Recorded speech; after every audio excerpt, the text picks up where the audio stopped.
Apologies for any gaps in coverage on the YouTube recording side. Had a whole bunch of up and down from this from Streamlabs during this. Let's see if this has gotten us back.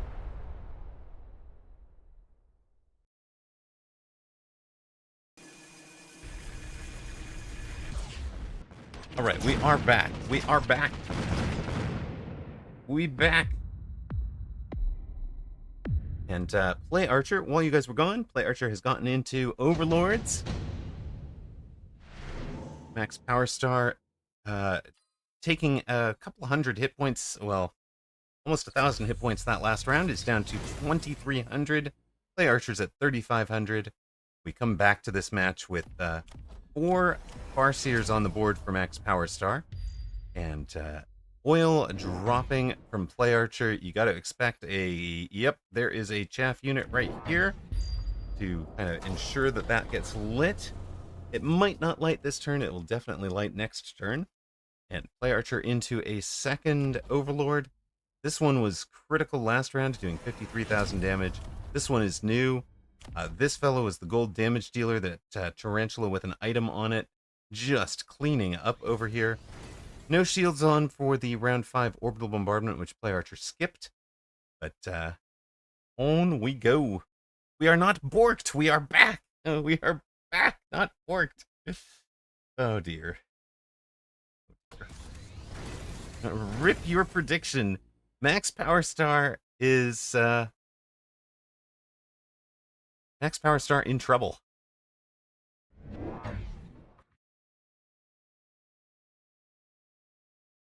No shields up for Play Archer, though. This is and he didn't take the orbital either. So he's just trying to build the better long-term board in a Tarantula, Marksman, and Overlord build.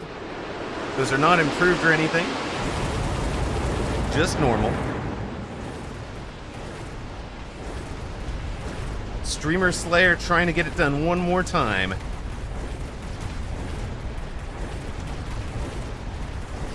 Of course, Play Archer has a long history of entering these weekend tournaments and never quite winning them.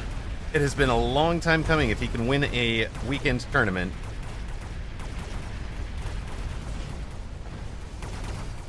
But the Streamer Slayer getting it done with the Farseer this round. And a whole bunch of hit point damage. Oof! Play Archer goes from the 3,000s down to 1074. That is the danger of a Farseer board. Max Stream Slaying Star in command right now. We go to round 6. Nano Repair for Play Archer. But now he's going to have to play around every spell, every little thing. He's got the Nano Repair on a level 2 Overlord, I presume. Still level 1. It could have leveled. It takes range on the Overlords. Of course, a big part of that board going so hard for Max Power Star was the fact that there was no shield on that orbital here. Took out all of the crawlers took out all of the marksmen and a bunch of the crawlers as well. So this round, the oil will light. A whole bunch of the chaff will be in trouble for Max Power Star. You could, knowing that that's coming, you could of course buy buy Sprinkler Hounds, but that's 2 deploys and a sprinkle. That 2 deploys and attack to answer 1 call in. That would be very economically inefficient. Max Power Star likely to just tank that.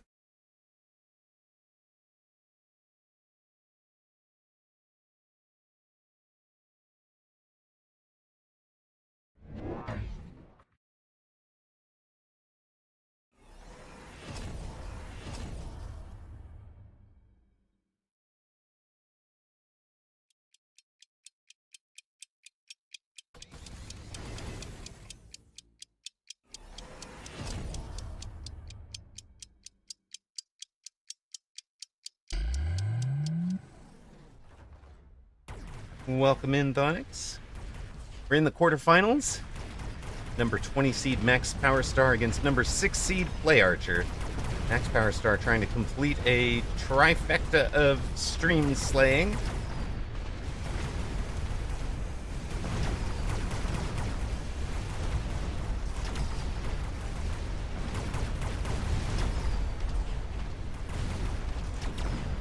The fire side is a win for Play Archer. The other side a loss. But this time he's got all the marksmen. Well, two of the marksmen left.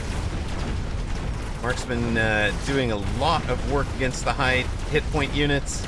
Tower debuff goes Play Archer's way. It's close. He only won this round because of the fire on that right side. But Play Archer drops max power star down to 1500. 1070 for Play Archer.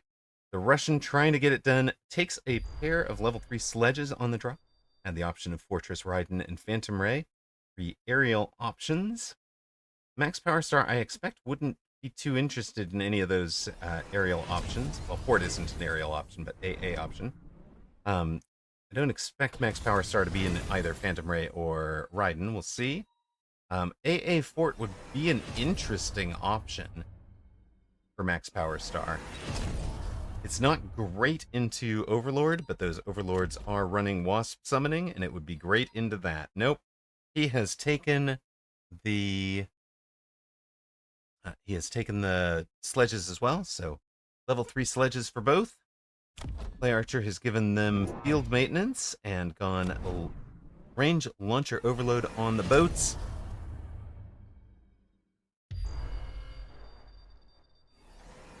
How are you? That's a fort. How did you skip the fort?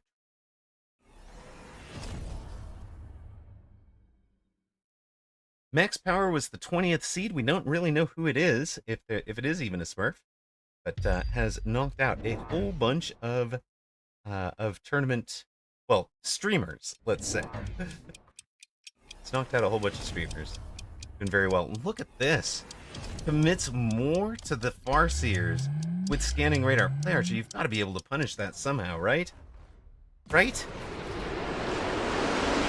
At this stage, doesn't anti-missile just negate a whole lot of Max's DPS? Both sides had the underground threat, pulling a whole bunch of the chaff clear to the back corner, and chaff to the back corner. So this is going to be a strange timing round here.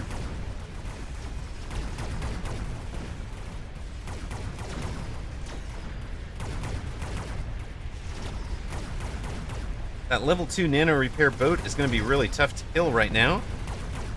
Crawlers do not benefit from plus range, Scam Diva. They don't have a range. Crawlers and rhinos, no range. The dream is over. Stream Killer on a great run. Streamer Slayer slain by Streamer. Play Archer representing for those of us that stream. Max Power Star tried to take down our stream. Well, okay, no, actually Streamlabs took down our stream for a moment. But be that as it may, Play Archer from 1988 MMR will probably have climbed over 2,000 with that win. Max Power Star, the number 20 seed, knocked out.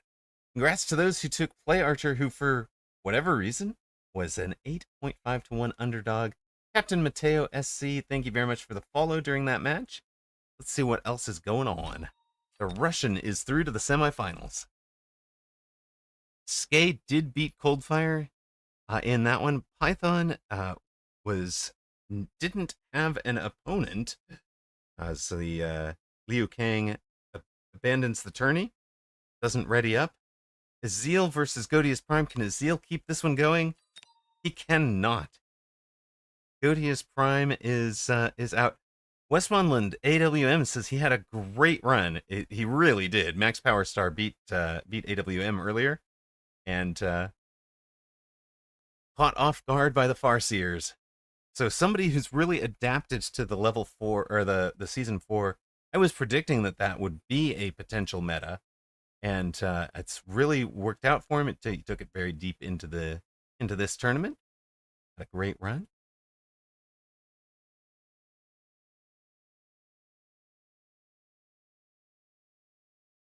Tournament tax. Yes, indeed. Yes, indeed. So, we're going to have 4 unbeatens, guys.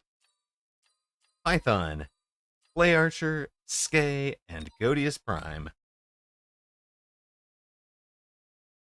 Hey, MMA, I get my medal. Seems fair. Seems fair.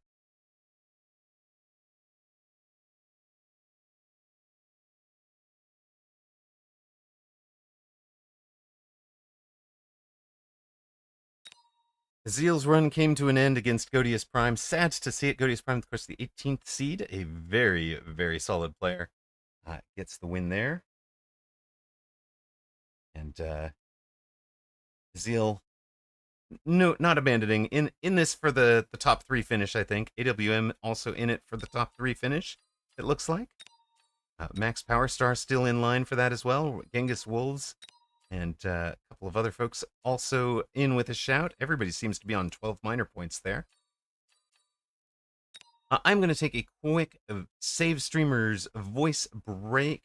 We'll put on Rain Makes Corn against Brave Sir Donnie for a moment. And I'm going to step away and let you guys entertain yourselves for a moment.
So frustrating to have lost something like 120 viewers on the stream hiccup there. Hope people find their way back.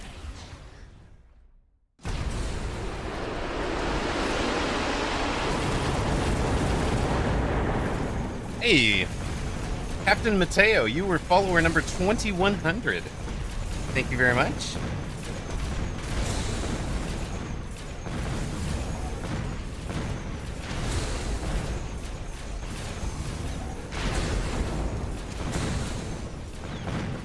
Just waiting for this match to end so that we can see our semifinals coming up.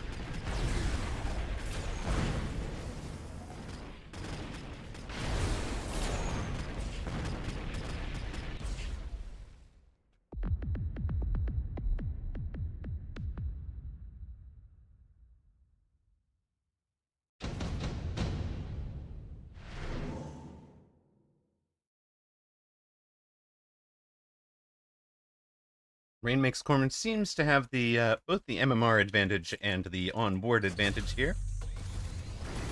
Brave Sir Donnie, you're an aerial specialist with these leveled and ranged wasp. It's time for the Rhino Wasp flank, I think. We haven't seen a lot of Wraith. Boat has been pretty strong, I would say. We've seen probably more boat finish than anything. We're seeing a surprising amount of Fire Badger.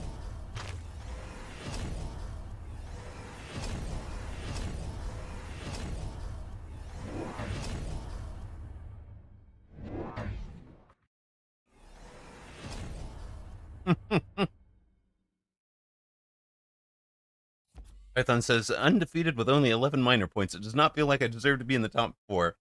Well, except you do. Because everybody who was ahead of you has been knocked out, and you have not.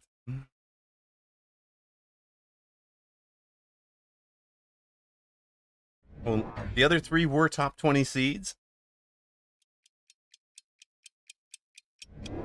You were the 29th original or OG seed.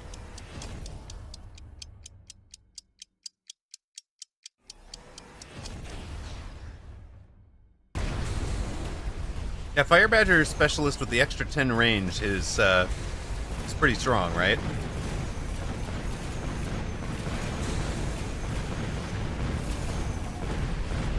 It's not bad. How am I doing with it this season? I can look that up. You're just seeing a lot of Wraith this season.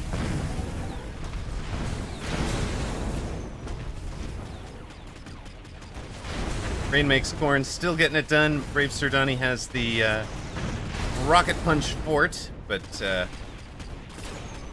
Fist Fort not getting it done.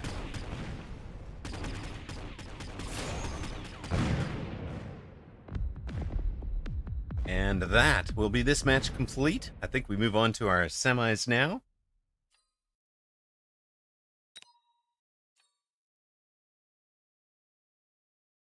One match still in progress? Really? Really? You gonna do that to me? Who is taking their sweet time down here? Bratwurst and Relaxo. Bratwurst and Relaxo still ongoing. Bratwurst hanging on. 212 hit points. Waits. We can take a look at what Amarok did with starting specialist. Fire Badger specialist. I am 0-1. I am not forcing Fire Badger specialist, and I have not won with it yet. Bratwurst, how many war factories would you like? Yes. But I have more, please.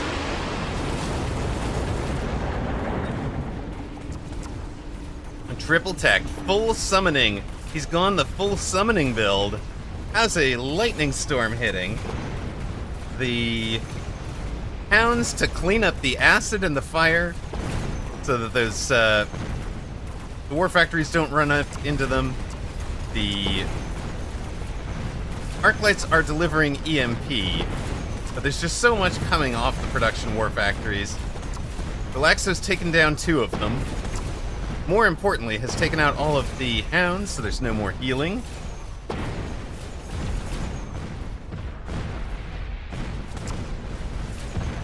You've been losing, forcing elite spec? Ooh, I guess so have I. Wow. About 13% win rate with the elite pack there.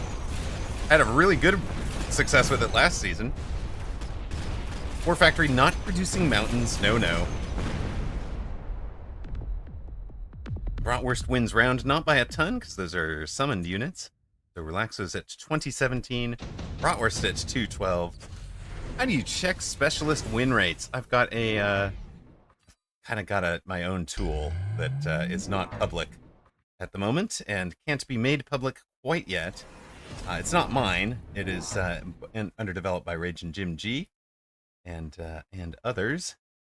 But I think we can show that real quick. It looks... Oops, hold on. It's this thing. So you can kind of see a whole bunch of different things. Don't ask for the tool again. Sorry, gang. So, I can see different stats from different units, different pieces. You ended up getting in a sub-ball versus sub-ball mirror.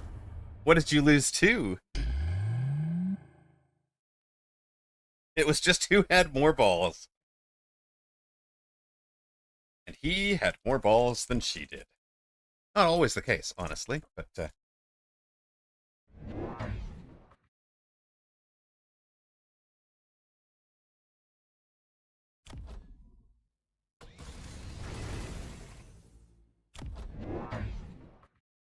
Relaxo is not running double tap on the Scorpions, which would have been nice for bleeding the War Factories. The War Factories are now triple teched, triple prod tech. Yeah, range would be the next check for them. I'm sure Bratwurst will get there. He knows that.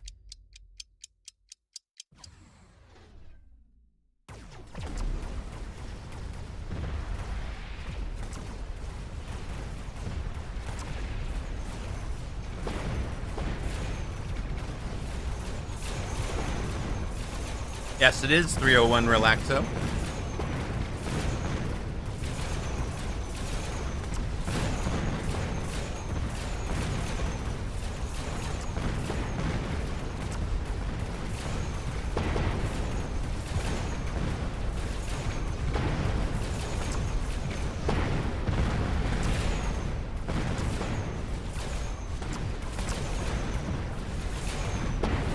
Bratwurst, Sobman called. He wants his build back.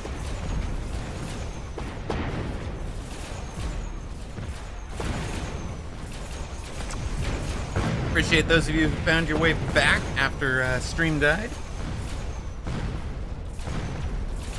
He does more chatting in general than playing the game. You bet he has more hours than I do. I mean, having more hours than I do is pretty easy if you just leave the PC on with your Mechabellum up overnight. Bratwurst again winning, but it's so few units survive, and they are summoned, right? Because all the War Factories go down. Bratwurst. Pro tip. Buy three Farseers and just deploy EMP at the start of the round. You could also use a late arriving pack of hounds to do better cleanup that doesn't die. We do have some Mega Chad Arclights. I think this one is level 8 and has done 300,000 damage since we've joined. Oh no. Oh no. We get Vertical Sweep, Wreckage Recycling, Abyss. But you're going to put it up front where it has no chaff. So the Phoenix are just going to kill it, right?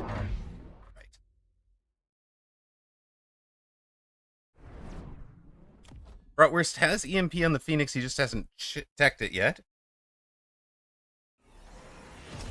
You've got a friend that has 7 to 13 hours on 40 or more games like that. Just because I bet his PC likes it. Love it. It's looking like the U.S. national budget. Infinite War Factories plus upkeep.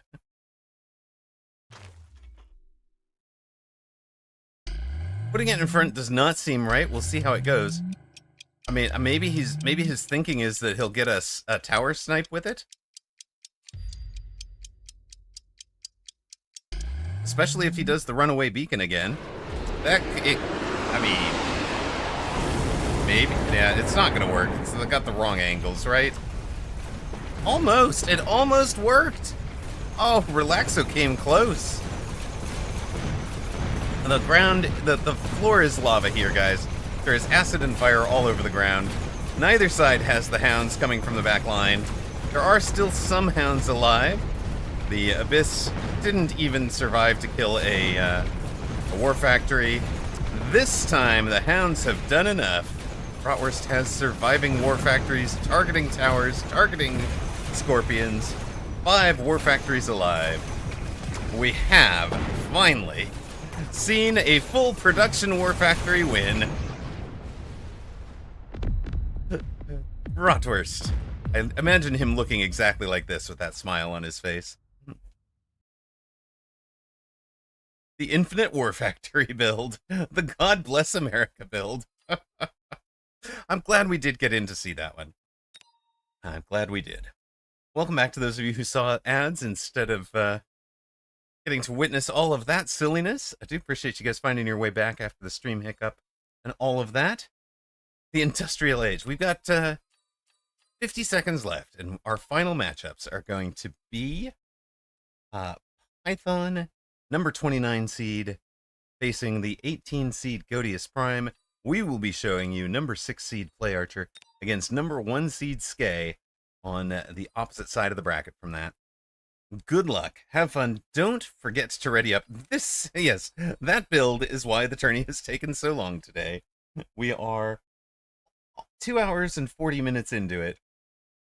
I do expect that each round takes 25 minutes or so. We're right on pace. We'll finish next round at 3 hours 5. Finish the tourney overall at 3:30. It'll be fine. And then I will be out of disk drive space, hard drive space for the for recording. Got to figure out what I'm doing about the Americas.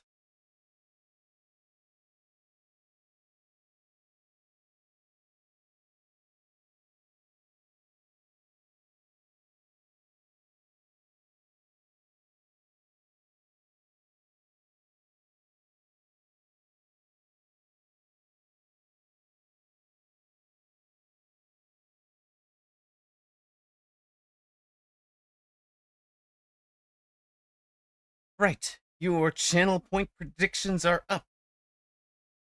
Why does Twitch think I could run another ad now?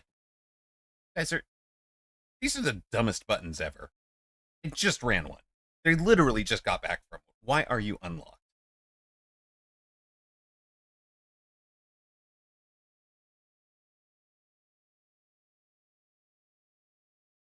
Can't you just rip your Twitch video later and edit that to post on other platforms? Yes, but I've got better sound control on the original audio and a better editing tool locally, and no motivation to actually do the editing. So I should just rip the Twitch video and edit it, or even just leave it. In fact, since I'm cross-posting, we are live streaming to YouTube right now as well as to Twitch. Maybe we could just like hack that one up a little bit on the little YouTube in YouTube editor and be done with it. All right, channel point predictions are up. Get your bets in. Welcome to the semifinals of Weekend Tournament Americas, or Weekend Tournament European, even. Number 114.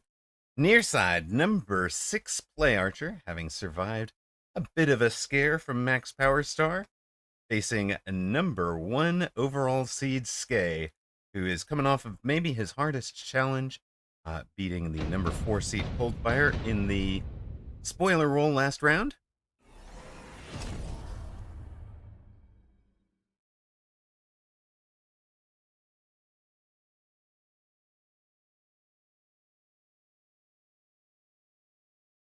Yeah, that's probably the minimal effort, Demos. Probably the minimal effort version. Just grab the live stream and make it into a time-stamped. This is probably the way.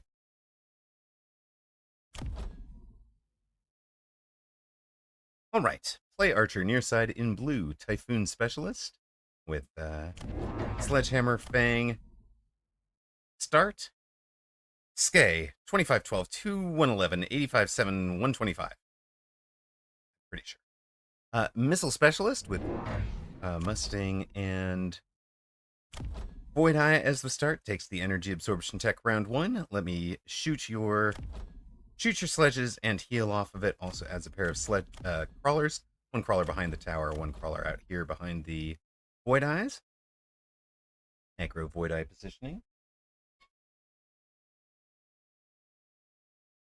Other side of the bracket, we've got Python coming off of a bye, facing Godius Prime, who ended Ezreal's run in the quarterfinals.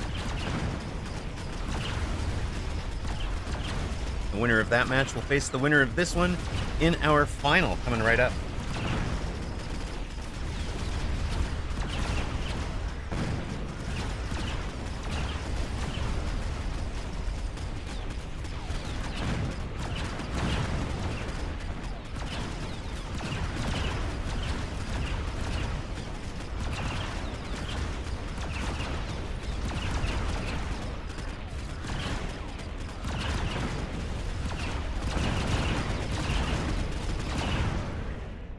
Round 1 goes to Skay, the number 1 seed on the far side. Drops Play Archer to 4,300. He's got 5,000 hit points. Go to round 2. Options are Wasp Swarm or Intensive Training or Extended Range Marksman. Now, I know Skay does a good Vulcan Marksman build. Would you transition to Vulcan Marksman from this aggro position as Skay? He's thinking about it. No, he takes the Wasp Swarm. Just put the pressure down. Play Archer playing the Wasp Swarm aggressive behind the towers. Skay going for Missile Specialist over 2 packs of chaff. And Wasp Swarm defensively outside of his tower here with a Mustang to cover the other side. That's his 3rd Mustang pack. And adds a 4th Void Eye. You're going to see any carry Void Eye from Skay? That would be amazing.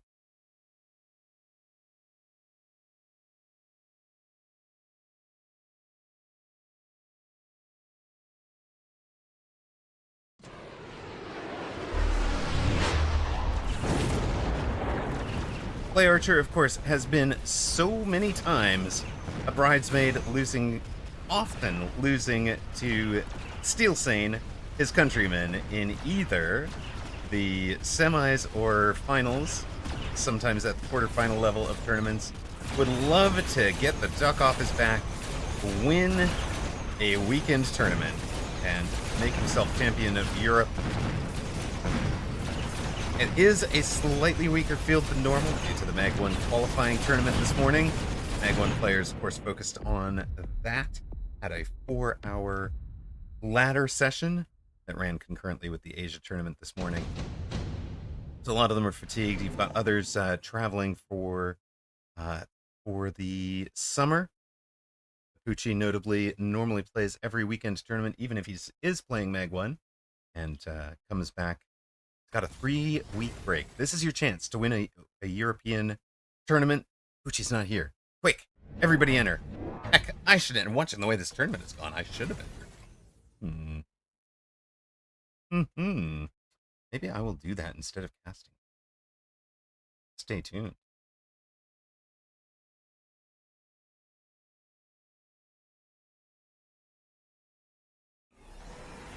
Level 2 Mustang here. Skay thinking about where to put the missile strike, what to do with his last recruit. He's got 150 left.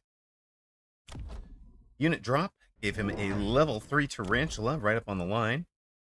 Play Archer into Vulcan, so it looks like a Vulcan Phoenix defense for Play Archer. Straight early 2024. This was kind of the dominant build, actually looking a lot like the positionings that were run then. Play Archer's crawlers are a little bit further out, much more pullable than some people's would have been. This one, that pull is valuable. Here, that pull is going to be really awful. He wanted way more of these crawlers coming forward into this defense. So he's going to need some kind of chaff out here upside, up the side of that tower. You can see the Void Eye is doing great work against the Vulcan. And of course, that heals them. If you've got the Vulcan locked onto them, the Void Eye healing 1,000 damage every time it takes that shot. But it does go down quickly enough. And the Phoenix are going to get their jobs done as well. Even getting the kill on the level 3 there, that'll level this guy up on the right side, the left side of Play Archer's board. Play Archer lost rounds 1, lost rounds 2 from 4,000 MMR, or 4,000 hit points, goodness. Drops Skay from 5,000 to 4,450. Go to round 4, both players taking an amp core and putting it on the E unit here, the Tarantula, basically a mini giant, but the Vulcan, a real giant, and it is level 2 with an amp core, with 105,000 hit points already, doing 2,700 DPS with that amp core on it. And oh, by the way, would you like to light the ground on fire in front of it so that you can target the bigger units? Sure. Play Archer also was a Typhoon specialist. He's got those Typhoons out in a flank screening position, trying to get his chaff back into the main fight earlier, but also doesn't bother putting the chaff out here this turn because he's just going to light everything on fire anyway. So doesn't want a chaff unit up there that would have just run into the fire. no need for that. The Typhoon will be strong enough to survive the fire. The Vulcan did not get Scorch, but is going to get the kill on the level 3 Tarantula, I think. Does it? Yep, and that's halfway to level 3 for the Vulcan. Yeah, the Mustangs aren't going to do much against it, are they? Neither is the fire. You know, neither is anything on Skay's board.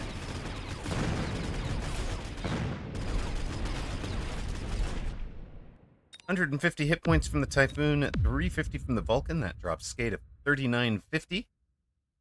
Got 4,000 for Play Archer. We go to round 5.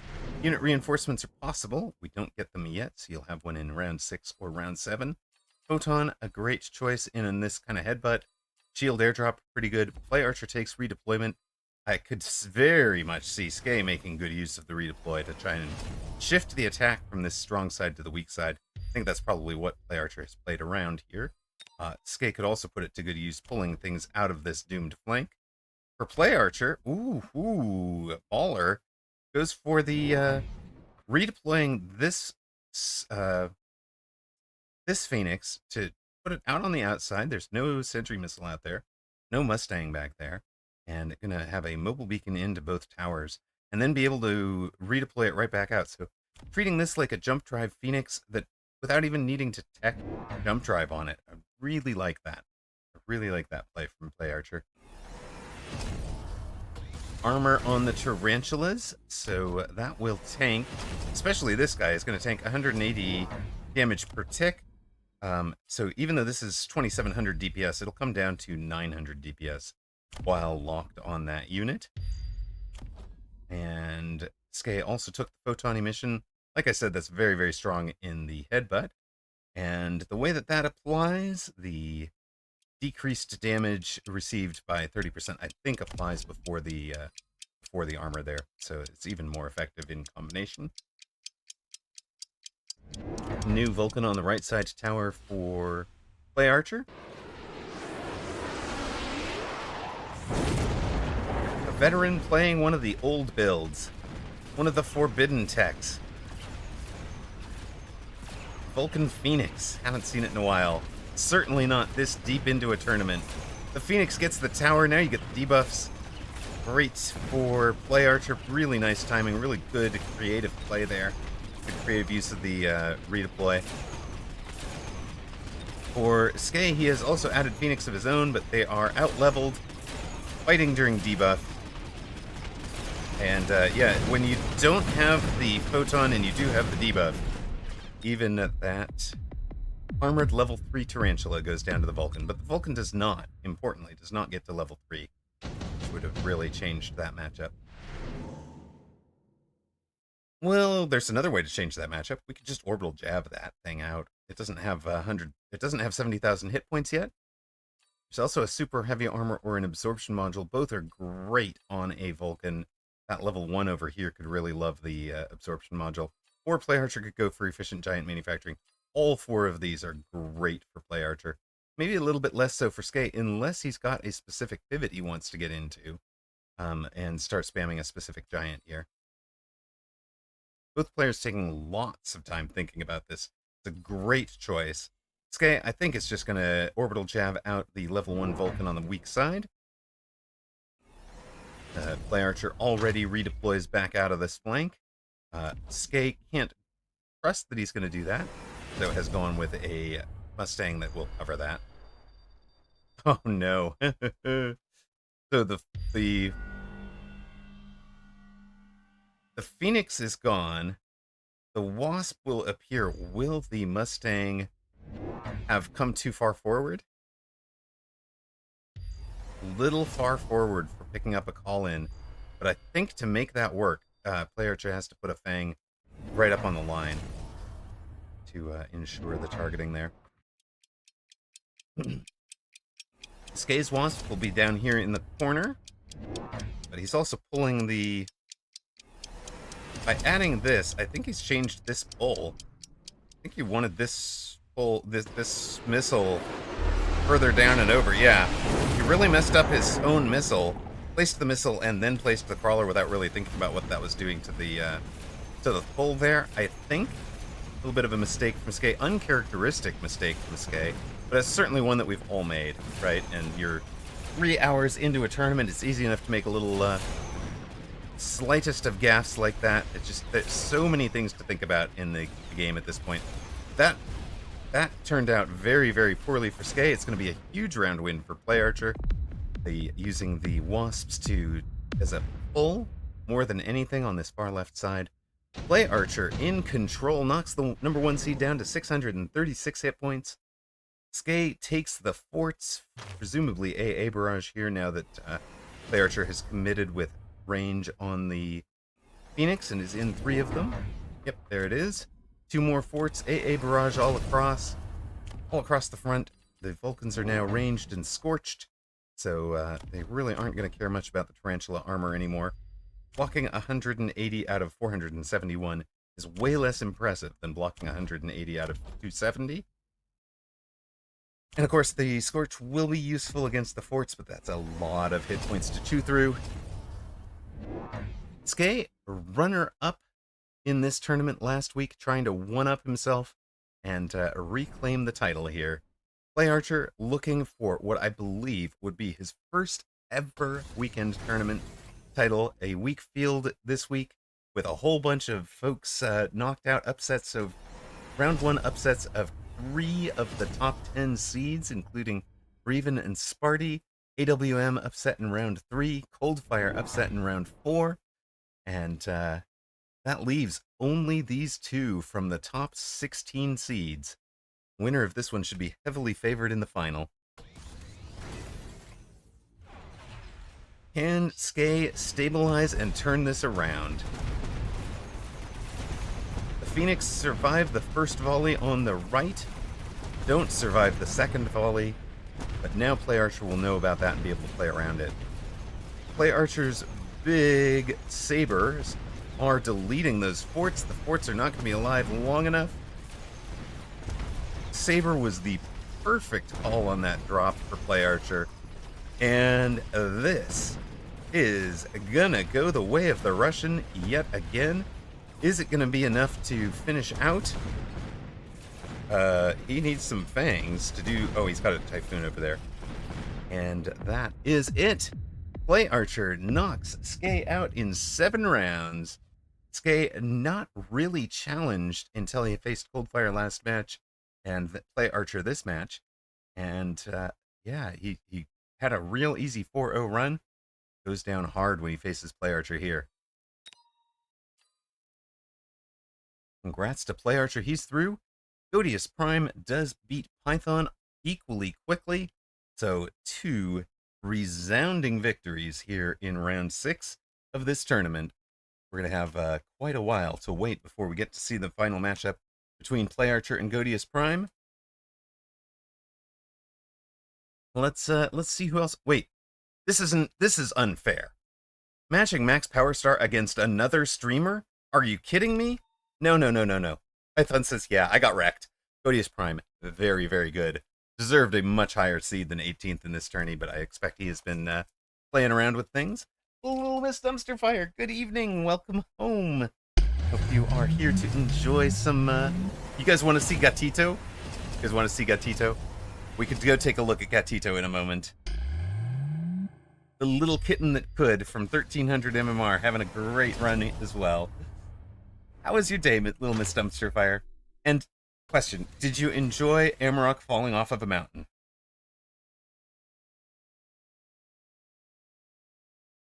Or was that too noisy to fall asleep to? The Photon is going to completely counter the electromagnetic impact here. But the EMP is still going to do great work against the many shields that are over there. Leave the EMP effects, even the shields that are under another shield. I don't think the height of the shields plays. The peak stream, you haven't caught that yet. Okay. Yeah, we had 4 hours of falling off of mountains, and it resulted in me actually injuring my knee in real life, despite the fact that the game is supposed to be virtual. You expect to be missing the explosion sounds, fair. Well, I mean... Yeah, no, it's not really explosions. Just more freezing to death sounds and falling to death sounds. And laughing to death. Wait, we didn't really laugh to death, but still.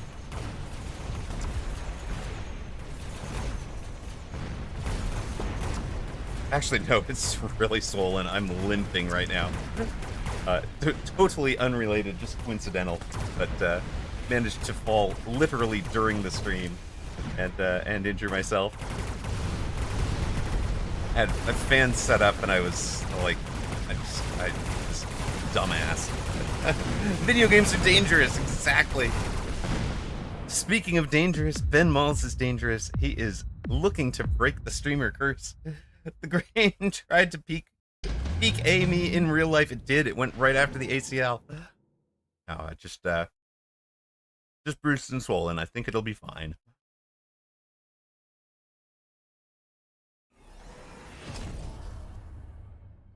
There might be time for a replay after this, Sir Limbo.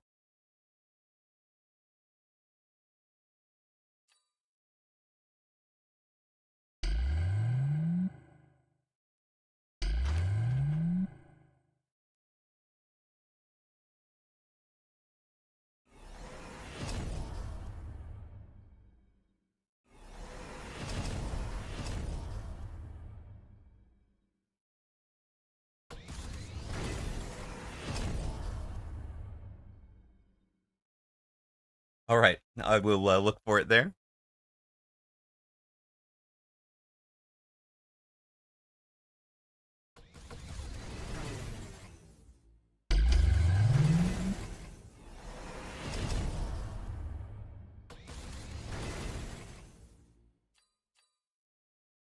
Ben Malls, of course, streaming.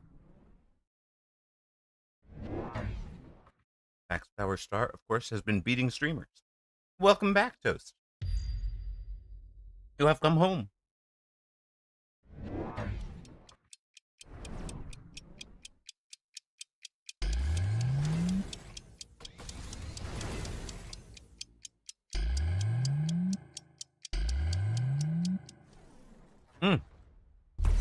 We can pay out the prediction points. Congratulations to those who bet on Play Archer, the 2.1 to 1 underdog. Beat Skay. Well done, well done.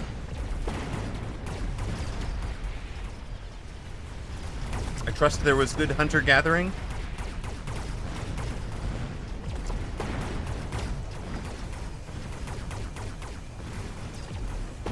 Max Power Star getting that tower over here. It's a level 3 tower. It's only going to be a 5-second debuff, and there's just not enough anti-air left, I think. Especially with a second tower take from Ben Malls. The Streamer Slayer has been beaten yet again. So Ben Malls and Play Archer beating the Streamer Curse against Max Power Star. Let's see if we can find Gatito. Gatito, where you at? Wait, no. Gatito? Gatito. Gatito! AWM versus Gatito. Let's go! Number 2 seed versus a player who belonged in the rookie group this morning. AWM versus Gatito. Gatito quickly becoming a fan favorite. Gatito y Amicello. Assuming it's Italian. 5th in the weekend rookie tournament. Facing, yeah, no, like a literal runner-up in the Americas Advanced Group 1 last week.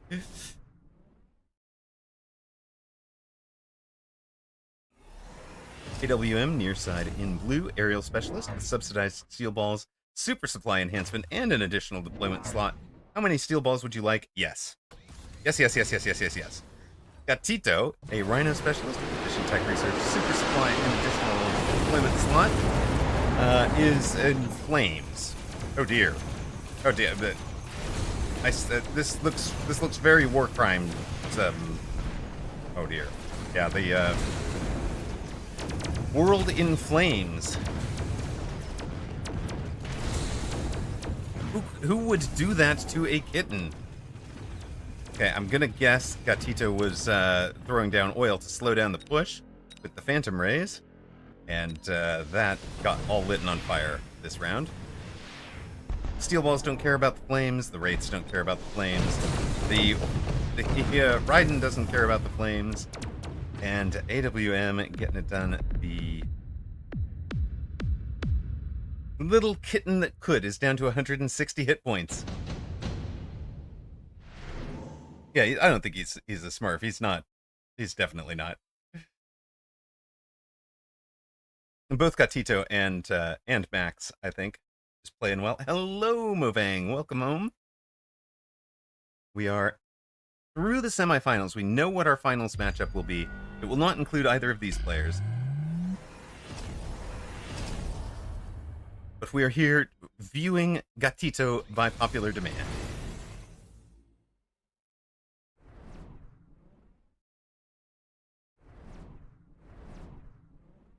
No, this just looks like somebody who's throwing down Phantom Ray Hound stuff.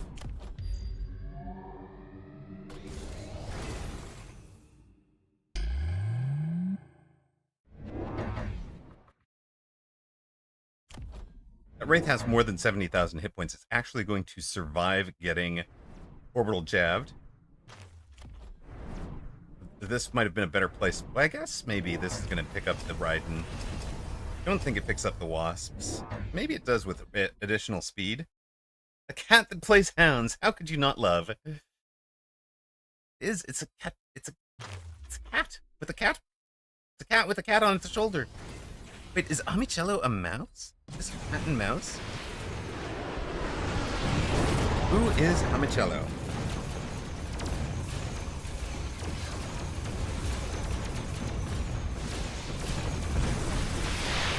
No, it's not a thing.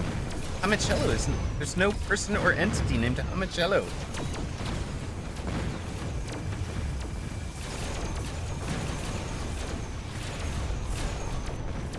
It's new.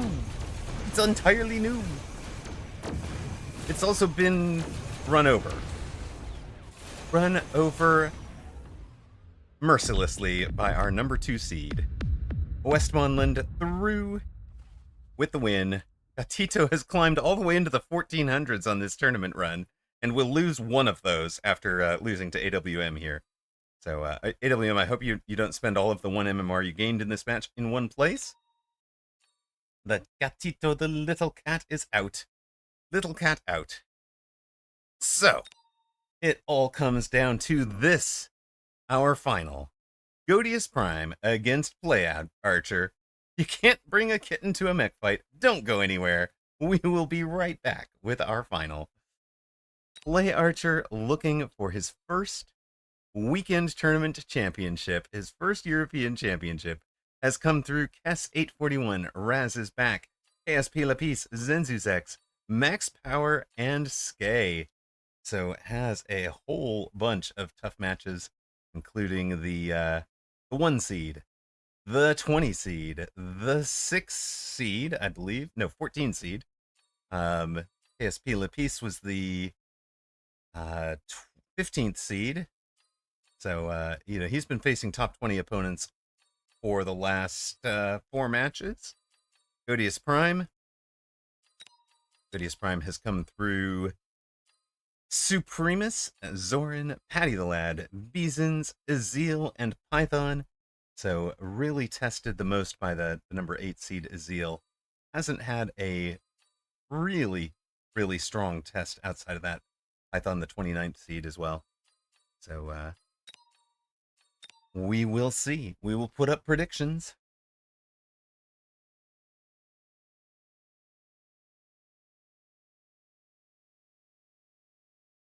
It is a slow running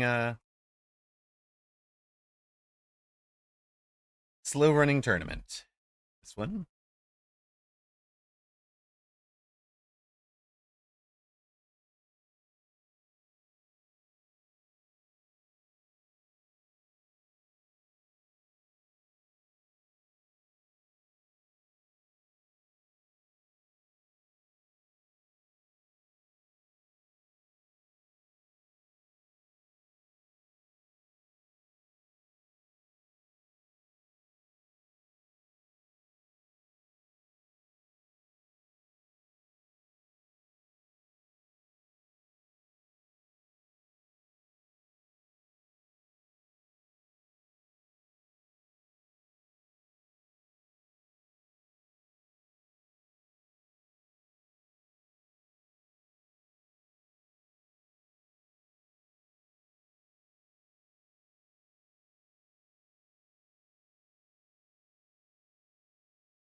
All that for one MMR. That strat was so annoying to play against. Love it. Yes, indeed. Welcome to the final of Weekend Tournament European number 114. Godius Prime. We have watched Godius Prime go from somebody we tipped as possible to win the round one upsets against players more highly ranked, all the way to reaching a final against Nightcrawler. He's the number 18 seed. He's near side and blue, playing a training specialist with Hound and Sabretooth. He's come through 4 top 20 opponents to get here to the final. Play Archer on the far side. Also not his first final. He has lost to Steel Sane in the finals or semifinals a couple of times, looking to claim his first ever European championship. Giant specialist with Sledge and Marksman to start. Gotta expect he's going to go into a Vulcan Marksman build from this, even if that Marksman is a little far forward for what you'd expect. These are both very solid players.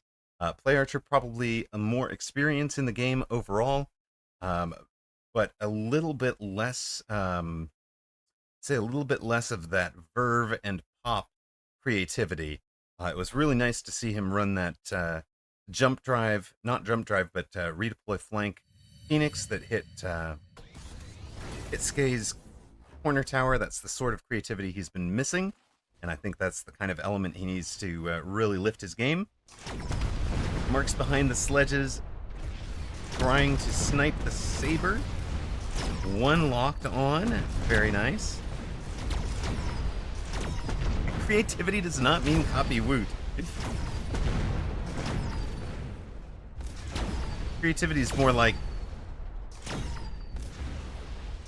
there are unexpected plays that you can see. It's the ability to see a wider selection of plays, I think, and not hyper focus on the plays that are routine and normally made. And Play Archer really kind of leaned into that against Skay. Let's see if he's got it. Godius Prime has it more innately. Creativity, make mountains work. Yes, that would take real creativity. And sells a unit just to buy it again and redeploy it. I mean, that's a long-standing play. That's a long-standing play. Giant Specialist has a ton of weird stuff they can do, or he could just go straight to Vulcan Marksman, for sure. I'd actually love to see him bait some things that the Vulcan Marksman would be good into. And he's doing the flank Phoenix again. Yet again, there's nothing back here that's any real good anti-air. So Play Archer just willing to spend the 50 to unlock the Phoenix, put it out here. He's got Jump Drive. He can sell it. He can Quantum Reassembly it to get back over to the main board. Multiple options. This is the kind of creativity he's been needing. Brawler on the very back corner as well. For Godius Prime, a Hound sort of deepish in a I'm going to cover underground sort of way. And a Phoenix of his own here. But his Phoenix is faced forward. It's going to get stabbed in the back.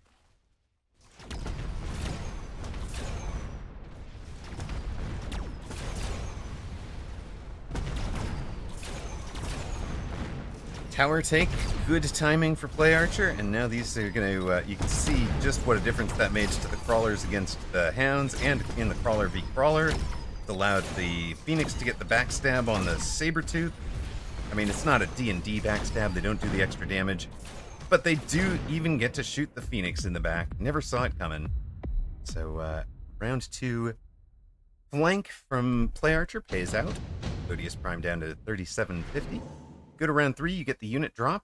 Phantom Ray, Scorpion, Rhino, 4 Arc Lights. So if you felt like you needed Chaff Clear, 4 Arc Lights is a great pickup. Play Archer spends the 100 to redeploy this back out with a Jump Drive. So he'll be able to do something like that again. Future in the game if it's not really well answered.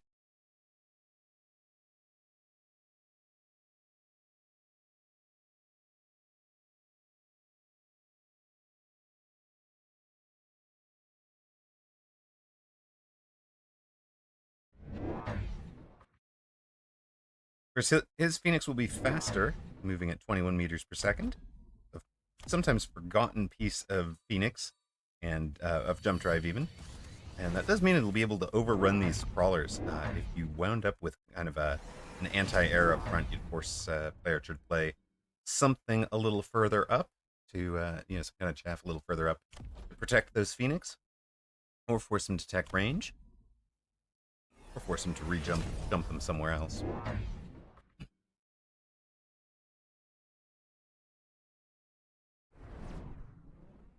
I mean, sometimes it can be just very cozy to play the game in a standard way that you've played it a bunch of times, and you just kind of get out there and play it again.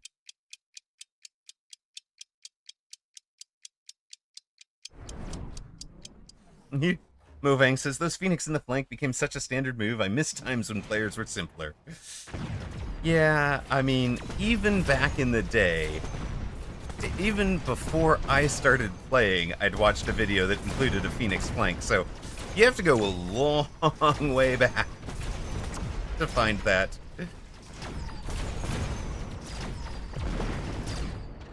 Find that simpler time. I think you might be rose-tinted glasses. You might be talking about when your MMR was low enough that you didn't see them so often.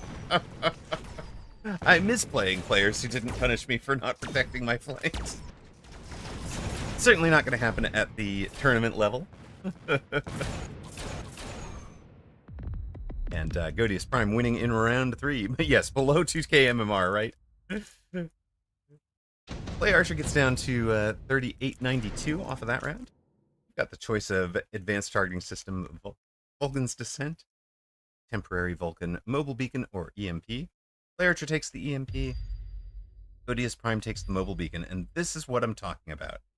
Godius Prime willing to just go straight into the creative use of Mobile Beacon to get wherever he's, to point that unit where he wants it, get it where it needs to go.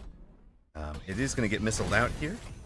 He's not running the power armor to be able to shrug off a missile and keep walking without getting slowed down. Play Archer adding Scorpion. I presume it'll be out here where he knows there's a Rhino. No. Nope, he's just going to play it in defense of the main tower. What he's thinking of as Godius Prime's strong side. Godius Prime has a new Hound deployment back here. Both Crawlers and Fangs, ranged the Hounds. Play Archer using the EMP to slow this Rhino on the outside.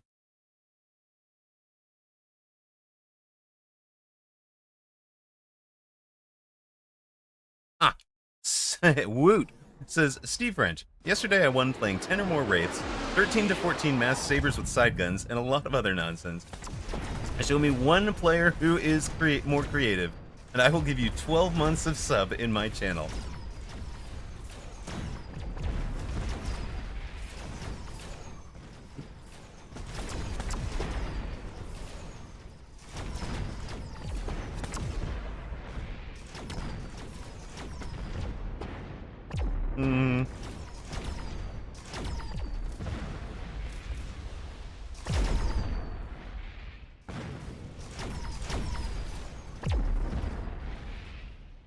I have a short list that I would consider more creative than Woot.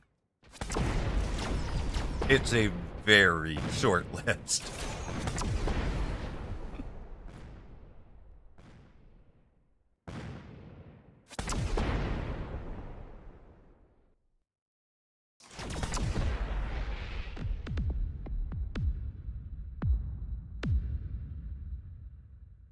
Play Archer gets the round 4 win on the strength of the ranged Scorpions, outranging and deleting both the Hounds and the big guns. Godius Prime needing something. There's a second Mobile Beacon on offer. If you wanted to go real shenanigans, you could have 3 Mobile Beacons now. Godius Prime instead goes for additional deployment slot. Play Archer could match the Mobile Beacon. So has Mustang production line, additional deploy, or acid blast. And with the intensive training, Godius Prime levels up that weak side Rhino that was missiled out last time, and Mobile Beacons it straight in.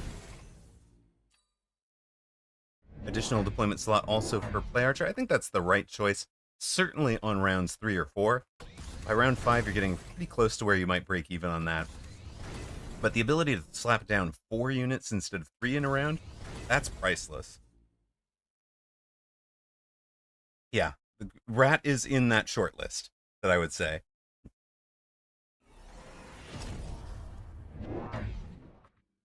The Rat Speaking plays are absolutely legendary, and he would be on the short list of people I would think of as potentially. And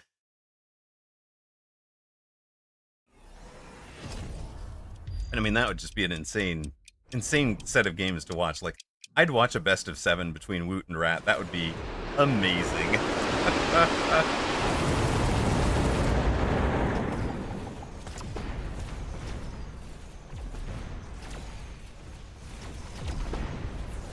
Rat's vids have inspired you to try aggro. I love it, Mobang.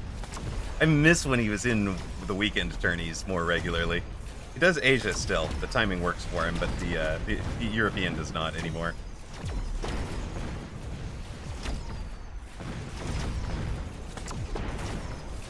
I could just sit down and watch Rat for hours.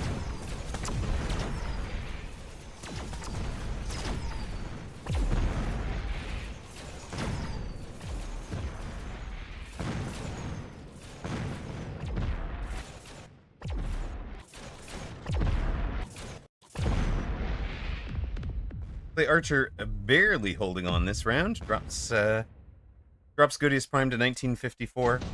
Camos, it's actually from watching Rat that I decided that I was going to do, watching Surrey, I decided I was going to do this camera angle, because a lot of times he knows how a flank is going to finish before I do.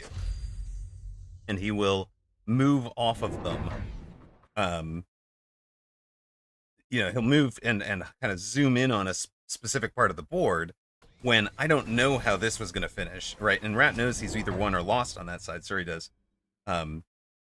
But he'll like hyper focus something else instead of kind of bringing you this full view.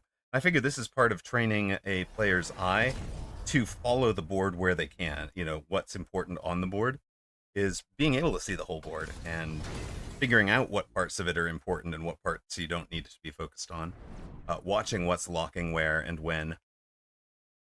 Godius Prime would be doing so much better if he were running power armor on these rhinos. It seems like he's kind of trying to push the rhinos, and it has not worked out. Archer now going to answer this one with a melter. It's his first giant, and it's in a great spot. If he gets that lock, it's going to be trouble for Godius Prime. Archer already winning on the Scorpion side, now trying to address the Rhino side, weak side.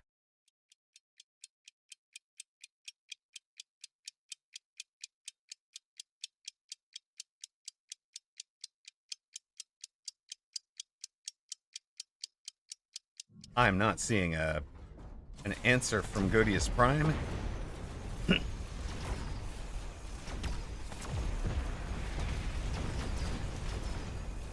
They're putting on the tempo pressure with that early jump off the flank. Now has gone to the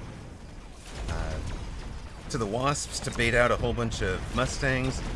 I would be surprised if there's not an Abyss finish here. And I think the Abyss finish on top of this static pressure from Godius Prime would be amazing. I kind of would have liked to see the Abyss this round while everything was stuck in the oil, where Play Archer was winning the right side hard. This time it's not quite so much, but he's got the melting point and plenty of stuff over on the left side this round. And in fact, this Scorpion will clean up in the middle as well. Godius Prime down to 1346, 996. Play Archer on 3892. All of them, Paramore. The answer is all of them. If there's an anime emote, Toast has it.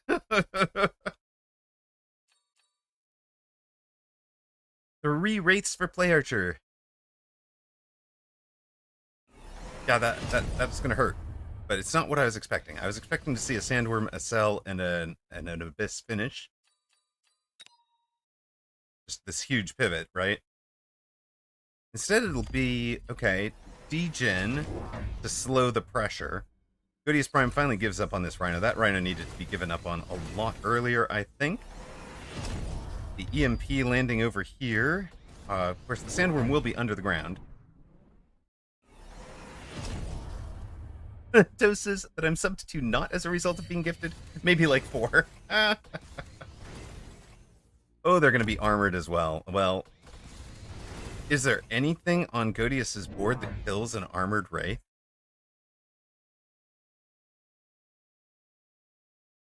These 2 Phoenix. Okay. All right. You guys are the only unit that matters. Gotta keep those 2 alive, Godius.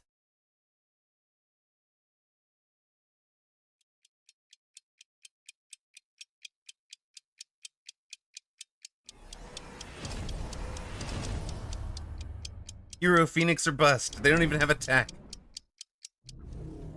It's their job to take these 3 down and keep Godius Prime alive.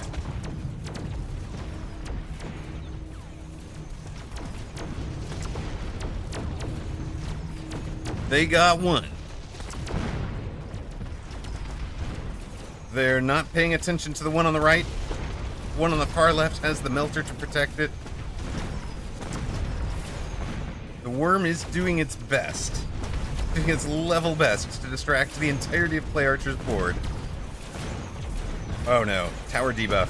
Worm down. Locks on the Phoenix. Danger, Will Robinson. Danger. Play Archer. Congratulations. You are the champion of Europe. Let's go. Gets the win done. And I am going to click on that button and go give this man a GG. He deserves it.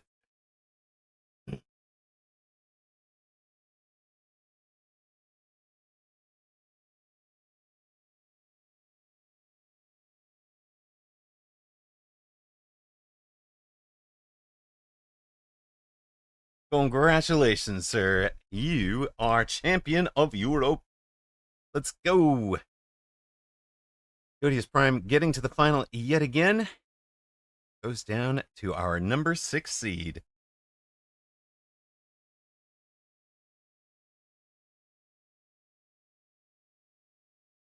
Heck of a run for Godius Prime again.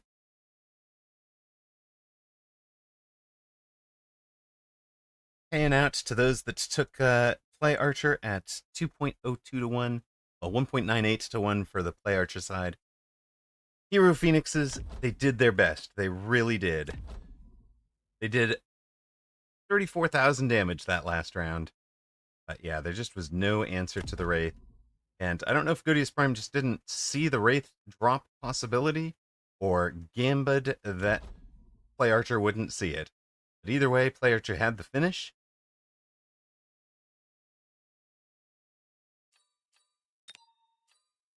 We'll get a little bit of ice cream music as the ice cream truck goes by.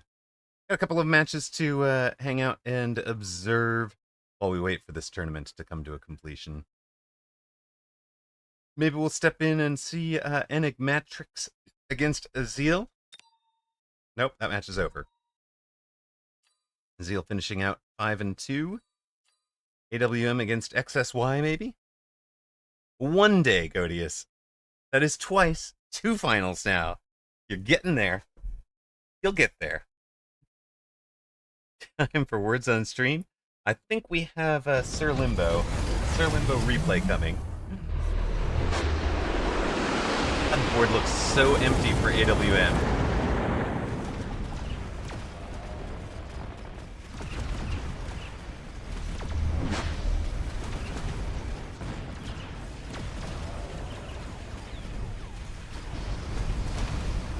It is a little bit nukeable. It is a nuke icon over there, but he doesn't need that. He's got the locks.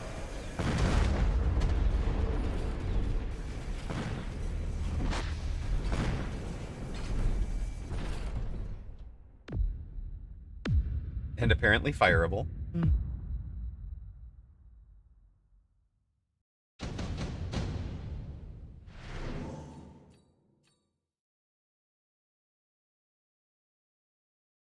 Since when does the autocam bounce? Whenever an abyss dies. The autocam does this horrible seasickness bounce when the abyss dies. And I have complained to Bearlick about it, and Bearlick has not gotten it prioritized as a fix. The guy does have a few other things to do, running a business and all of that.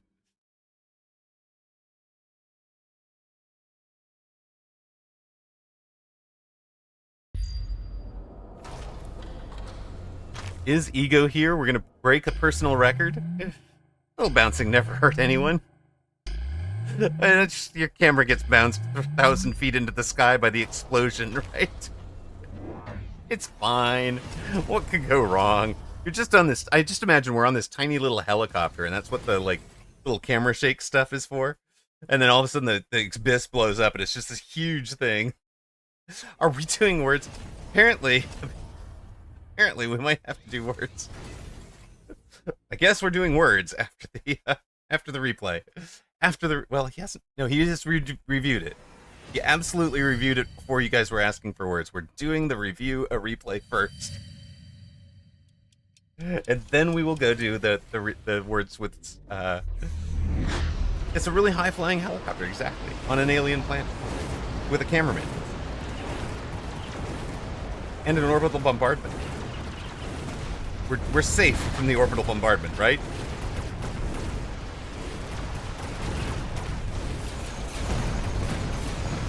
Pan in tighter. Don't get hit by the explosion. There we go. That's fine. No shockwave. No nothing. We're all good. Oh, look at that. The Abyss getting it done for AWM this time.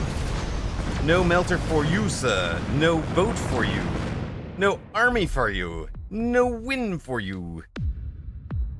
AWM getting it done. And plus 2 MMR this time, I think.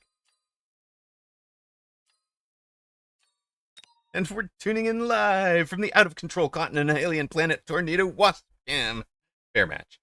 All right, that is our weekend tournament complete. Congratulations to our top 10. Ezeel in 10th, XSY 9th, Python makes it to 8th after a 5-0 start. Let's go, Rain makes corn.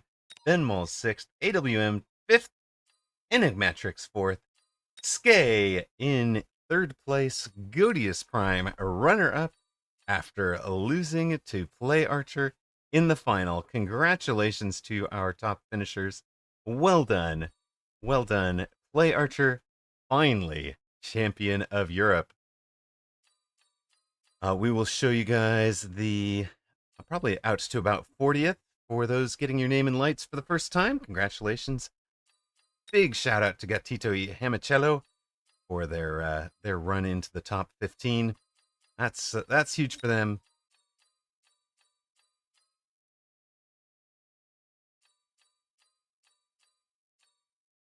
And that is as far down as we're going to go.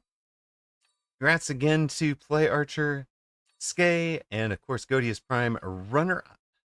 Bridesmaid a second time. Still getting there. Still getting there. You will win one soon. You certainly will. All right, next tournament is in 2.5 hours. Well, as is tradition, I'm going to plan on playing that one. I'm going to plan on eating dinner before that one starts. Yeah, we're going to take a replay review requested by Sir Limbo, who is welcome to join me in the booth. No, not the boost. The booth. Taking a turbo boost.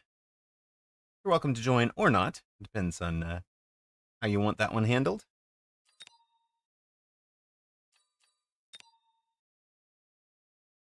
Sometimes you want the yes, we will get you words. Words is coming. Words will come shortly, but you don't have access to the booth. Okay, one moment. I see. Hello. Joining me in the booth, Sir Limbo, who is going to be far side red for this match. Check. Hello. One thing before we start. I have a new USB sound card, so volume might be grossly off. Can people in chat just quickly say if I can be heard, and if so, how loud I am? You are being heard. I I think noticed that the new microphone was a bit louder. it is slightly louder than me, yes. So I can tune you down a little bit, and I think that should be good. Very good. Very good. Um, good about I just wanted to make sure because it was weird for me when I sounded like super loud yeah, at fair some enough. point. All right, Sir Limbo, Farside, and Red will be playing a Typhoon Specialist, starting with Tarantulas and Void Eyes, with a pair of crawlers behind. It says this is a wild game. He's not even sure what happened in all of it. So, Yeah, you might want to zoom out. There's going to be activity just about all over the board. yes, we will be back. We'll have the auto cam. We won't miss a thing. Is this the Ron from Harry Potter? Possibly. Possibly. Yeah, he's going kinda aggro headbutt storm here, and things are about to get weird. He has added some Void Eyes, which is a relatively unique play. I've only seen this week, where people started buying Void Eyes on round one. Even buying two Void Eyes and teching them if they have the zero cost tech available. Neither of you do. You're both running the same tech bar that I am in terms of flying, suppression, charged shot, and ranged.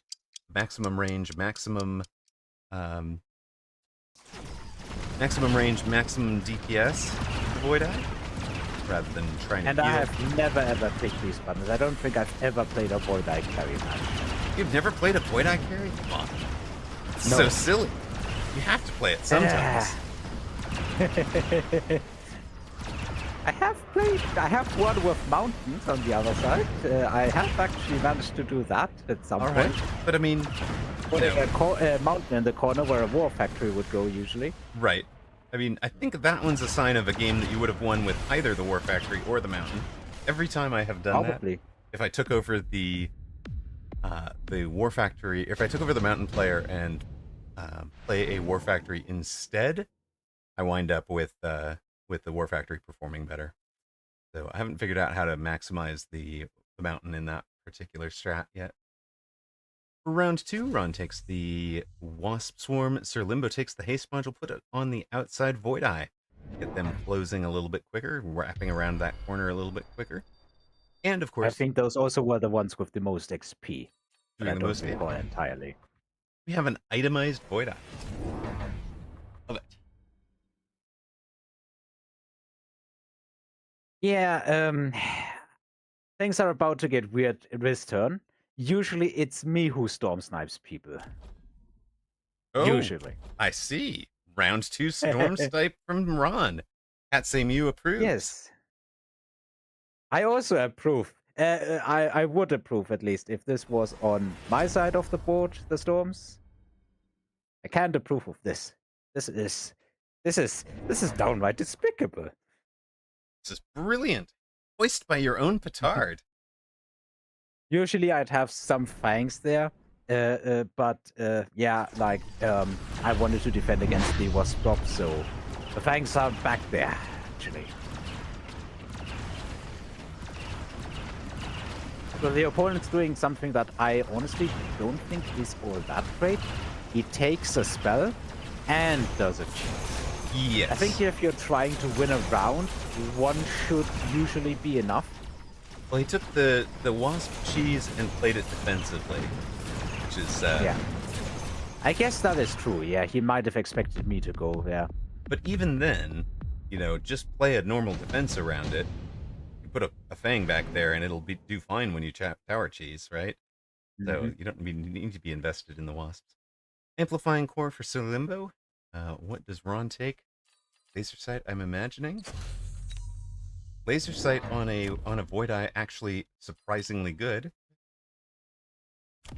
What are we doing here? Where is... Uh-oh. He took the laser sight. I like it.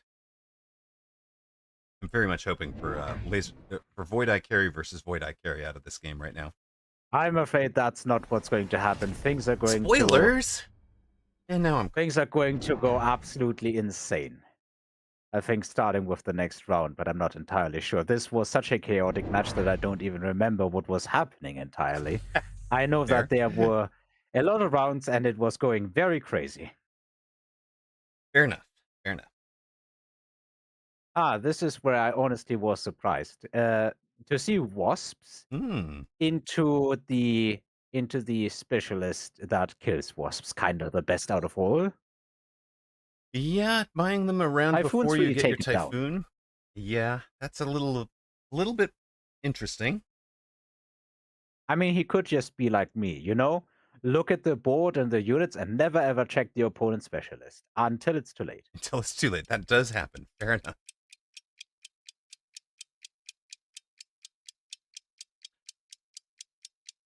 Zany Zap, you want the an item that just grants flying? So, you can't do it for every Stormcaller, but you could create a flying Stormcaller if you really wanted. Would a flying Imagine if you Stormcaller could also shield being your able to... units Would it also be able to with target air flying units? I'm sorry, Amarok. I just had the idea. What if you could put that on a fort with barrier and shield your flying units from Oh, see? all the See? goods? Absolutely disgusting. I love it. Love it. They're like, April 1st item. Let's go.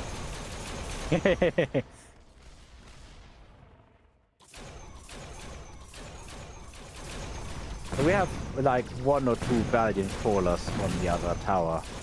I know. A Valiant Fang trying to do its best against all the wasps. Yeah. Does not work out. Fortunately, there's a debuff, and that is not going to work. And yeah. All right. You can't equip items on a Titan. What's it called? On Titans, yeah. Yeah. So no flying war factory. We should definitely have a forklift that can flip over nearby enemy units and turtle them. Yeah, I agree with that. I think we need like a full engineering complement of units. Turtled fangs. Stuck on their back, wiggling their legs. I was imagining like knocked over steel walls, just sitting there spinning. I guess there's a lot of text you could technically, let's call it appropriate from what's the show's name, BattleBots or something like that. Exactly. Let's just watch a little bit of BattleBots and get some inspiration for new tags. Yeah. Anyway, this is where the match starts entering the unhinged phase. I looked at the drops and thought, everything gets countered by Scorpion. And though I would have liked to maybe try something else, we're going with the Scorpion. And it turns out to be the exact right choice because it looks like the opponent is playing Wasps and Rhinos. Right. Rhino Wasp from the front. Yep. I do not approve. But I see how you get to the not knowing what's going on. Oh, you tried the counter snipe. Counter snipe does not work out because of the presence of the Rhino. Unfortunately, no. Why the wasps are in front of the Rhino? That does not like this. I also clicked the AA because there was enough wasp investment, quote unquote, there by simply being enough wasps that I thought it's worth clicking that. Now, the good thing about the storms there is they actually delayed that whole push on the right side. Right. And that really allowed me to clean up the front line. We've cleaned up everywhere we needed to, and our Scorpion has turned to face the Rhino, which is kind of perfect for us. The thunk. Oh yeah, let's finish him off during debuff. Boom! Always nice to see Scorpions doing the big explosions. And it's got the nice Hot Wheels skin on. 3350 for Ron, 3000 for Sir Limbo. You've got speed. You can make those Rhinos and Wasps faster, Ron. Yeah. Charge to your he's death got quicker. 2 times speed now. One from spec, one from drop, and this is where I actually get scared, to be honest. Oh dear. Yeah, this can get a little worrisome. With the right the Rhinos are a real problem this way. If they are just, what is this? Like, I guesstimate 40% faster than normal. 16 meters per second. They've gotten up to 22 meters per second. Sure. I don't know if typhoons are even good into this situation because, if they get stuck on the rhino, that's gonna be a problem. But That's what I the mean, AA I is have the for. typhoons. That's what the Uh, AA spec on the Typhoons is for, and that's why yeah, that's why the Wasps go behind the Rhino. It's not hard. They go behind. Never mind. Run. So um, why do we still he have also storms? thinks they go in front of my typhoons, and that is really scary because they can just, get locked on that. And if the scorpions can't shoot fast enough, that's gonna be a problem. Right. Yeah. The best answer to Rhino, honestly, is rapid reload fort or rapid reload core factory. Boom, boom, boom, boom, boom. Do big damage. Take them out. Yeah. There comes a point where they, like, if you manage to stack speed of different sources, Mm-hmm. and they start being so fast that they don't even care anymore, You're right. it becomes a problem. A huge problem. That does seem to be what's happened on the far right. Yeah, make Yep. them fast enough and give them snacks, right? And they can just heal anything you've done to them. Double shot fort also good, but I like rapid reload because you're going to get things like these crawlers protecting them. And it really matters to get the first shot on the rhino as quickly as possible in the moments where there was an engagement window to lock onto it. Right? Like it's less about doing the two shots at one, the double damage. It's more about, taking advantage of the brief moment where there was no crawler in front of him to get the lock. It's always difficult because once they are there, like rhinos are really not scary until they are in your face, and then they're one of the most terrifying units to have in your face. Yes. It's a reason they're actually underpowered compared to most other units, right? And that is because if they were balanced properly, they become massively oppressive at low levels. And Bearlick thinks got enough feedback from people that thought they were unfun when correctly balanced to have a 50-50 win rate. So one more thing that I like to tell people where it is possible, if you're fighting into a board that has crawlers at the front line with scorpions, what you can do is put your scorpions so that they directly shoot opposing to the crawlers, and they can take out like 60% of that with just a single salvo at the start. It's really great for chaff clear. You've also got a very good matchup in terms of the impact drill beats replicate head-to-head for level crawlers. You are behind in terms of the defense enhancement, so I'd love to see you take the defense enhancement on round 7. I really don't have much experience in crawler wars. I don't know their breaking points. Yes, +1 tower health is one of the breakpoints. Okay. Crawler war, take the health. I've also tried using Ignite on Fangs more, especially against rhinos in the flanks, because no matter the level of the rhino, it either forces the opponent to put more in the flank, or it does actually just kill the rhino if there is enough chaff to store. Right, we've lit it on fire. We no longer care about its level. Took this near side tower, nicely done. And that lets those Ignite Fangs actually beat. Was that a level 2 Rhino they brought down? Love it. And missiles off the Typhoons, clearing everything. It's not going to be Carry Void Eye. It's going to be Carry Typhoon. Have the same range as Stormcallers, 180 meters, with their missiles. Did need the Scorpion to take down this big Sabertooth here, though. That thing is level 6, Yep. 107,000 hit points, and has done I am 102,000 not dealing damage with this that round. this round. You're not? Yep, it does not seem so.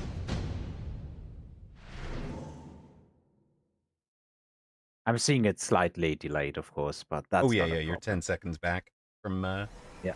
from what I'm seeing. 3 more Rhinos for Ron, level 2 each, elite recruited.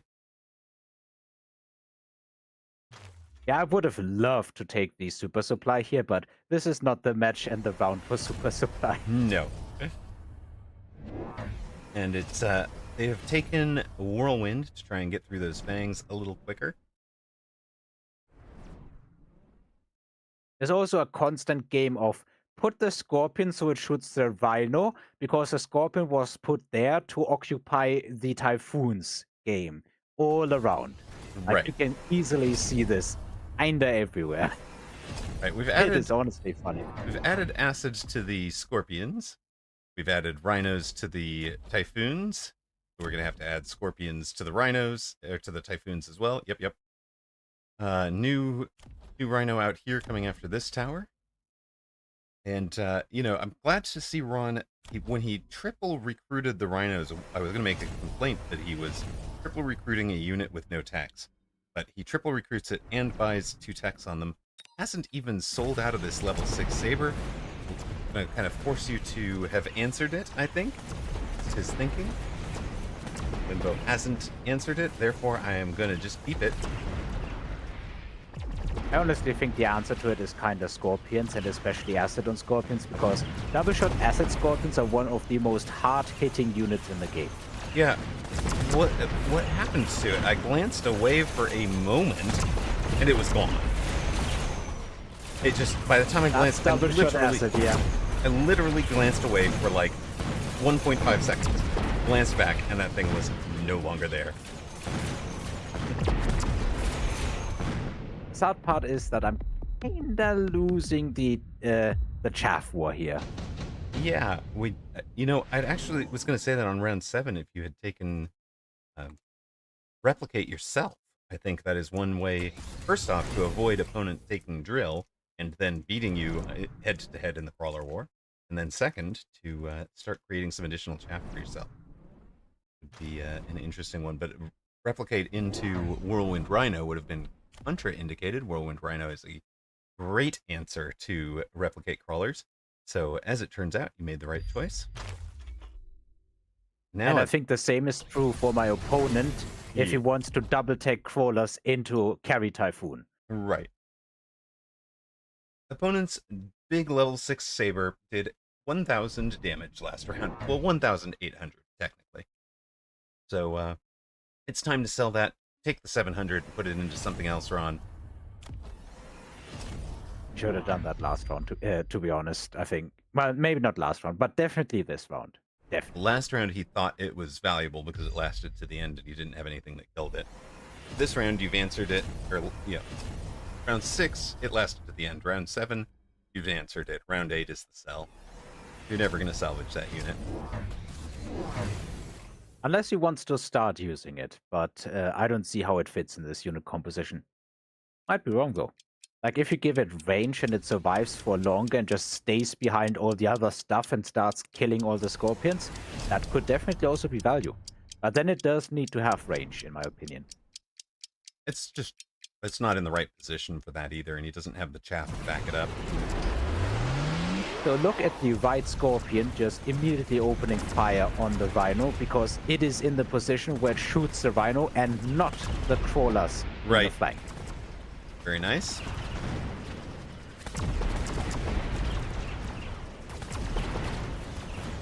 That thing is just gone.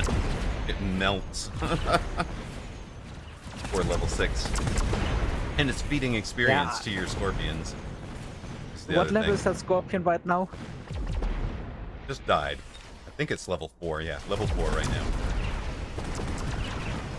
Not gonna stay that way, I think.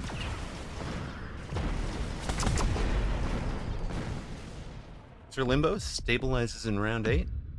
Drops Ron down to 2750. And this is something to watch for. When you've got a unit that is just feeding XP, you've got to sell out of that. If it is not getting the job done. So I had a bit of a crawler problem, and, there was a quadruple Arclight drop with levels so that they can kill even the leveled crawlers without any issue. Right. Might as well do it. And we'll have EMP on them to delete the Rhino tech and slow the Rhinos down. Great. One more reason And for just opponents as to I take do that, Proton. But he doesn't yeah, run the it on opponent Rhino. takes the Farseer, and he also takes EMP in the same round. Fair. But what I was pointing out there is that the rhinos don't have EMP on the bar, so... Or, sorry, You mean photon on the bar. So to get photon coverage for all of the rhinos, you would basically need a Farseer with photon. Or a boat, which he's not going to be putting on the flanks to get easy locks.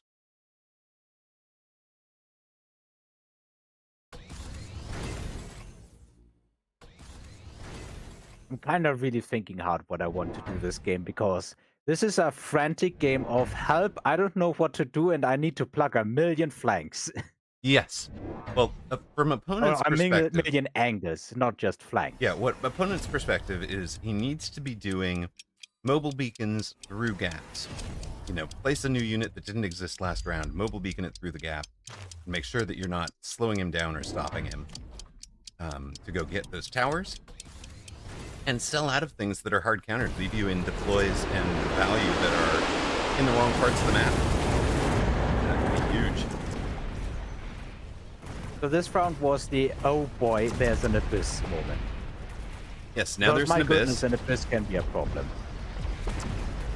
And we aren't actually getting the locks on the Saber this time. So we do finally delete it. I think it was one of the Void Eyes brought it down. In the acid.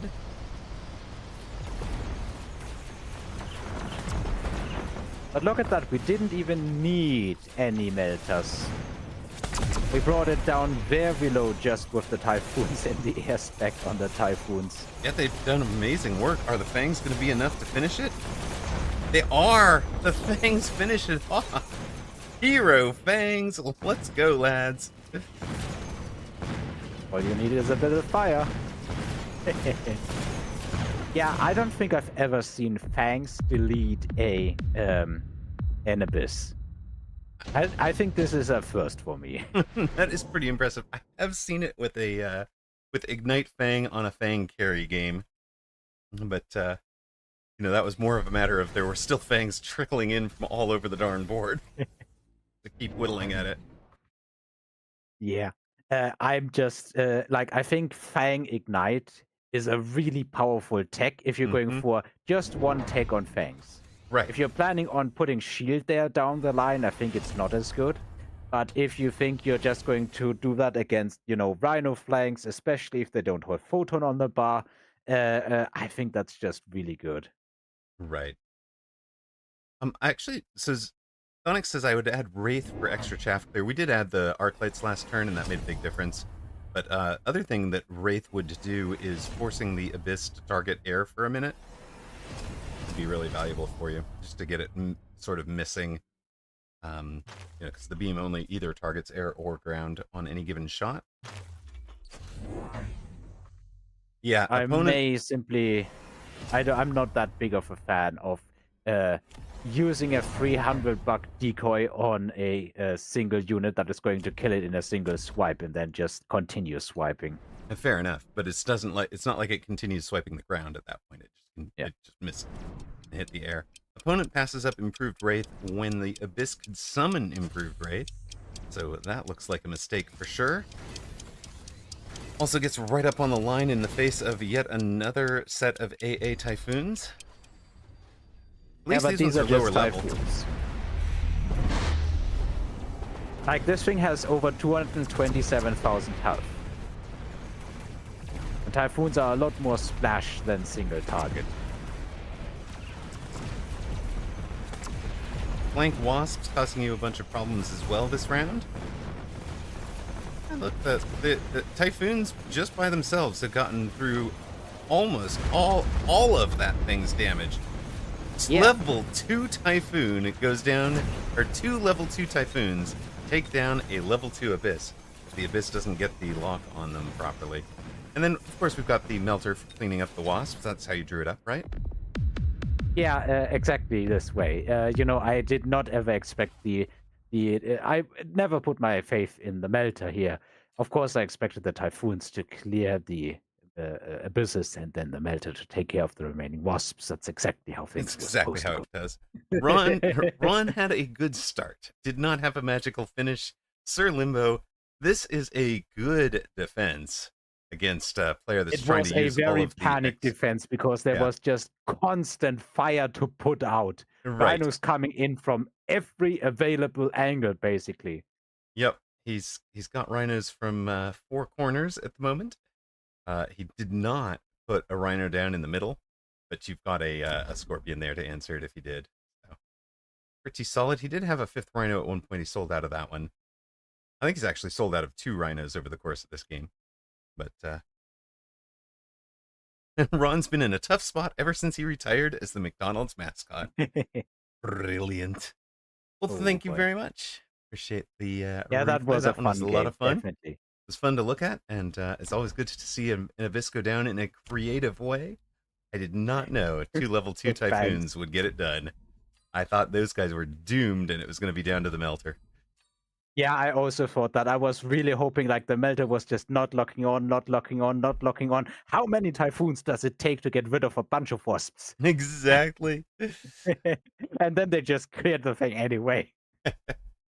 Well, yes, well, Fluffiest Princess is not wrong. It did look like Ron was losing the chaff war there, but it felt like he was winning the chaff war right up until you got those arc lights, right? And that those is, gave me the additional deploys to and then plug all the holes that I had remaining in my defenses right, and not deploy 300 cost typhoons all over there. and then Ron never adjusted to that in a way to start winning the chaff war again. I'm not sure his eye even saw that was a problem, right? Because that really does look like a player eye problem to me. What are you looking at? What are you watching? All Yeah, right. I can't see what he's watching, but I definitely think one thing he should have done is sell that stupid saber. Yes. Either sell it or take it. One or the other. That saber was pretty useless. All right. By popular demand, let's switch over and do a little bit of words on stream. Thanks for joining And I me. will be I will be taking my leave here. I have something to do tomorrow and I can't stay up all Can't night. stay forever. Yeah. But I wish you guys a lot of fun and see you again sometime next time. I still have enough blocks for 2 more replays, but I don't have the awesome games that would validate using it. They're totally valid. Well, thank you very much for the replay. Have yourself a wonderful evening. Yeah, you guys too. Bye then.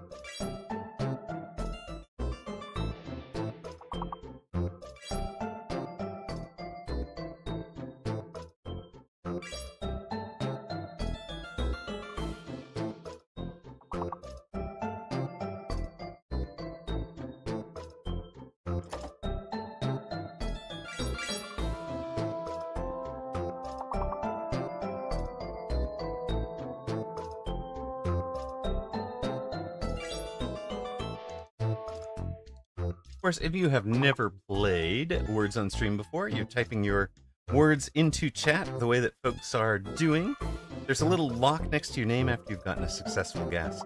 And it is not until, see the little lock next to Tom C. There is a word lock, or you don't get to guess again. It doesn't process your guesses, whether correct or incorrect, until it reaches the next little unlock point. So we just hit perfect that we'll go from level 1 to level 6. Thonix, Tomc 203 at the top of the table. Free Flyer and Steve French having great rounds. Ferrosarg, Medstev, and Snowy Mole all on the scoreboard as well. Of course, you've got what people are guessing along the far left of the board, so you can sort of see what things are on, what are folks' guesses. That can sometimes spark an idea for you. So everybody's locked. You can see this thing kind of coming up to the unlock point. Now it unlocks. Now people can guess again, right?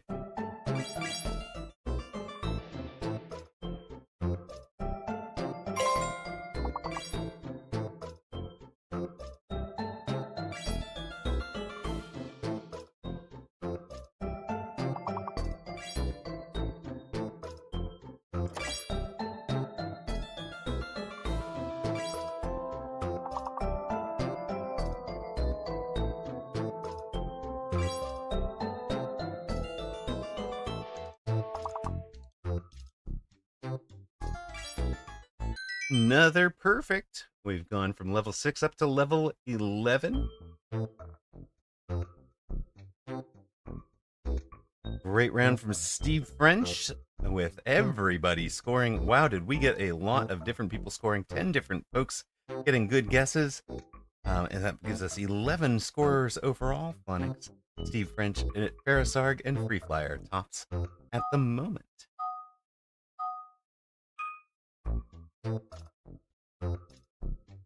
One of the following letters is fake. And it is the E. The E is fake. E is fake.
One words to go. No E. Gonna start with something between L and O. So the answers are in loci. Let's go, Snowy Mole. 3 straight perfects with great rounds. Again, we have 10 people scoring. Nice work, everybody. Steve French and Thonix, of course. The expected high scorers. Thonix ahead of Steve by 8 points at the moment. Free Flyer and Medstev both on 20.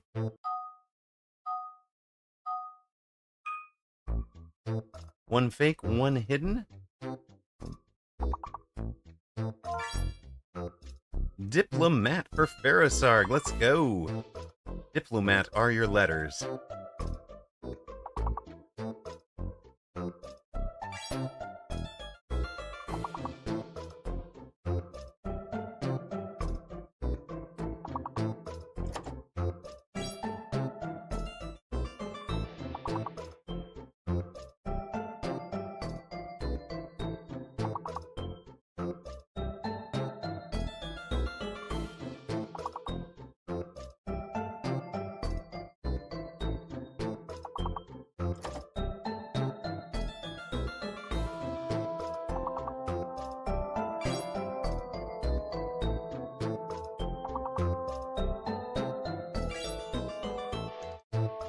Five-letter minimum guess, guys. 5-letter minimum guess.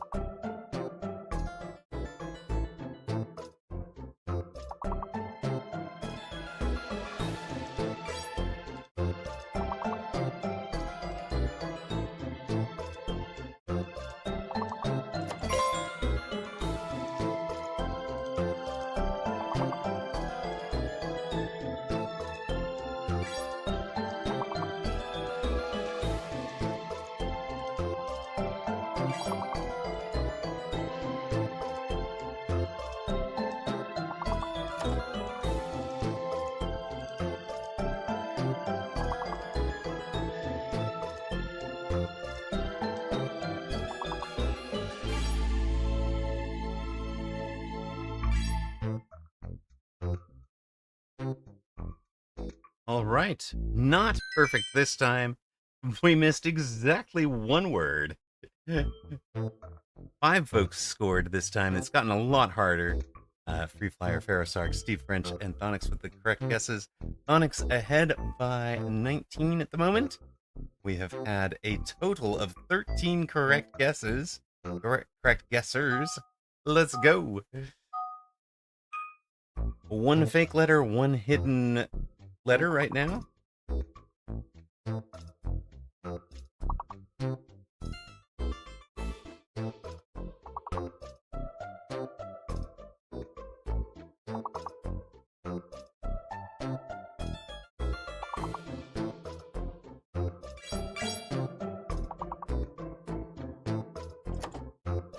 right.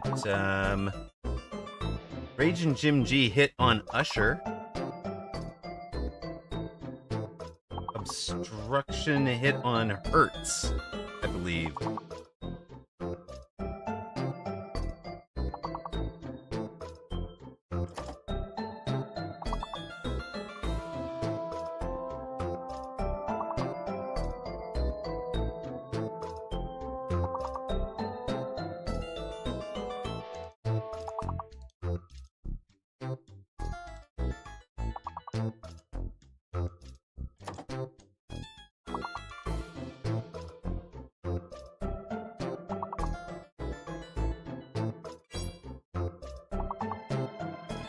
Larkmeister hit on Hunter.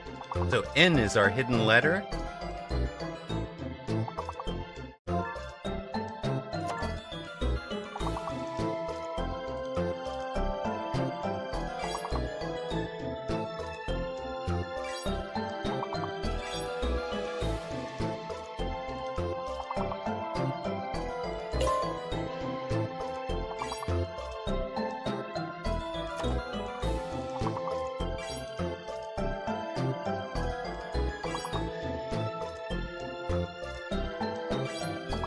We need one more. We're 2 points short.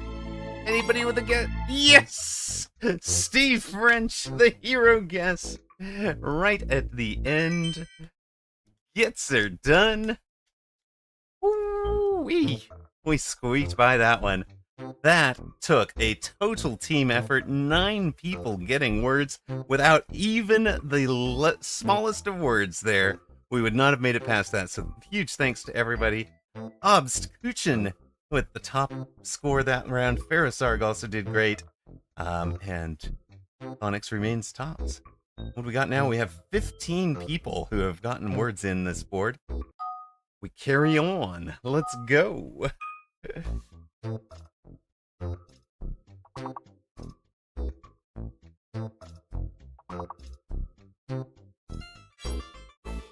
Obscuchin hits on naive. Naive is a valid word.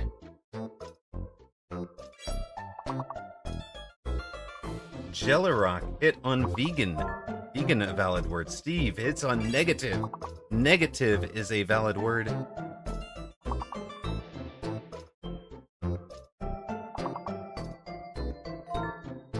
Agentive is also a valid word. Wow.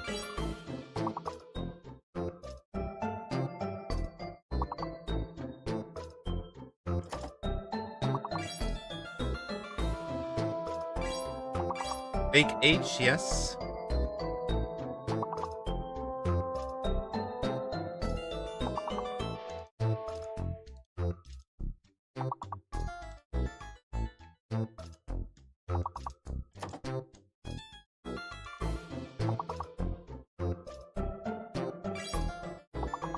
Naivete. Fake H, extra T.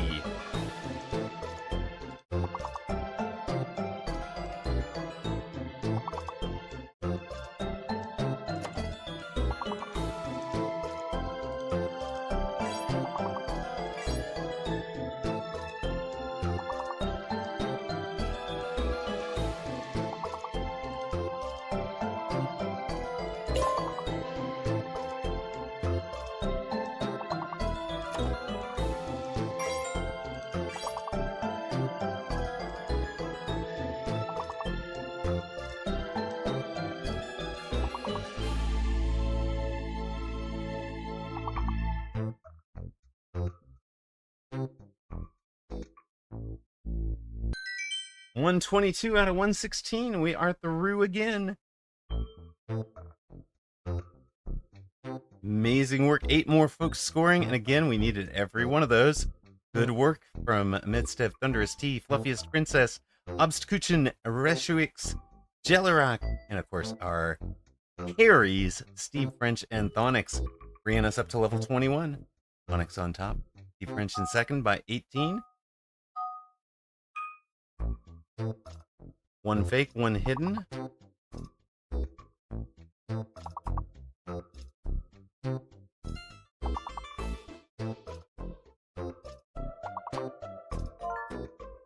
Dachshund hit on muscular. Muscular.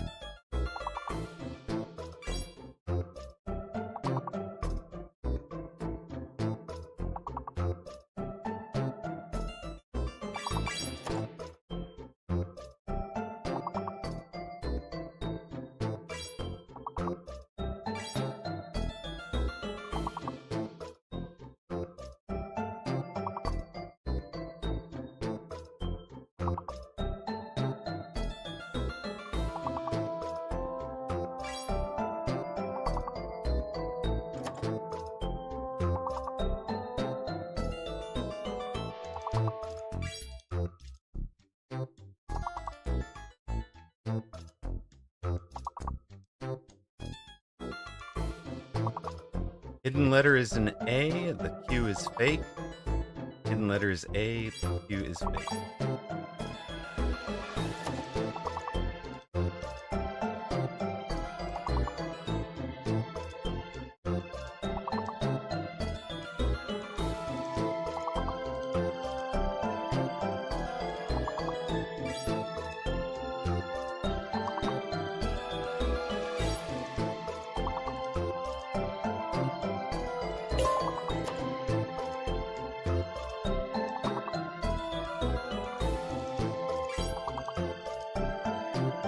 One more. We need one more point, guys.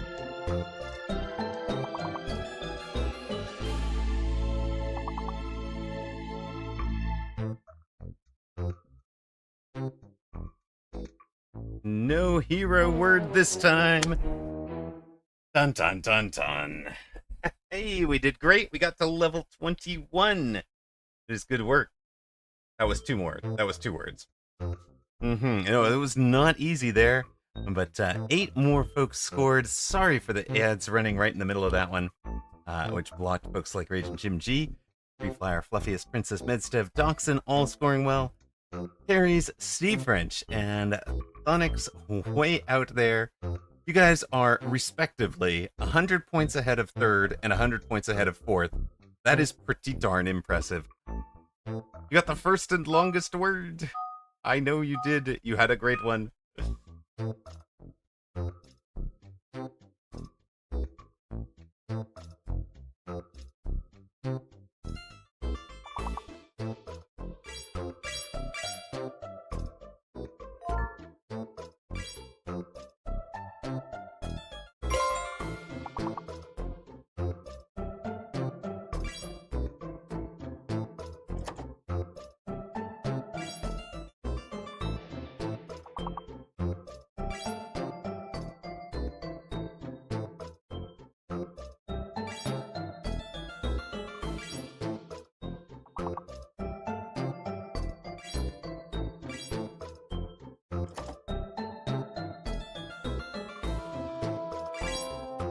Oh, there's the perfect. Good work, everybody. Of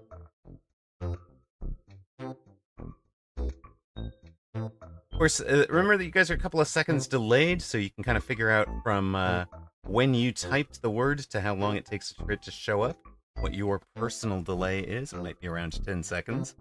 10 of us scored in that, and unsurprisingly, Onyx and Steve French are up top. Jelarak and Medstev both scoring 10 as well. Nice work, everybody who got on the board. Let's go on to level 6.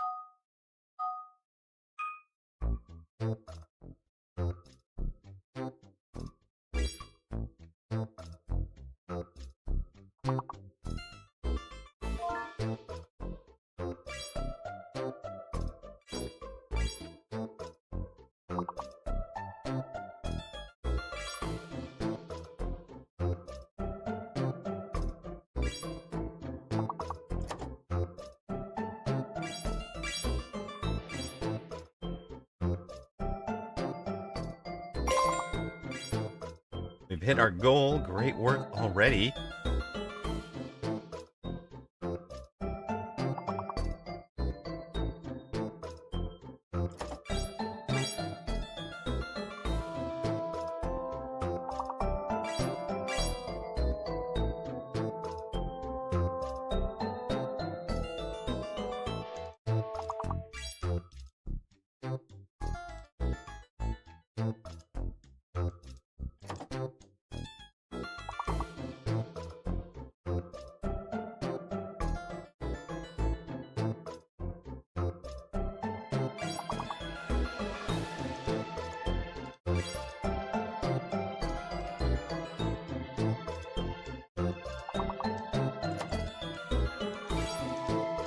Crew from Thonix, let's go.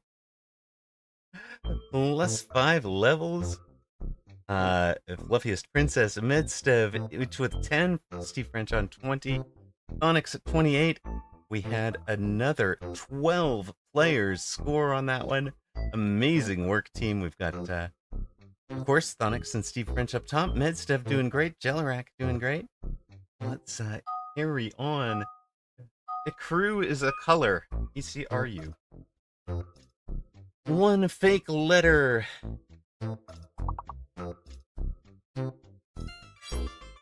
To accrue, to cheat at Scrabble. Love it. Comic-Con is not a valid word. Oh. Fine, I'll just take conic. Goodness.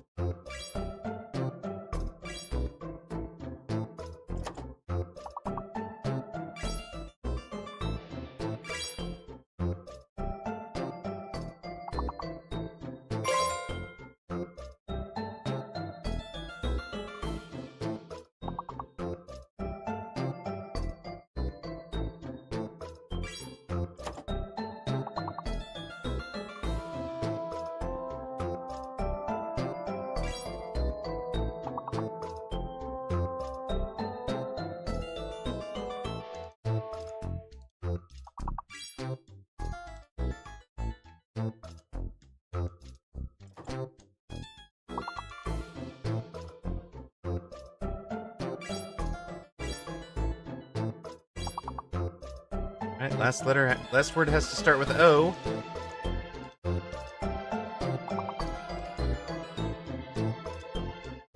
And it has to be once. Good work. I ain't needed here, Toast says. Oh no. We've gone perfect +5 more. Amarok tops. Thonix, Steve French, Fluffiest Princess Booyah, Jellerock, Rage and Jim G all scoring 10. We had 11 people guessing. Toast bowing out as we go to level 16. One fake, one hidden. 5-letter minimum. 5-letter minimum now.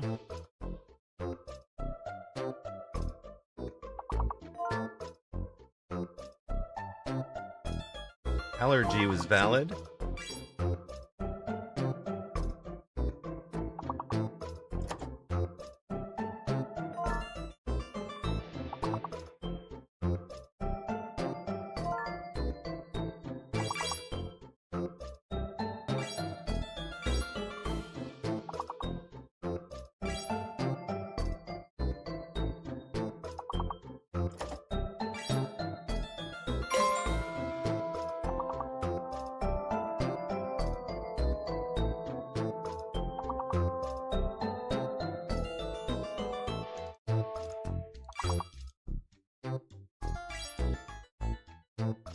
Argyle, oh my god.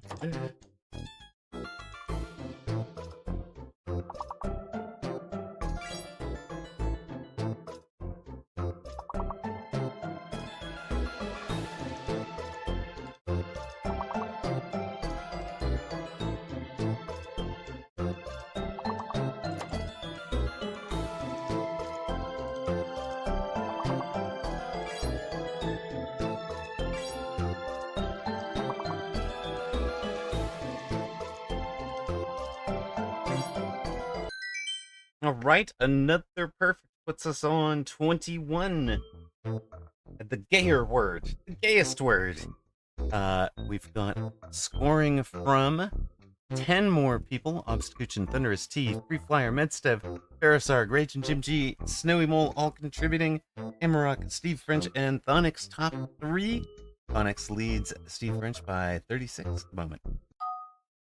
We carry on. One fake, one hidden.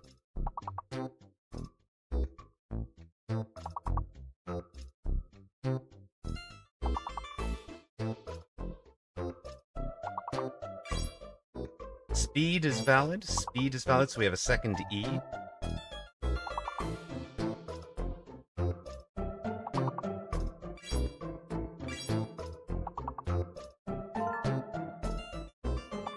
All right, let's go. Fluffiest Princess hits on escaped. Your letters are escaped.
Oh my goodness, you guys are incredible.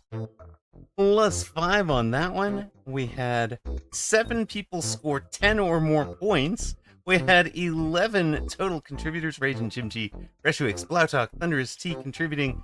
Contrast Ethics, Thonix, Obst, Kuchin, Ferrosarg, and Amarok getting 18. Fluffiest Princess with a huge 31-point score to leap up into 4th overall. Steve French with 32, closing on Thonix. We're up to level 26, folks. 1 hidden, 2 fake, 1 hidden. 2 fake, 1 hidden, and it goes really quick.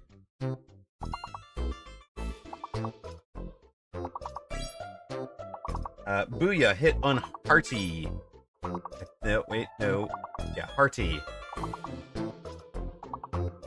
Free Flyer hit on Grape. Steve French hit on Therapy. Therapy is valid, as well as a Viva G. Therapy and a G.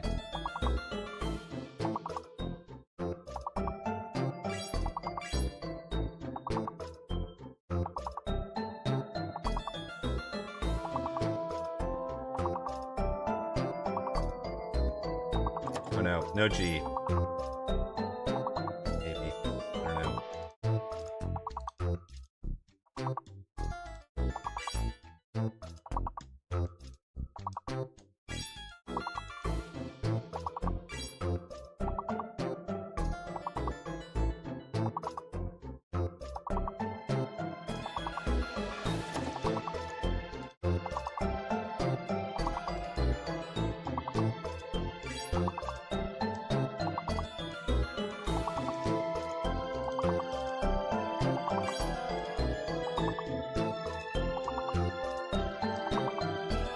Okay, give us all the letters so we can finish this out. We need 15 points. I think that means 3 of us need to guess correctly.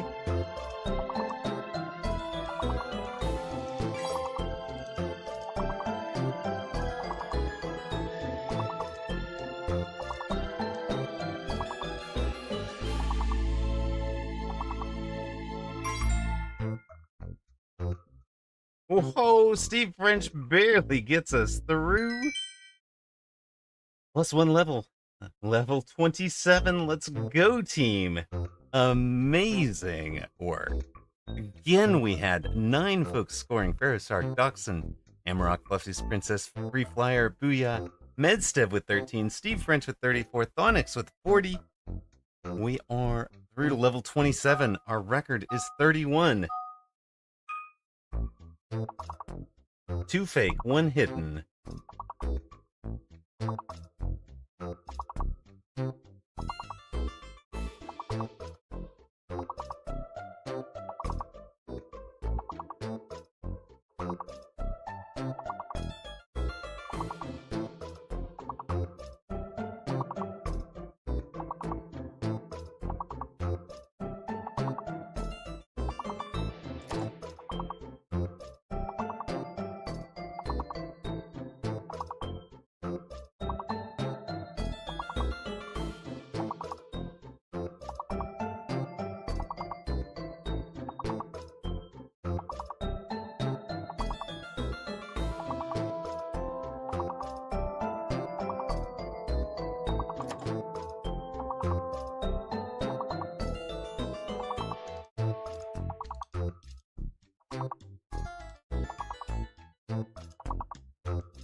Steve French hit on innate. Innate is valid.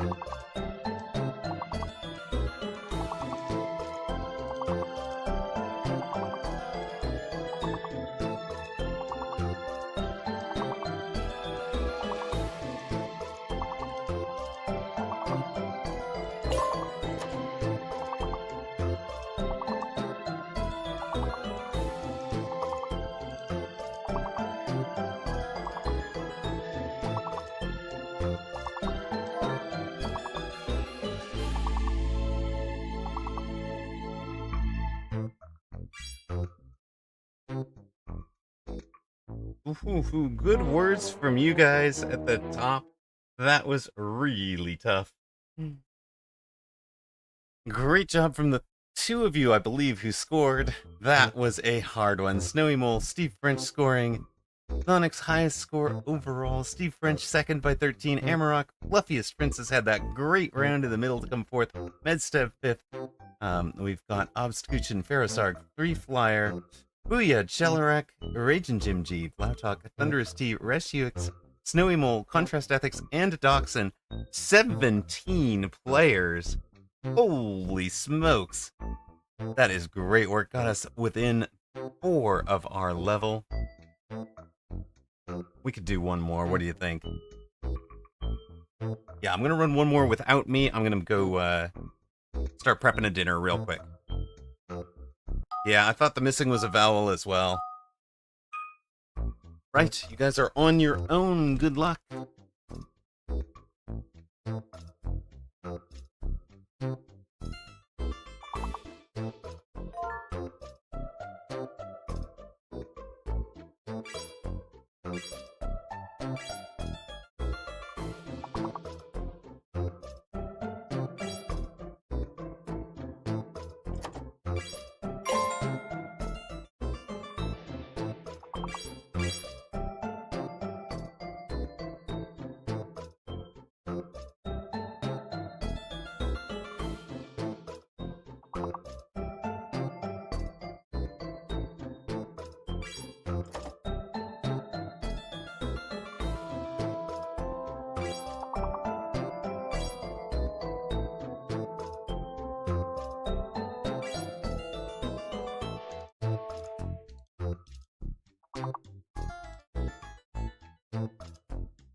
That looks like back-to-back perfects to me.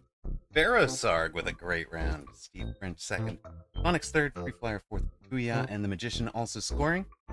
Onyx, top of the overall table. We've had 9 folks get correct guesses in. It's just horse spelled incredibly wrongly. Never been so mad at a game. I do think some of the words are... There are valid words that are not in. One of these letters is fake. Pollen is the valid word.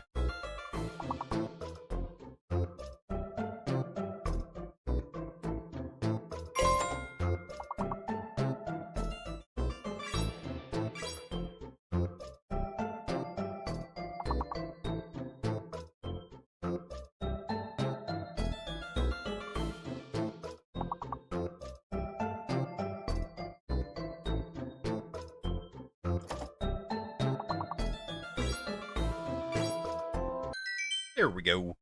Perfect again.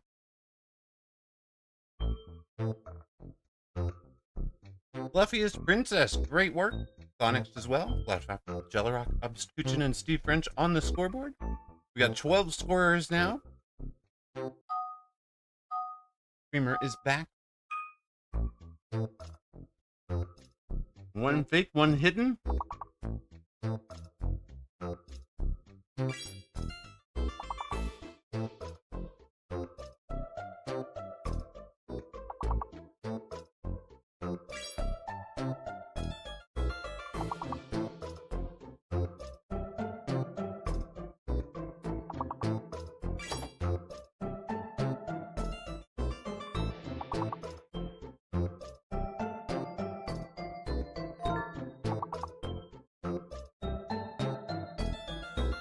Five-letter minimum for those of you that missed that.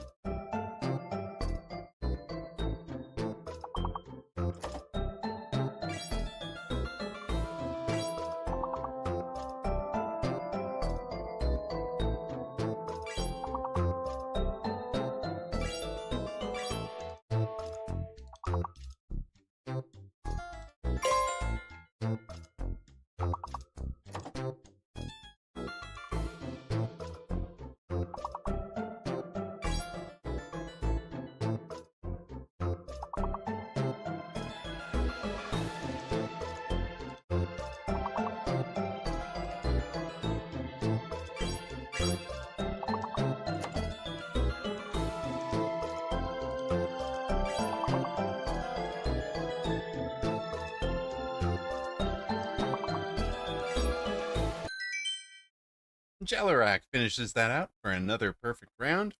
Go from 16 to 21. Barosarg had a great round. Solid third right now.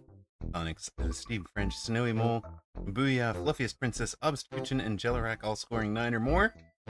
We've got a 12-player team at the moment.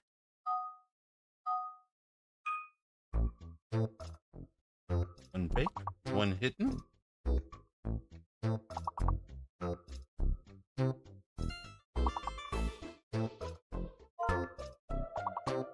Gesture is valid. Gesture is valid.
94 out of 81. We continue on to level 23.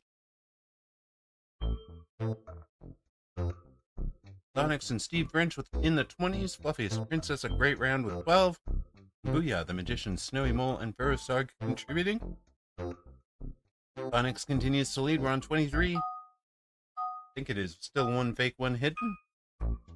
One fake, one hidden.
Holy smokes, guys.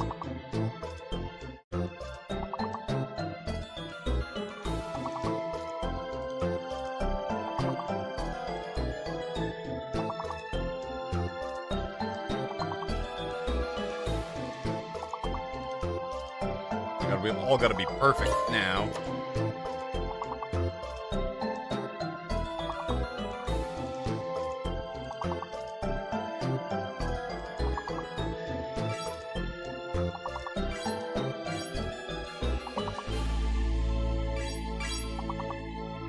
Man, that was a brutal one.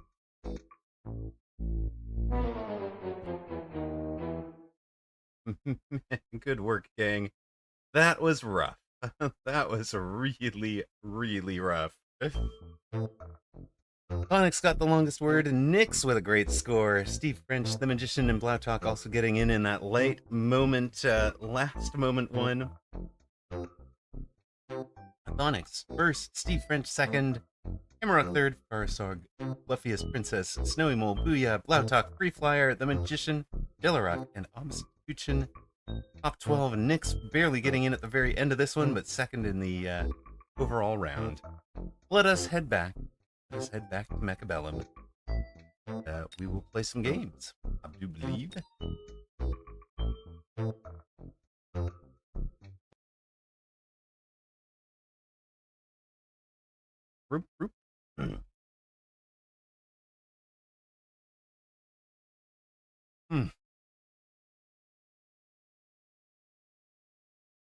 I watched a little bit of this on another channel, The Words on Stream, and we do so much better than they do. And they get the kind of like normal, slow ramp up that you might expect from the way the game goes, like moving forward 1, 2, or 3 levels at a time. We just bomb through everything. Oh yeah, level 1, level 11, level 16, no problem.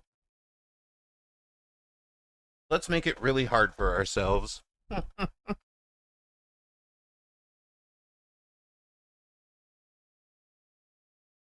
We have been dodged for a moment there.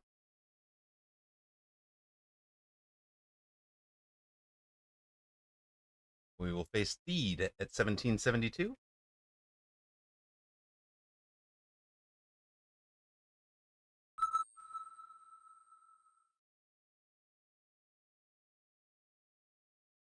Let me put up a channel point predictions for you. And it looks like we're going to run an ad really quickly here.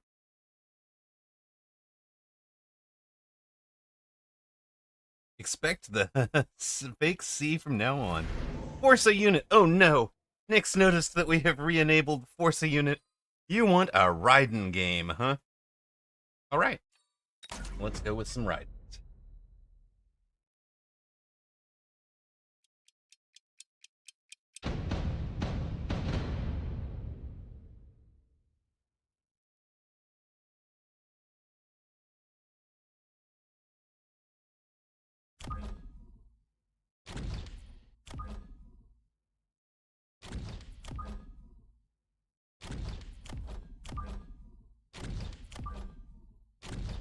Opponent, a marksman specialist with a steel ball and arclight start.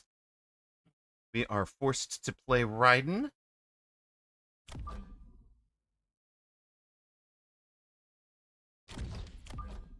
Okay, we can play Raiden.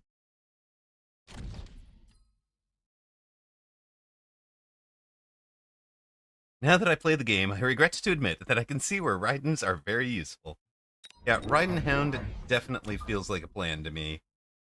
Don't think I mind that as a plan at all.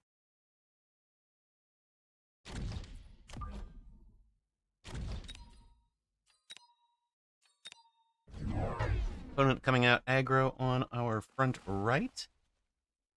I think we can handle that, right? Nothing too bad about that one.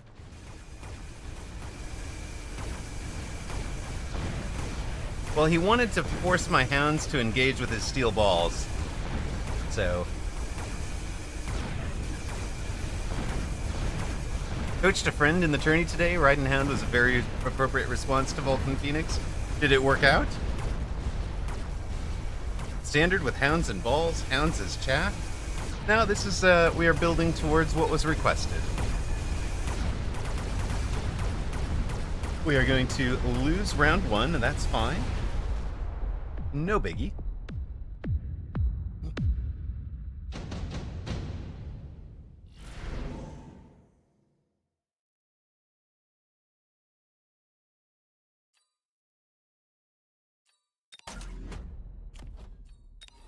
Like improved Melter, but it is not to be, I think.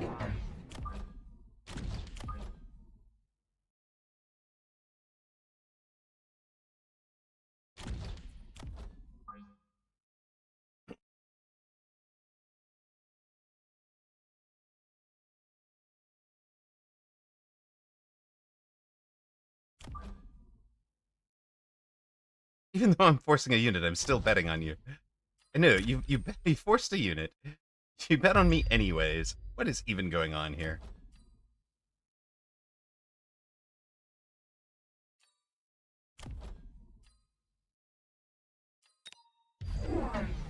Opponent trying to slow down the outside. Does throw down a steel ball. Or, sorry, a shield there to protect the kind of obvious spot that we might have thrown down a missile at. It's fine.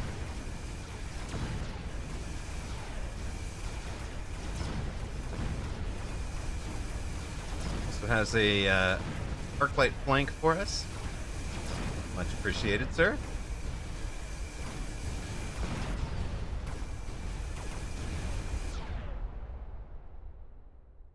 Having slowed these guys down, they took forever getting out to that tower over there. That'll be fine. What could possibly go wrong? Welcome back, Toast. We have more mecha for you. We have re-enabled force a unit, force a strat sort of things. Those are at the new Season 4 prices. So sorry for the sticker shock for some folks. Some redeploy.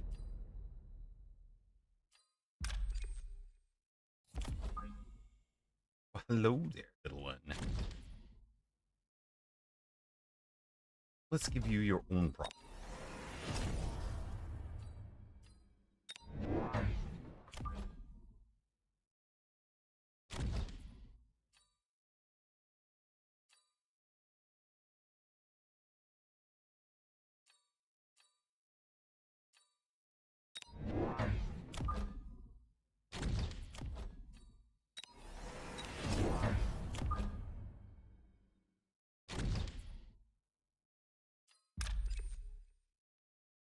Can we clip the edge of that? Probably. I don't think he's putting up another shield for it, right? Oh yeah, we can even hit the air unit. Boom. Might make a difference. Probably won't.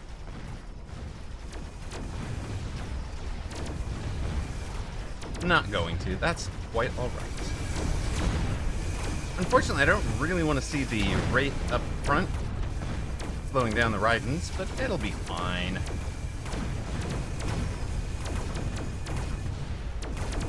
It's a forced Raiden unit, forced Raiden board.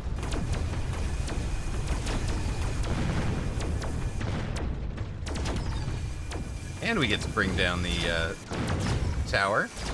And we get to level up. Oh, no, we don't. No, we're not going to heal off of this. That's fine.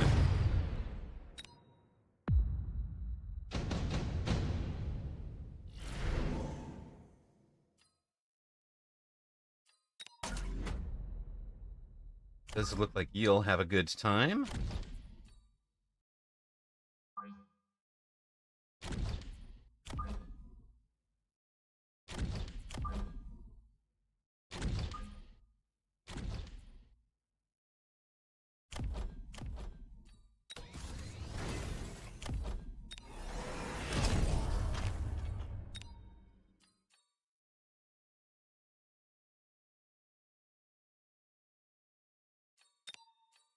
Pick up a ride in here. Let's just keep letting some units move out over there.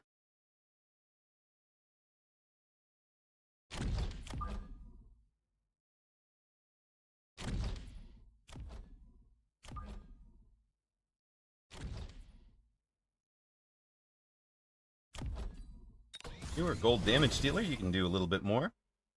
Bird on the line with a jump drive. No. No, we're not even running jump drive. Opponent running a whole bunch of Phoenix as well. Seems fair, really.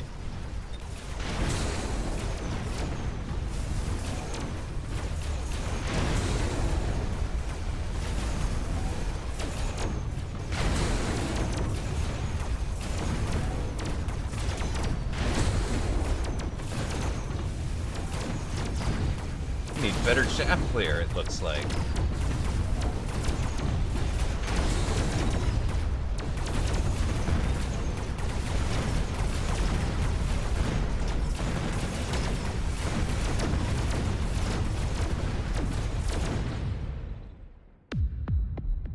Corner Mountain should answer that arc light just fine. Do think it wins. You're not wrong. You're not wrong there. Oh, well, that's handy.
The more we can pull these guys into the middle, the more they will go burn.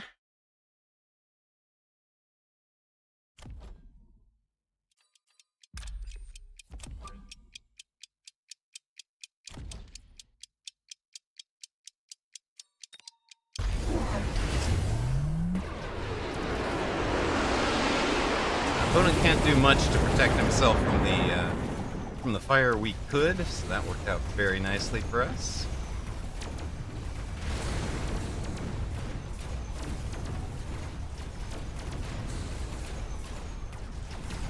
What's happening back here? Why are we EMP'd? Who's EMPing us? What the heck? Opponent's board does look pretty empty.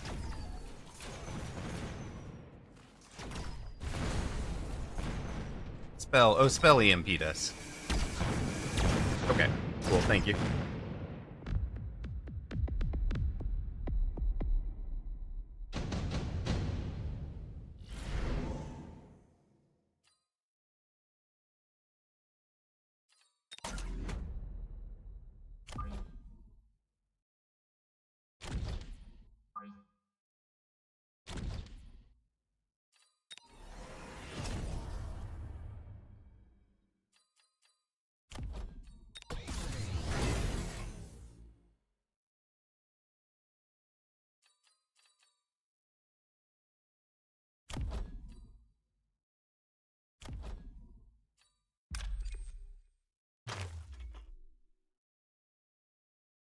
You can go away.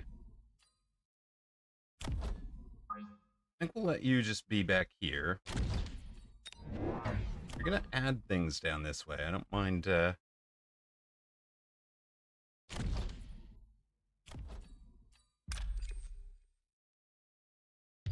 don't even mind missiling them out, really.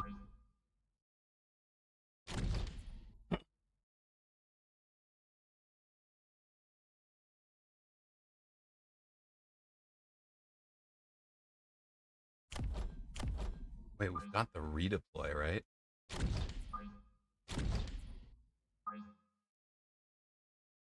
I wonder how dumb that is.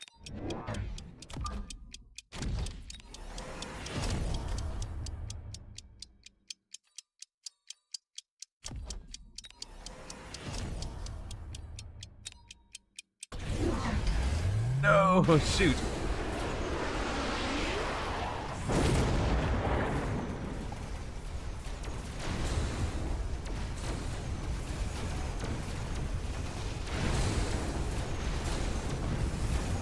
Melter got one job done, but not the other one.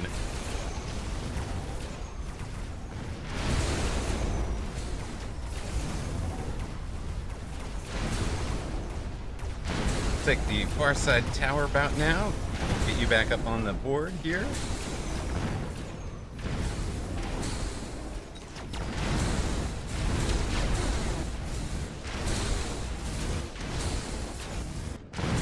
Yeah, we keep bringing down his shields. That's good. I think we've got this. The irony that I spelled spell wrong. Yes. Yeah, the Melter wasn't hired to deal with the crawlers either, but, you know, it found itself doing it. Oh, close up for the Raidens and the Phoenix. Looking good, team. Looking good.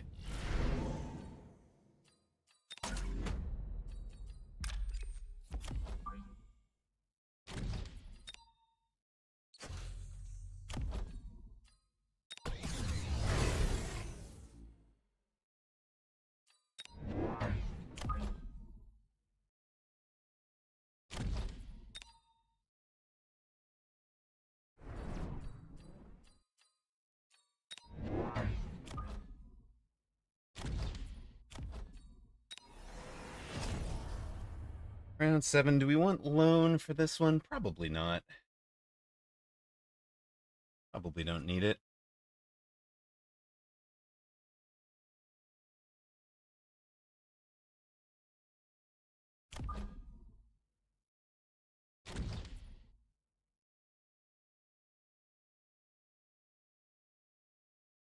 We'll take it next round, though. Definitely want it next. Okay. See how this goes. He's added oil on this side. Oh, we moved the Melter over to a spot where it would survive for a long time. So that was part of the thinking there. Oh, it works on, yeah, production stuff can go on any giant. It's fine. It would have been fine out there.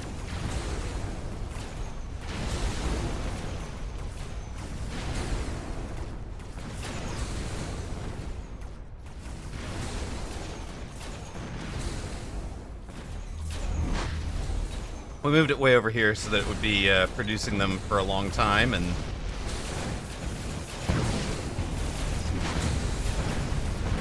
fact does get through things there. That's pretty solid. Hey, we even win the round. Now, he's got that big EMP coming, right?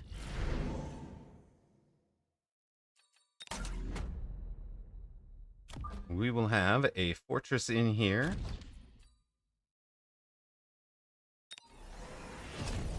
Snugged in, I think.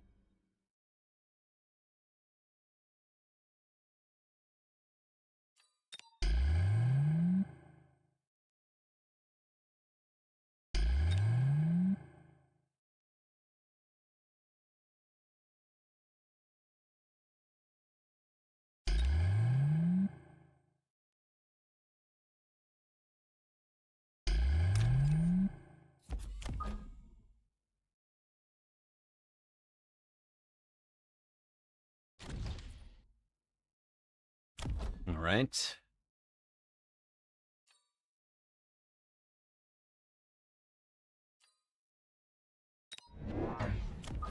gonna have you for a worm clear over here in case there is a worm over here.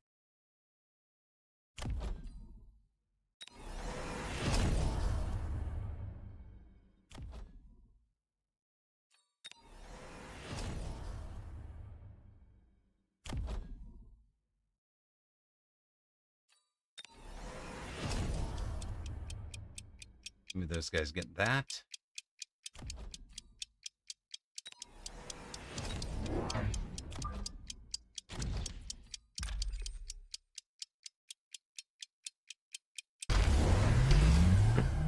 Melter isn't worm clear? No. Yeah, we've got 3 different giants now.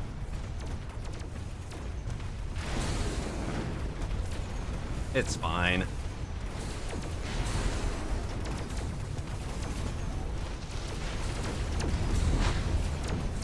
And that's a awful big saber he's got in there.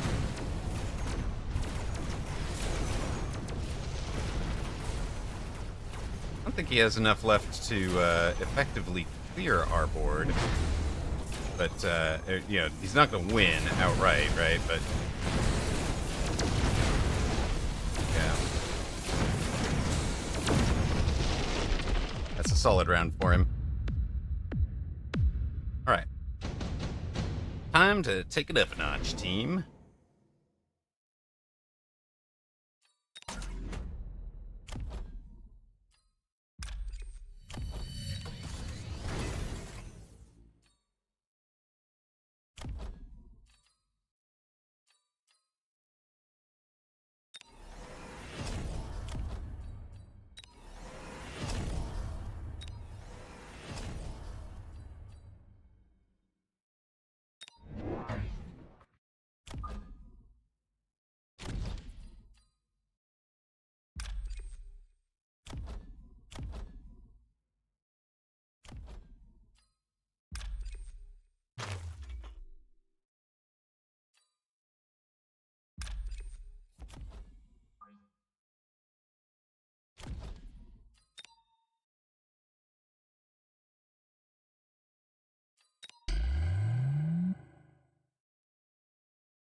Hmm.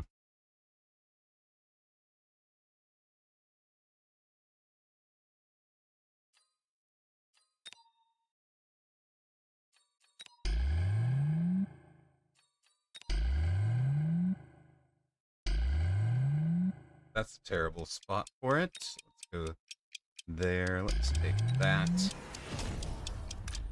Throw down.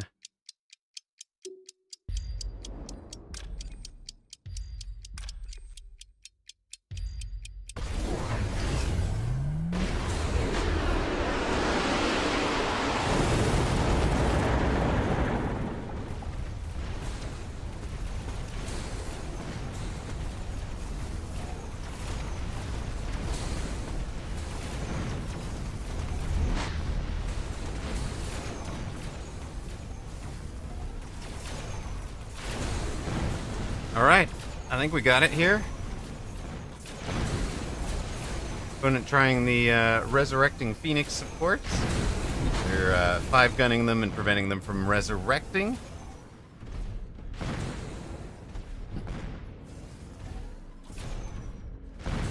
Yes, so much of the army on the abandoned left side. For opponent, he's down to 134. We're on 202. No more fire. Big EMP, sure. Big EMP right over the top of all your flying units. Sounds like a plan to me. Make sure we don't lose the ground game.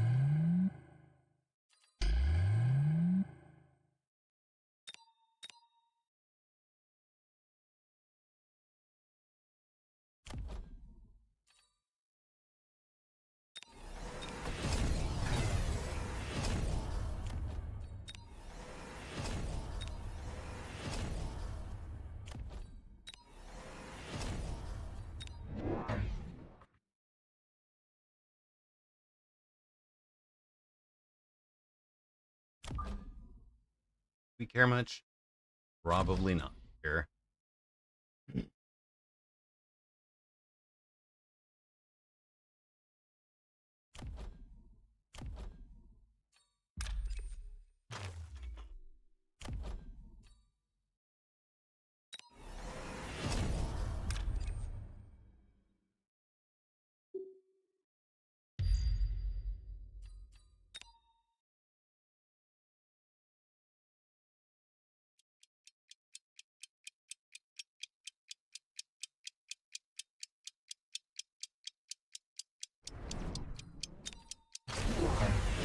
no.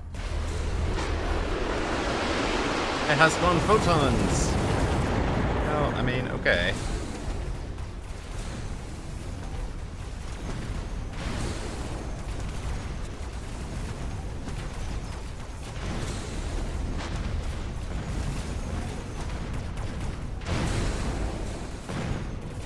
Yeah, get out of here. Raiden game redeemed. We did. We went oil.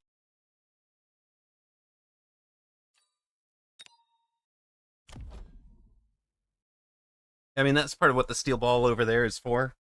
And we're just we're destroying his chaff over here. We've got plenty of good targeting, Snowy Mole. Boats panic? No. No. Raiden's beat boats?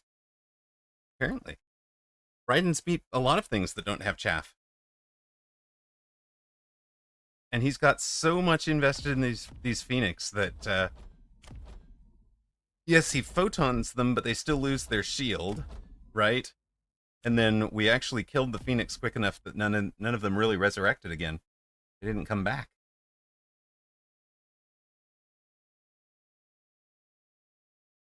We had it all the way. Covered. Absolutely. Without a doubt. No question there. It wasn't even close. You guys believe that, right? I'm sure you guys believe that. You guys will believe anything. Right. 1-0. 1725 for the day.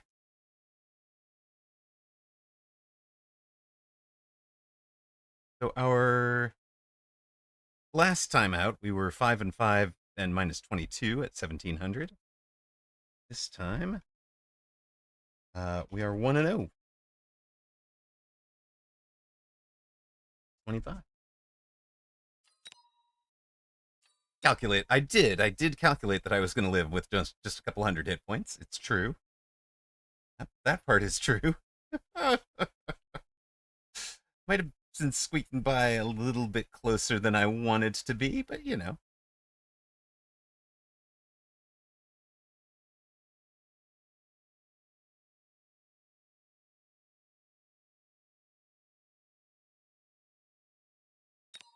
Hold on. Oh, no, we're facing Ben Malls.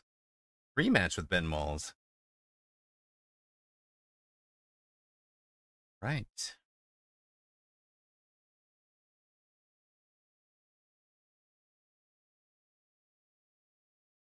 That one. This one.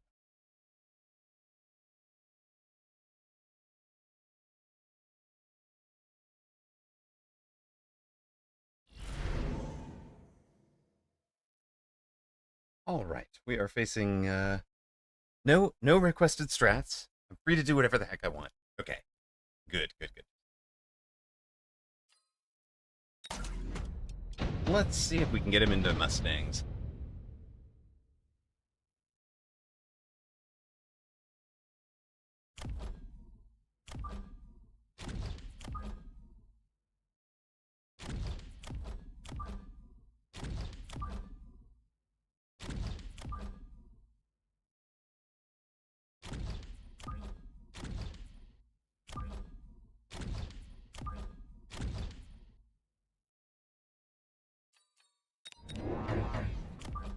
Requesting a no giant approach.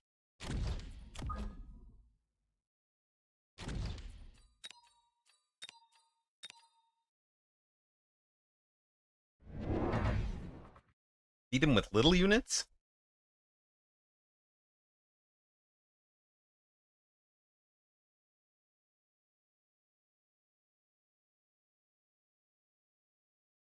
Tier 3s wants to see no giant approach. Do Titans count as giants? Can I build mountain?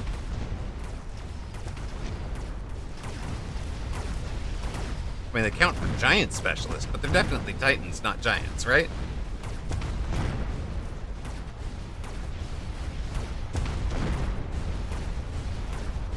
Oh, I'm allowed to do giants? But I mean, it's like, if it's no Titans at all, then I go Rhino Wasp, right? But I'm allowed to do Titans. Okay, I'm allowed to do Titans.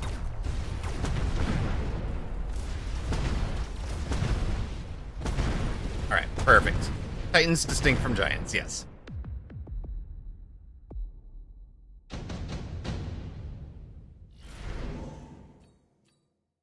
Well, okay. Got our blank screen unit. Got our fellow here.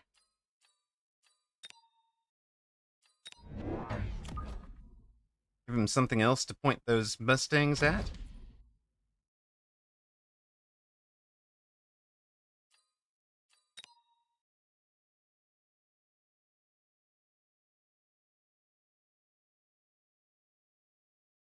Giants are the big boys. Titans are the biggest boys. Titans are the men. You see quite a lot of Wasp Abyss happening on the letter. Is it actually a thing? Heck yes. It is actually a thing. 100%.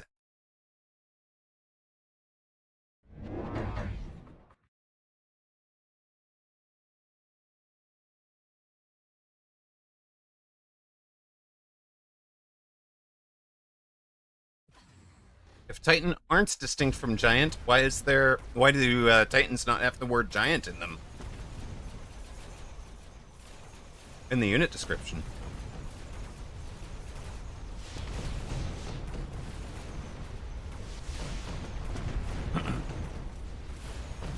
Troublemaker.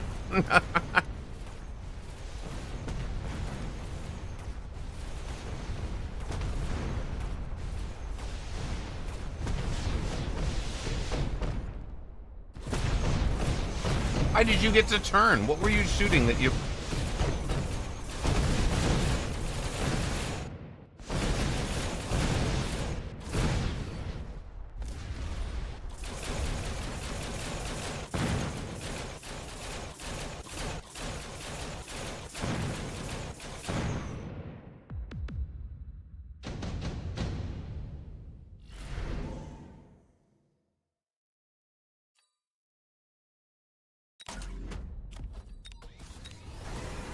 Ew. Hold on a minute.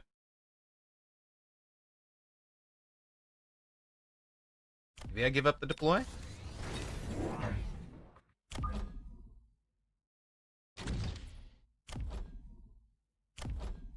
Do I give up the deploy?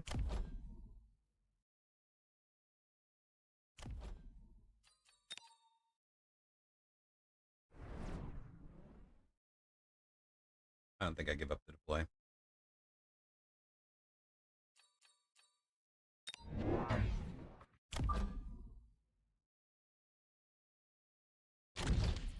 You can't have my deploy.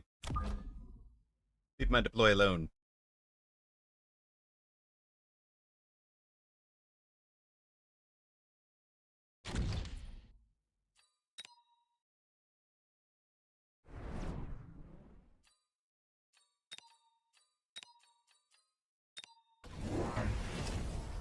Yep. Shocking, really.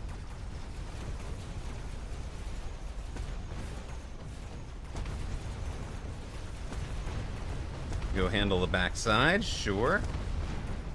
Glad we did not give up our deploy. We wanted to do it this way. It was the right choice.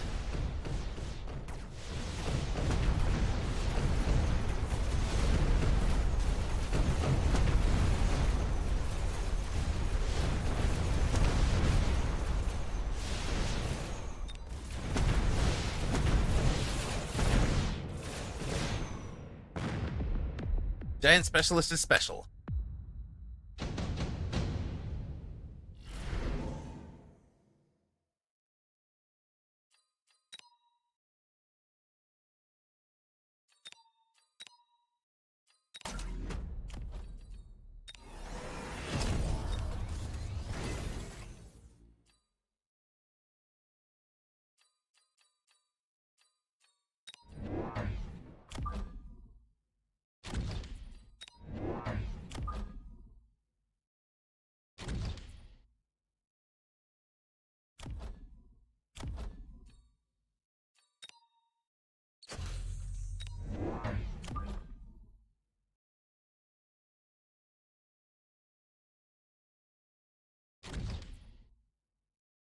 playing them like backline crawlers, apparently.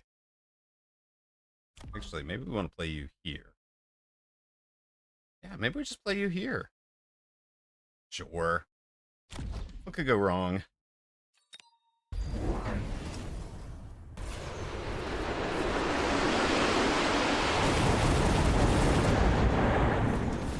Opponent goes splash for the wasps. And the crawlers, really. And it's just heavy into the Phantom Ray. Okay. I mean, we really should just Raiden him again, right? Mid-tier specialist. Unlocking Hacker, Scorp, Farseer, Rhino, Wraith, and you get plus 100 cash in the first round. That is, I think, very strong. Do we have chat on? We might not have... Oh.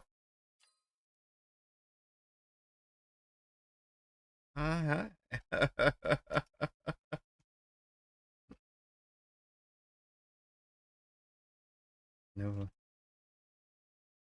Didn't brub the Phantoms. Thank you for asking. Thank you for asking, because I had it off.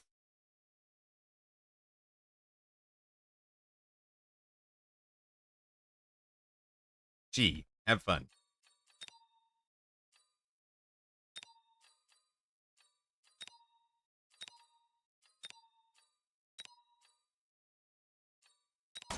You know what? Screw it.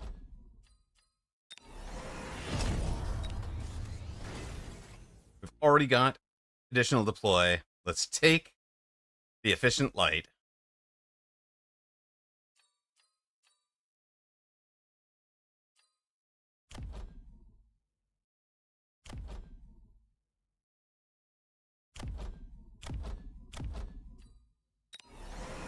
Sell you.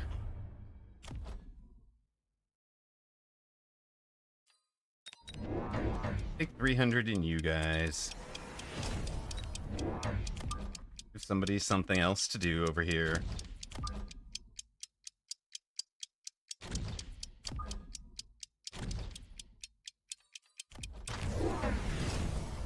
Opponent gonna try the extended range. Yeah. Okay.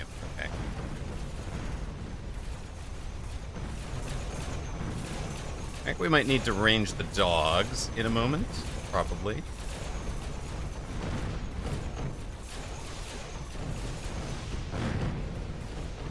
Bit rough of a round.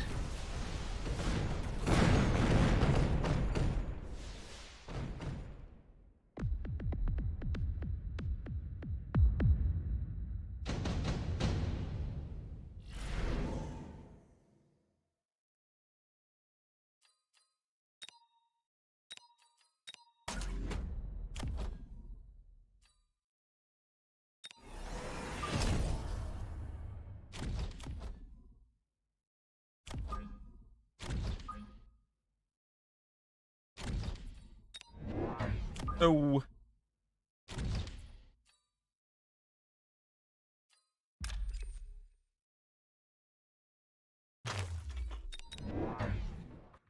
also, hello.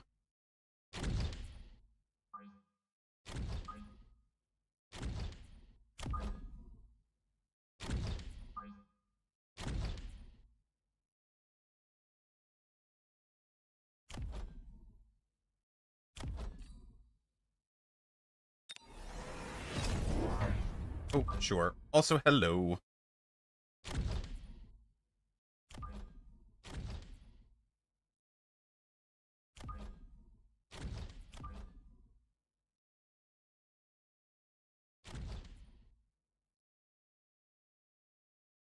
Oh, yeah.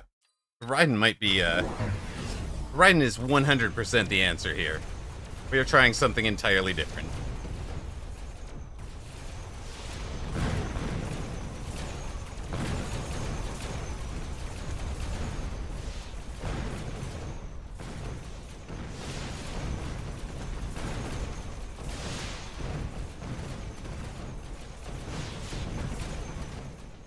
Hello, still a lurker. Are you still a lurker?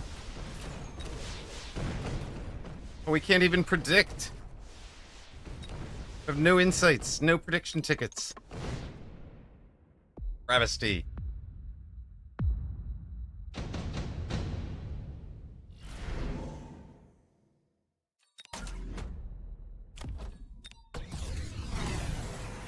hold on a minute. We might need range first for you guys. You.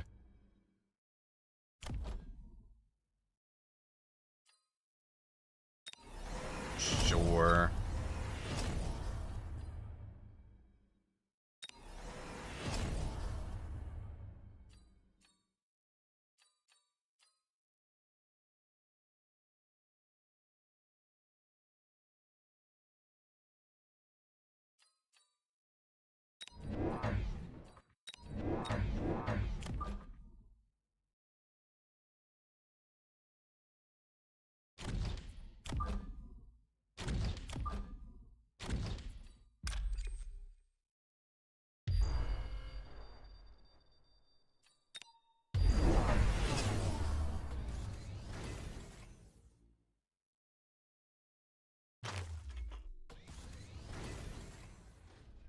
I mean, the Farseer should take EMP in a minute, right?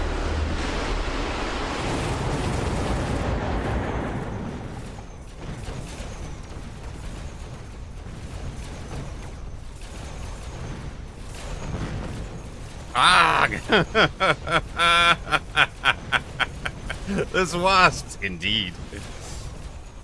We are just running carry wasp. We are bedeviling Ben Mulls with carry wasps.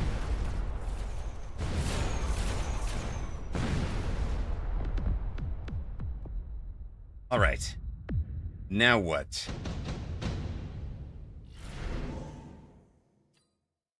Well, lightning storm's no good for me. We can try to guess the side. Try to guess the side. Or we could just gut it out.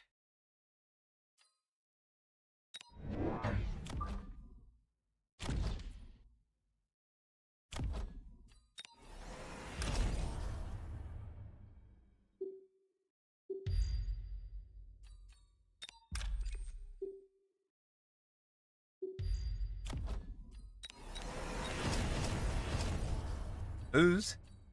We'll be just gutting it out, chat.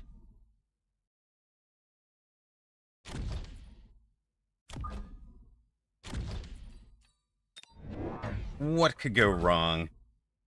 What could possibly go wrong here?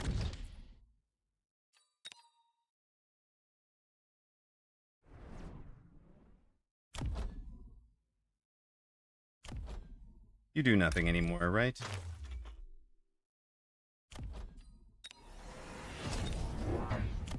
You get to be over here, probably. There's fire, the ground will be in flames, but there's actually no ground units. So, sure.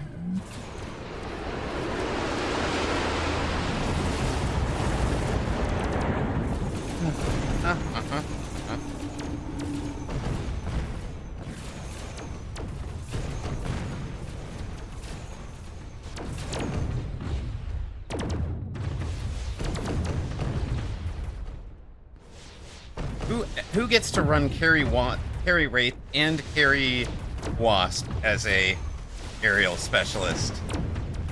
It never happens. That never happens. Good night, Zalex. Thank you very much. Appreciate you being here. Laser sight. Ooh, MP blast. Well, I mean, sure.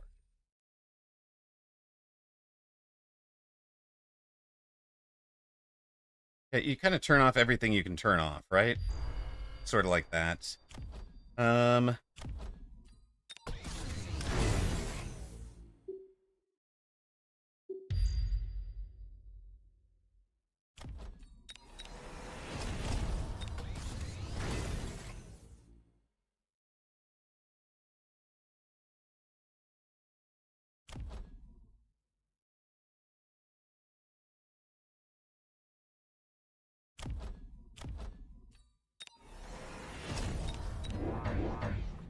Maybe Relic can give us a couple of rounds without spells. No. No, he will not. He will not. He's a nice bear-like. He will not do that to Amarok. No, no, no, no, no, no, no, no, no.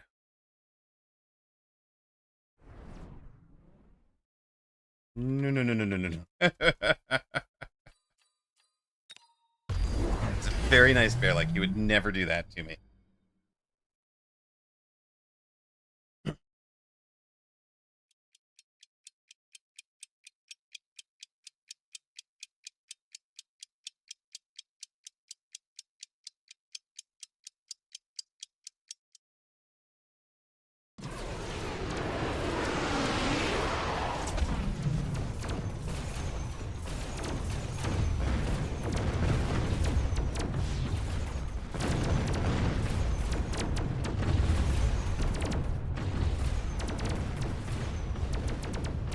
Yeah, hyperscaling wasps are hyperscaling. Oh, I don't need no stinking boats. But if you'll allow them, maybe I'll make them to print more wasps with.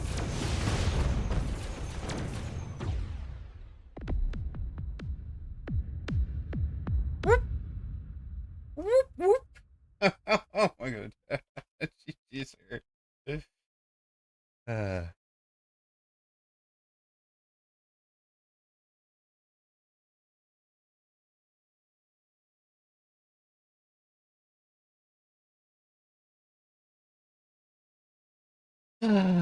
hello, Roxas. You don't think you don't know the classic comp carry wasp carry wraith versus carry extended range phantom ray?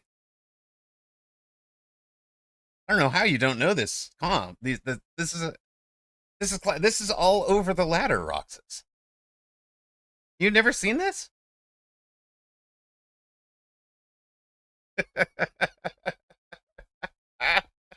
I haven't seen wasps do that much damage since that one horrible picnic at my aunt's house. Yeah, these guys got through 265,000 damage. Well, 261,000. You've been getting hit with rays every game. Hey, it's supposed to be a carry phantom ray. Look, he's got them all over the board. They carried him to defeat. What more could you ask as opponent?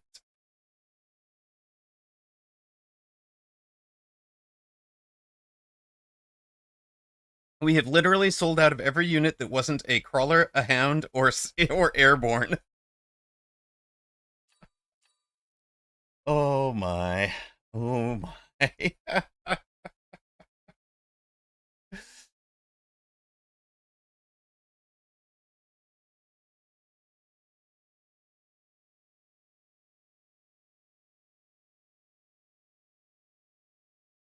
We're just here for our piece of the weekend tournament MMR pie, Ben. I mean, sorry about that.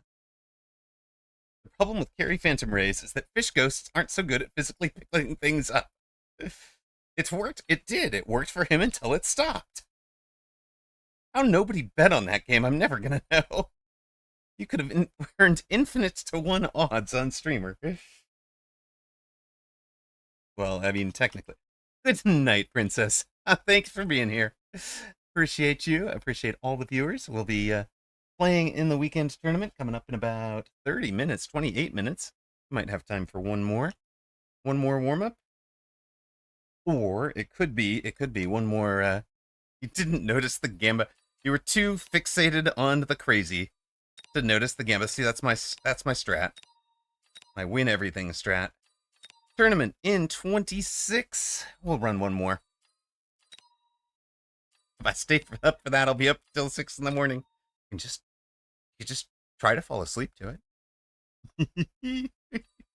Tempt. Oh no, autodidactic spam again at $18.99.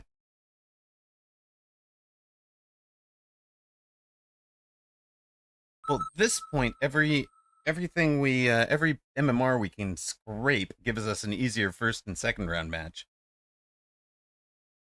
Juxtapose says I'm going to try my luck in the Americas. Good. Entered the EU earlier and my power went out during the third round. Well, you join Park as people who had to abandon in third rounds of tournaments against their will. Okay, no forced anything. I'm not accepting requests. We've done. I don't know if you noticed, but you've got the force a unit back. If next time you want to force some crazy strat like that.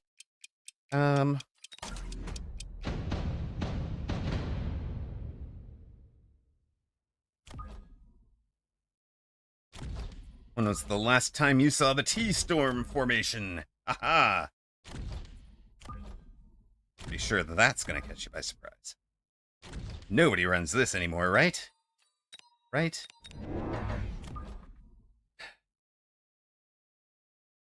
Used to be all the rage.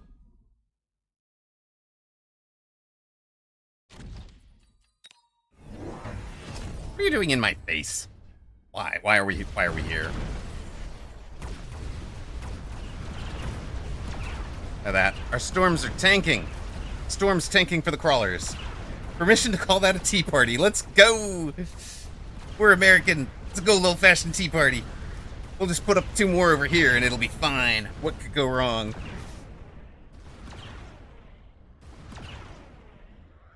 It went wrong, chat. It went wrong.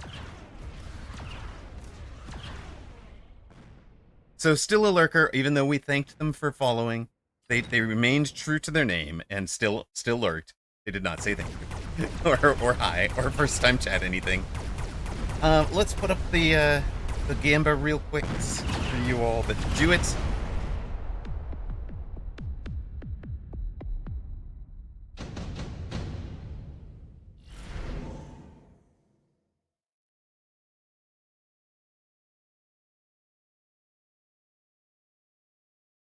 There you go. Channel point up.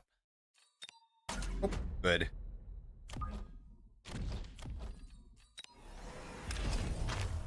Well, I guess we're running more Wraith today. Day of the Wraith.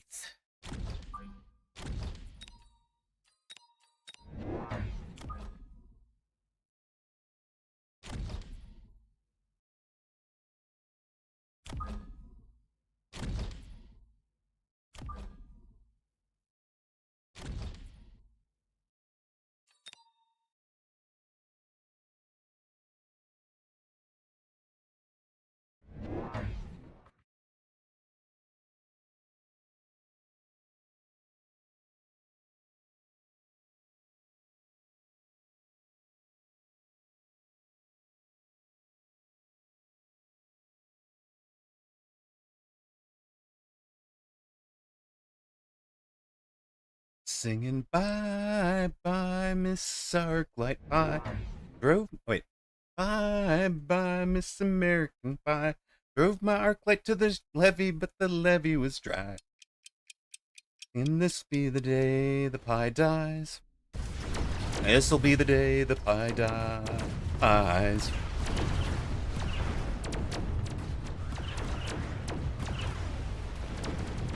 Maybe it's bye bye, Miss Pie in the Sky. Gotta come up with better lyrics there.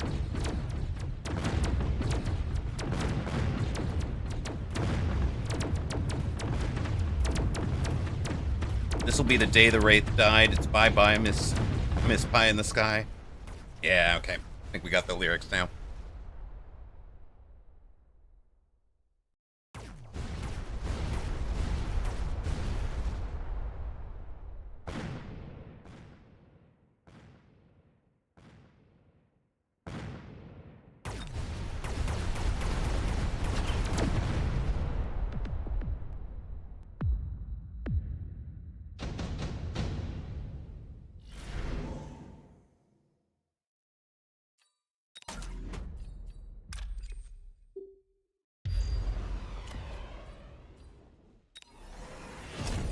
Mm-hmm.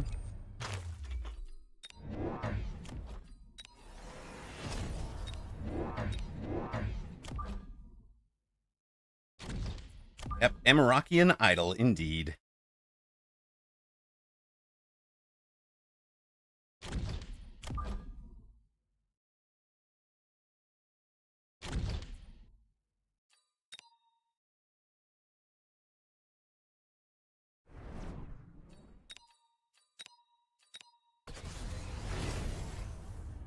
All right, 21 minutes till tourney, so probably don't want to start any new games after this.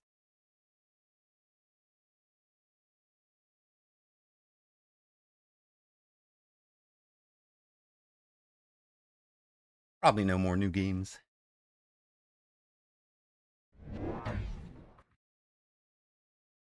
Opponent goes for the Degen Beam and has a heavy armor on a rate.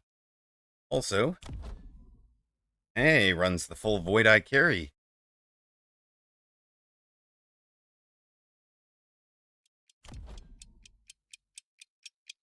I think it might actually be 2 Void Eyes. Oh, it might even be more Arc Lights, even.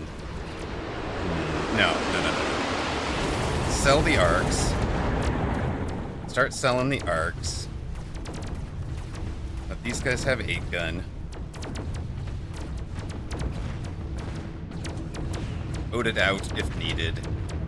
Backline missile, sure.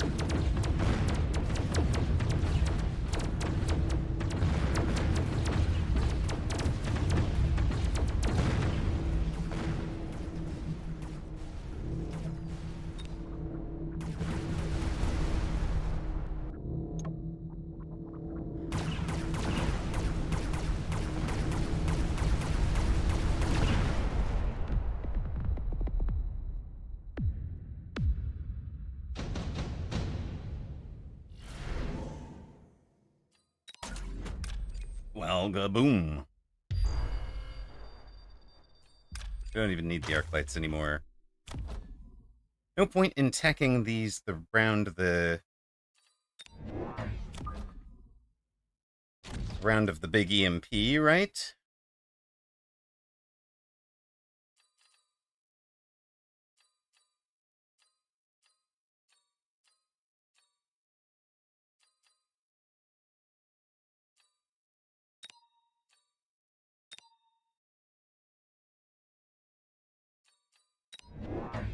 I kind of wonder if we need you back here just to clean up that little flank problem.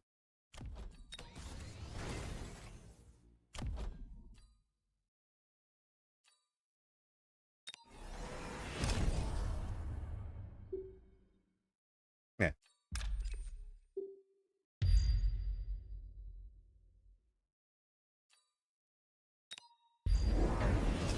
Put things on fire? What would you do that for?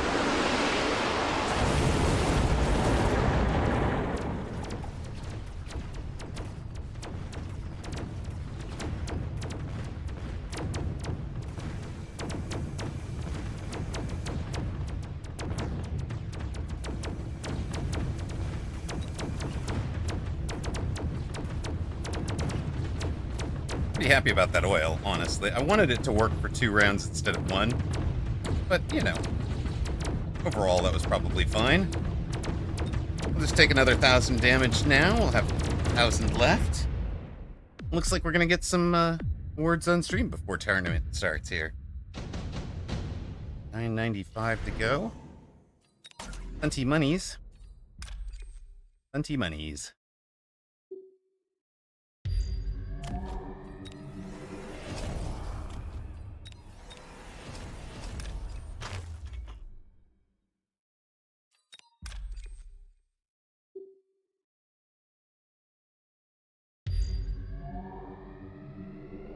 Damage is really, it's just an artificial construct.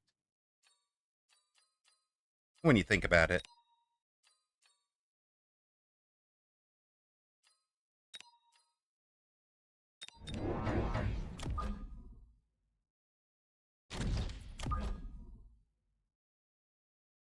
This agreement to the game ends when we're at 0 hit points, that's also pretty arbitrary, honestly.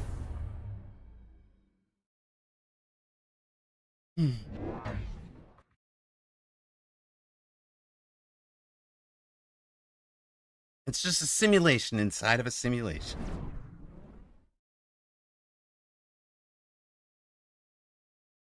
A dream within a dream.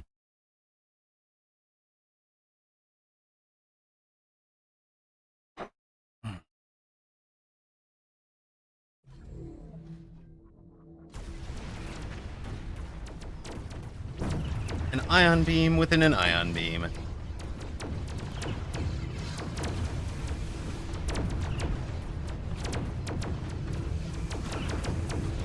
Alright, so you just park right there. Front row. Well, that didn't seem to work.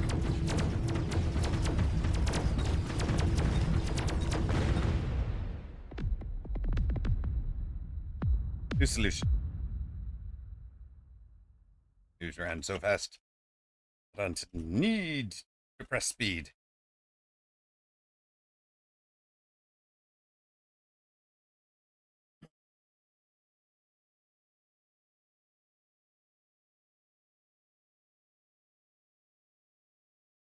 Well, it worked. Teaching too good. Yeah. Yeah, that was strong. I think of the lesson in which tech to take at first. All right.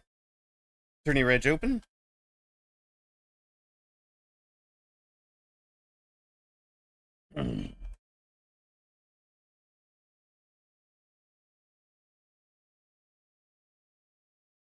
No. Bummer. Well, hope it's for fun reasons.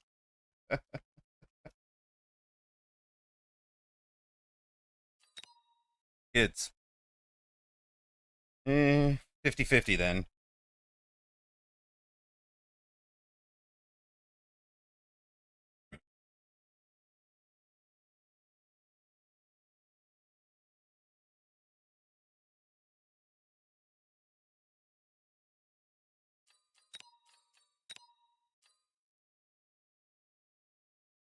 All right, all right. We'll do some words on stream to make me feel better about myself as a human being after that defeat.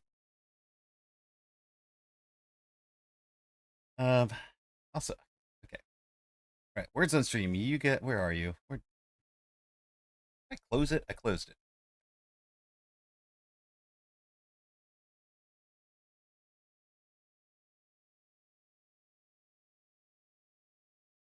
Let's go. Of course, if you've never played this before, are you on the channel today? But also, you type your guesses into chat. Correct guesses show up.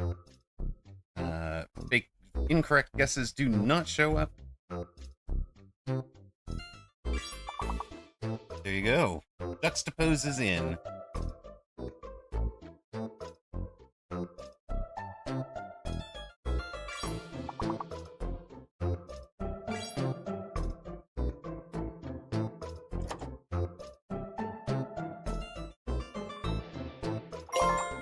Overlook. Let's go. Of course, you can see a lock next to Steve's name. My name, Sag Pseudo. That'll go away when it reaches this little blinky spot here. You can kind of guess. You can sort of follow how far behind your personal delay is.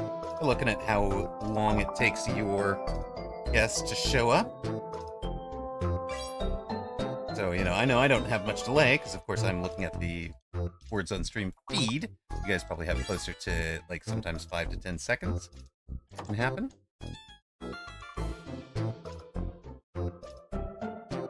While I am doing this, I'm going to restart my Mechbellum client. Grab a snack. One word to go. The guesses, the answers are in alphabetical order, so you can kind of tell that is a late in the alphabet word, like vol, with phonics gets. We are now 12 minutes out from tournament. We may not even get to finish this game. We're on a perfect with Steve French top of the table to move on up to round 6.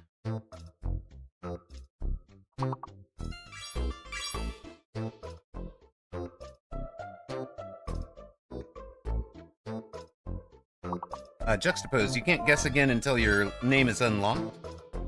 So, you gotta give it a moment for your name to unlock. There it is, and now you can guess again.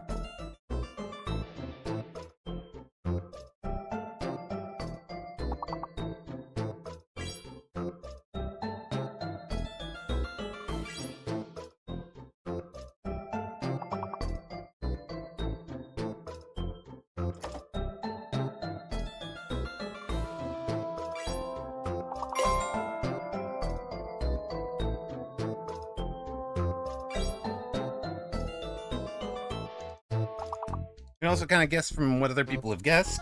for example, slats is a word, so somebody who's not having a great round might just guess slat, like Saishu Heiki there. I'm gonna try this one. Okay. That's a little annoying. I'll take the other version of that, too, so we don't have to open it up for everybody. Apologies, guys.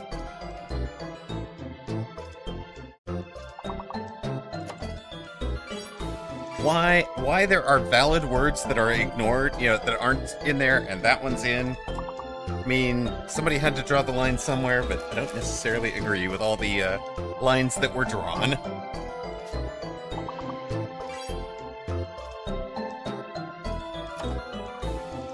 Dear. Okay, if you just looked at my 5 words, it looks really bad. It looks really bad. Lass, lust, slut, slats, and sluts. I feel evil. Somebody send help. Advancing 3 levels, quick. Moving right along. Word of bait with hammer. Why? Why? Oh, yo. One of these letters is fake. It is probably the...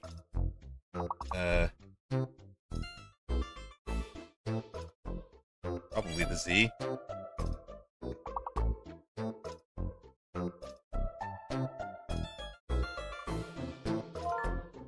It is definitely the Z. I mean, at this point, I'm just gonna lean into it. Oh no, Red Scarab got it for me. Thank you.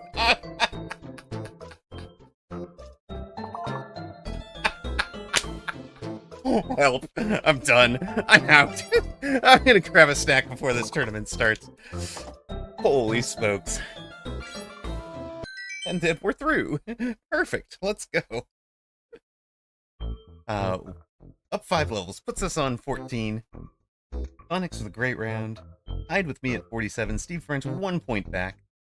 We've got 11 people on the board already, and I hope you're laughing about the word choices there. Those are out of our control.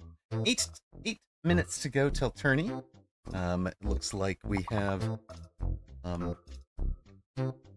probably this. Yeah, there we go. That gives you your full set of words to work from, full set of letters to work from. Take Q, extra something. Extra N. No, extra I. Take Q, extra I.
Alright, very solid round. Puts us on level 17. Tournament is in 6 minutes, gang. 6 minutes till tourney. Taisyu Heiki, top of the table. Deep French, Beware the Fog. Onyx, also with great rounds.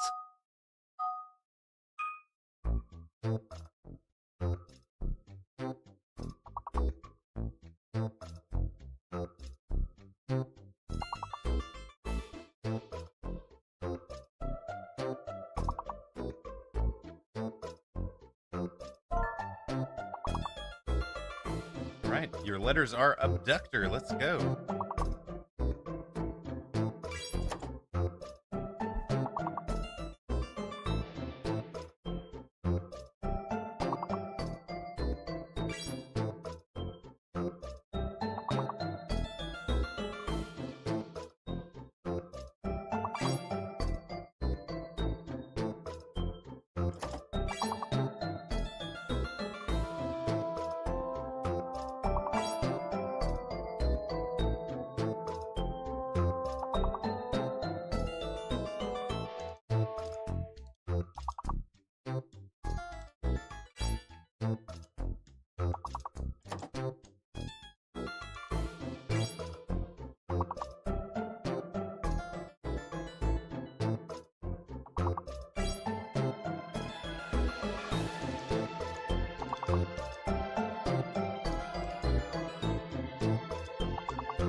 like I'll take a giant specialist here. Guess I was muted that whole time. So, ladies and gentlemen, start your mechs. We're facing up against Bratwurst. Welcome to round 1, weekend tournament, America's number 114. Helps to unmute the mic, Amarok. Pro streamer. Pro streamer.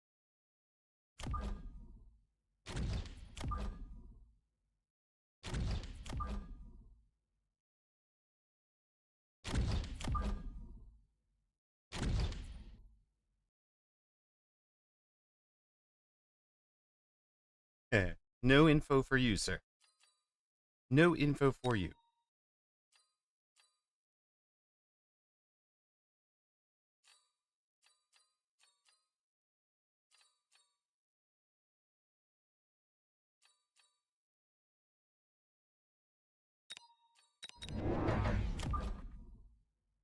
Oh, no. Get no info.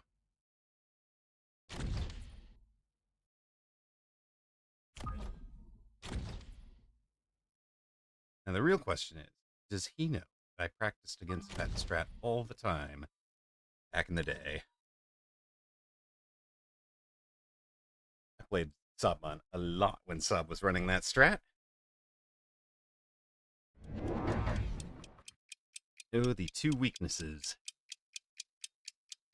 We'll see what Bearlight gives us as far as which of those two we're going to pursue. He has gone straight to the sledges. He's positioned relatively deep, so it looks like it's going to be a very similar approach for him. Did I hear my name? Yes, Bratwurst has been running your old strat. He's brought it back and was having some fun in the EU tournament with it.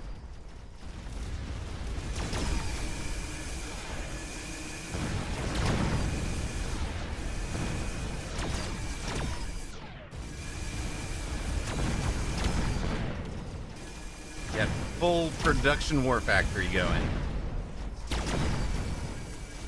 He wants to know if I've seen his strat, so he wants to know if I know it's coming.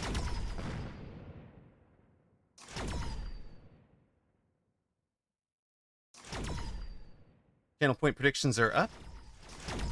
Or whether you guys think Amarok is capable of stopping the Prod War Factory. Take your bets.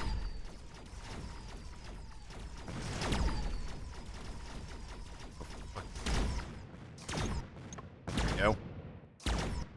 Hello, Touchy Codes. How are you? We are in round 1 of the weekend tournament, America's 114.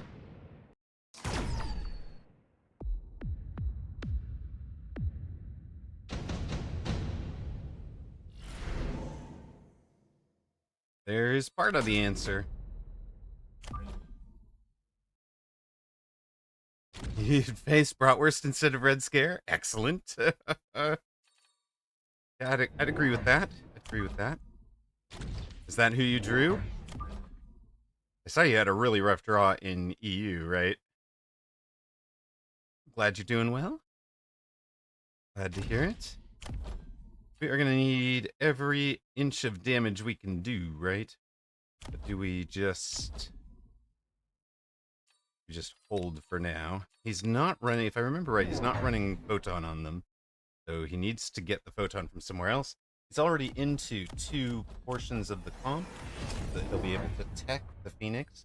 What he's been running is Quantum Reassembly on the Phoenix, so we're going to rely on range and EMP to turn that off. If we can get a connection with the War Factory, we'll turn that off as well. You've only got matched into seed number 1 this time around. No biggie. Yeah, fair. Yep, Sob versus Red Scare. That's a little bit rough. Mumbo Jumbo into T-Man. AWM against Pond Hop. Guess who's back facing Vibe? Onyx facing Snack Trash at the moment. We are the 18th seed, so we're actually in the top 20 this time. Facing Bratwurst. Of course, we know a lot of the Mag 1 folks are not in this because of having the 4-hour Mag 1 ladder marathon this morning. And Apucci, of course, is out of town, so gonna miss the next 3 weekend tournaments. So it's wide open for somebody to claim. Really wide open for one of you, perhaps. perhaps your very own streamer to claim a title here. Of course, I've made the decision not to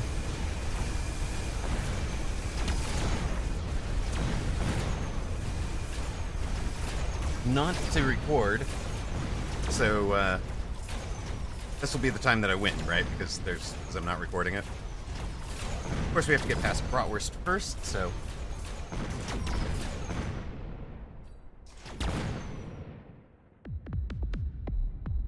Down to 3,500 already. Bit of a problem.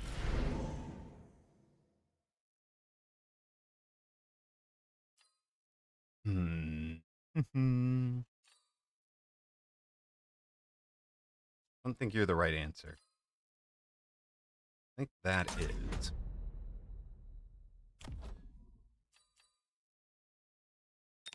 You guys can have a bite of the apple. Let them have some range.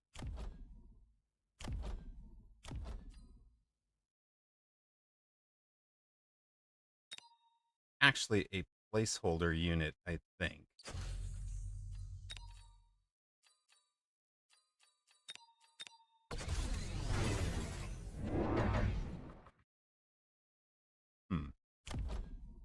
Well, that's interesting. I don't think you really wanted to do that, but okay.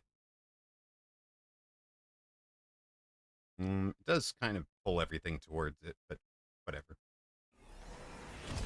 We've got Phoenix that outranges Marksman now. That'll help in terms of busting through. Do the Fire Badger as well. We're going to be adding the corner crawlers, probably selling out of both of these and winding up in yeah. Oil. Okay, I see you. That is going to hurt. You're not wrong.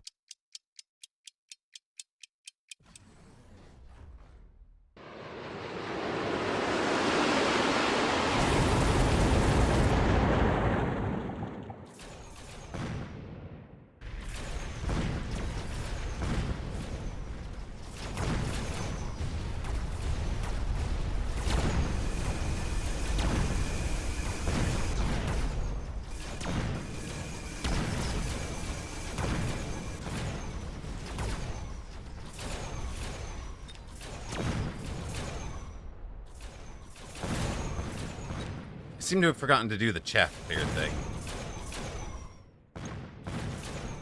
You overslept the signups by 30 seconds. Oh no. A little bit rough, Falak. A little bit rough, man. Hi, Templar89. Thank you very much for the follow. Let's see if we can... No. That's interesting. That's really interesting, but we're not going to do that. We're going to go with the orbital bombard.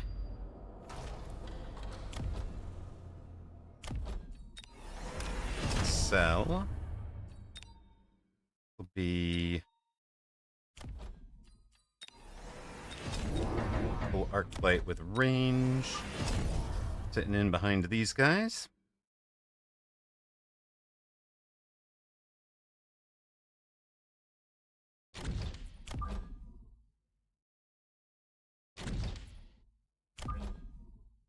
Inside of tower as well. Go ahead and have a level, or maybe it is.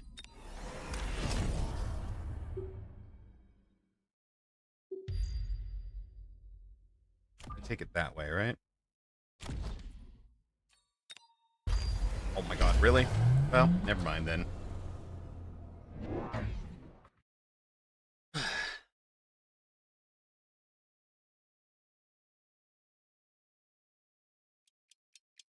We're trying to dodge the orbital by making sure we pass more through the center of it.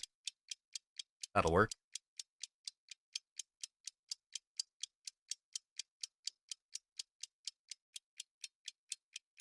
Opponent has sold out of the Phoenix, which is interesting. And it is going to come down to how lucky does his orbital get. A lot, right? Versus our Phoenix here. Let's hit 1, 2. That's it.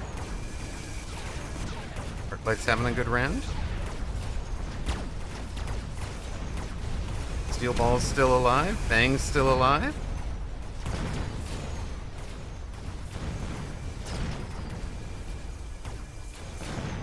Steel Ball did its best against that tower, or against that shield. Eventually goes down.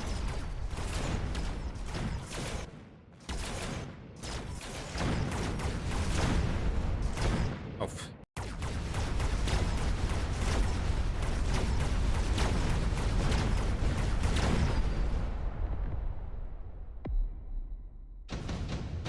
Round 5. This would be about the time he's doing it, right?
More fire from opponent. Sold the Badger.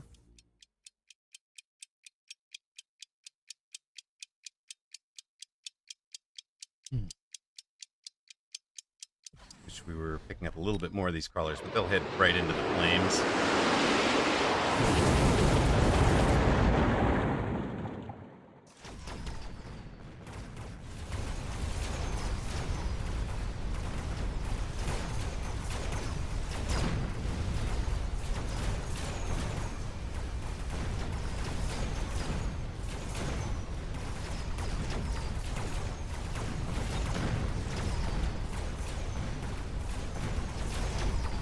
We are struggling to clear the chaff right now.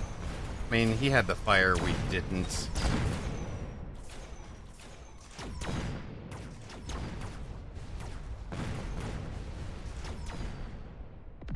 He's still only pew-pew-pewing us right now. I think we just want more waves of chaff, honestly.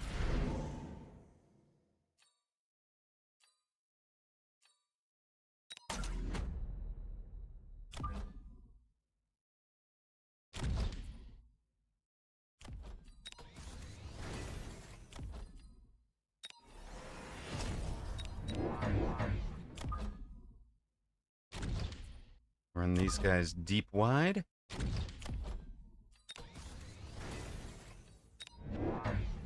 Put more chaff clear over here.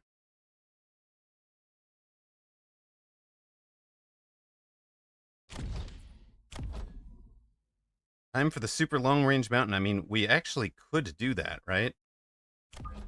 Got 7 gaps.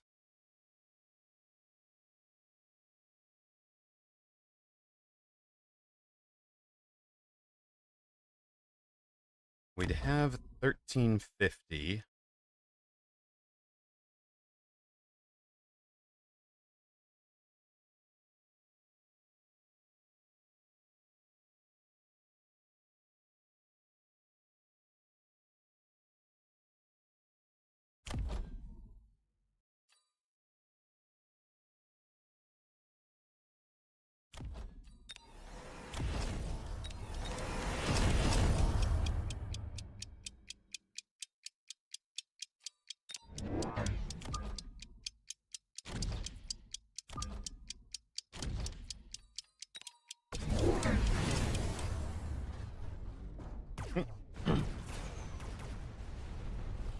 Opponent tries flank.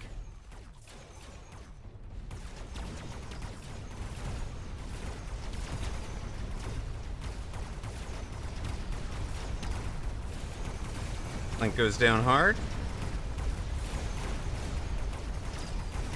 Shaft clear doing much better.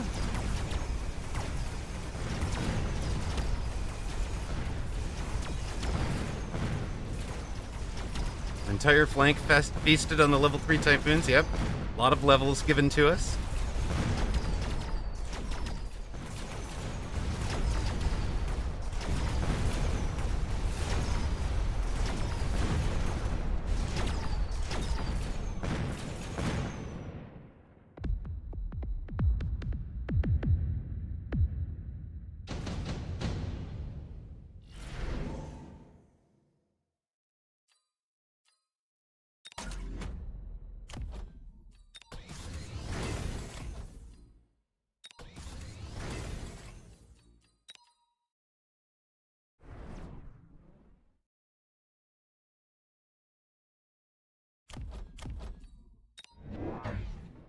You down here. Is there anything important out there?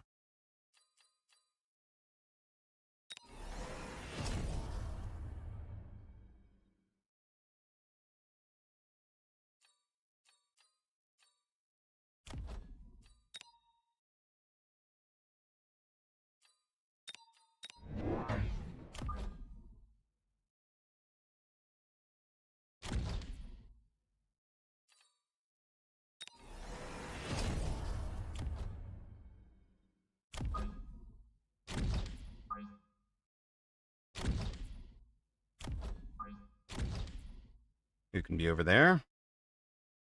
It looks like an appropriate response, right?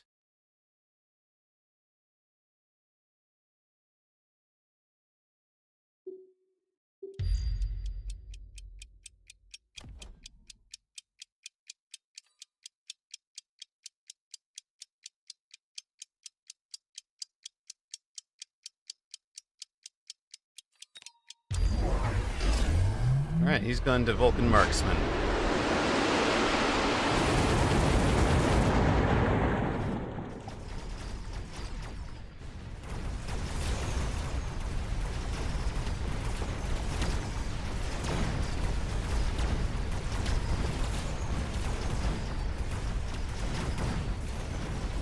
I think we have just been Vulcan Marksman.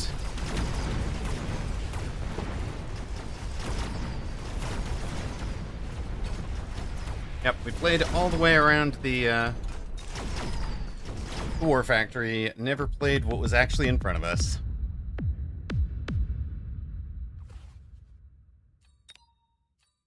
And round win for opponent. So Amarok down in round 1, minus 24 at Hertz.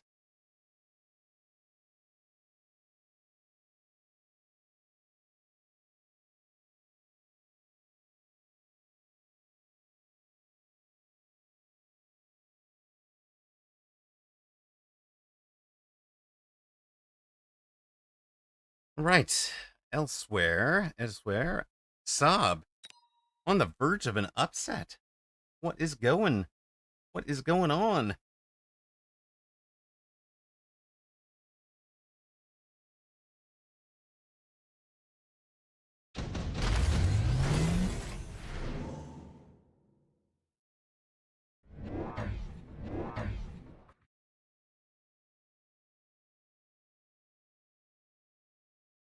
Red Scare in Abyss. Saab in Abyss. Well then.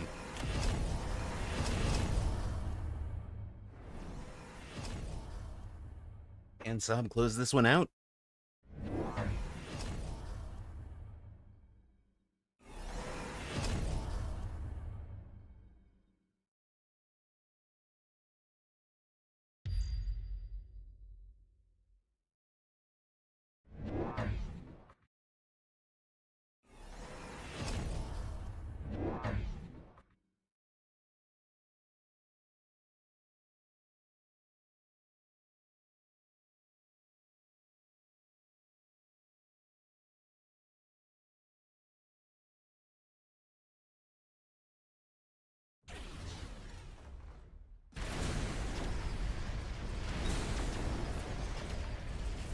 course not. You won due to tower abuse. Oh dear.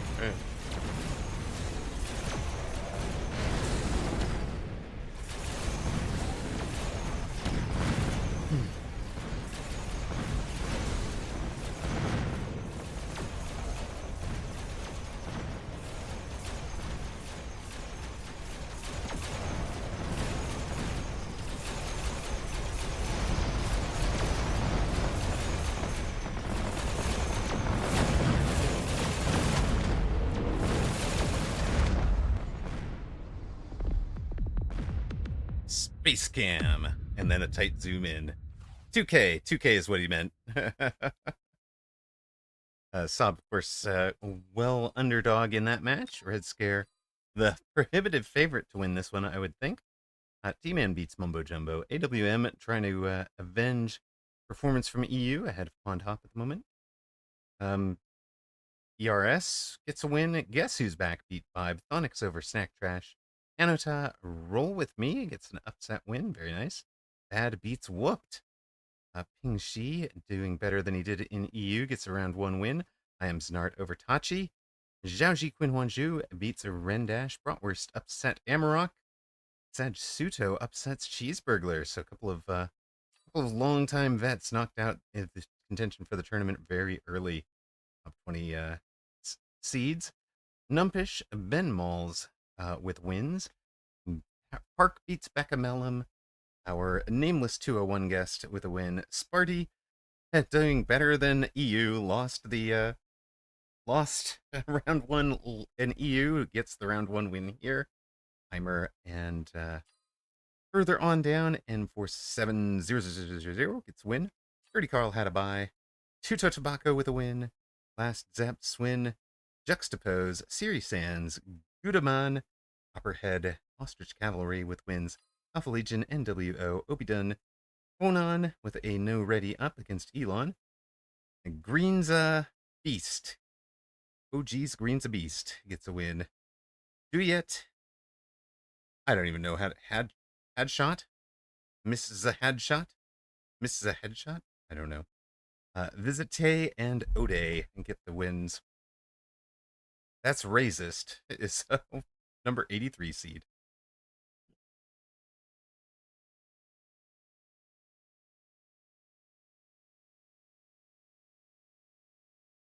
We'll run our ads now and be back in time for the next match.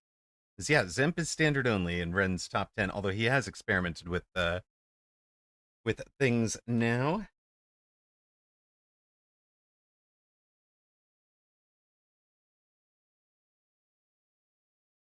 What else we got here?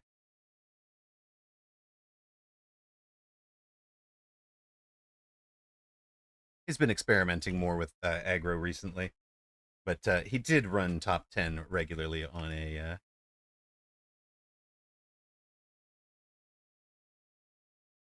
a standard only basis.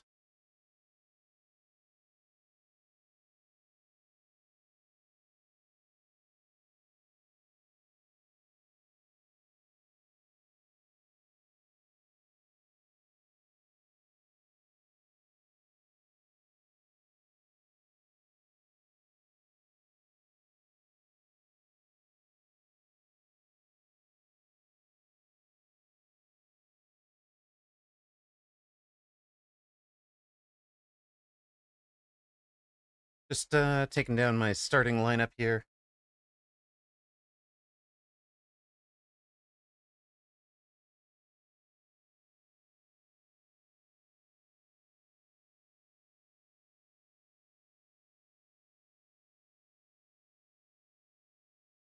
God, stop.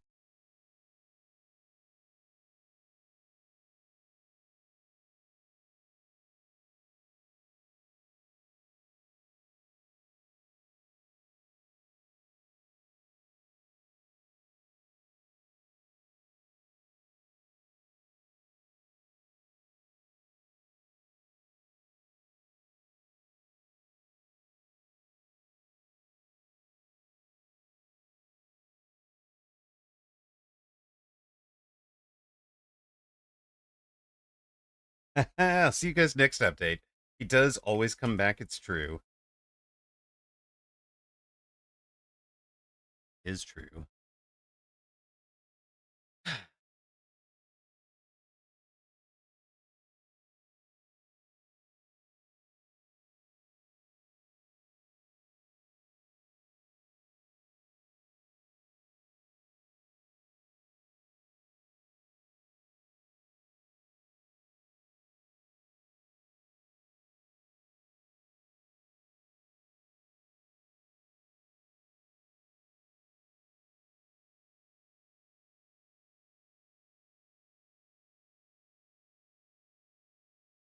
All right, we are facing the guy who is the 15th seed. I am the 18th seed.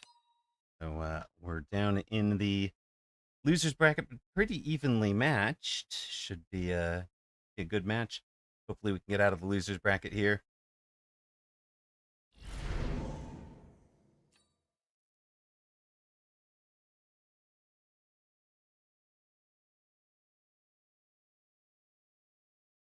Do not want to start out 0-2.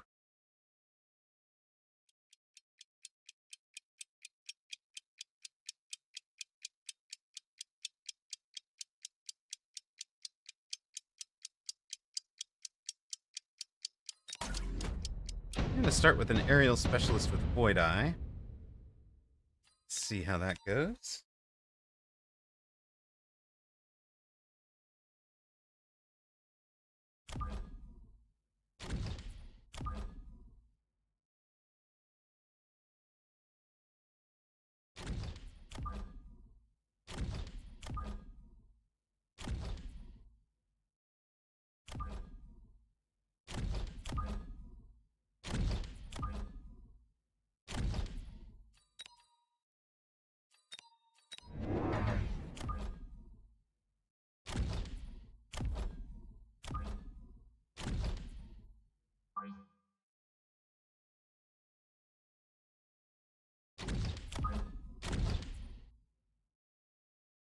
All right, let's see how that goes. We've come out kind of aggro asymmetrical on the outside right with the hounds behind Void Eyes. I'm not sure we're going to like that or not.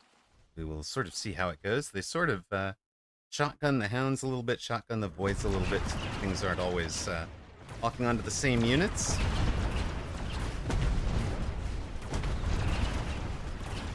Looks like the Void Eyes are going to do well against the Sabers to start. Hounds will do some chaff clear. A bit of a chaff clear job there. And does our Void Eye get the tower first? It does. Look at that.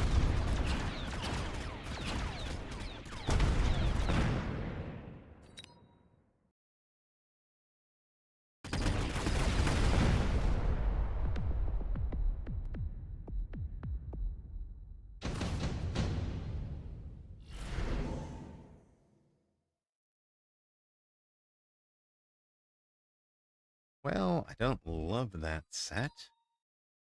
Cards, but take the Typhoon off the table if we can.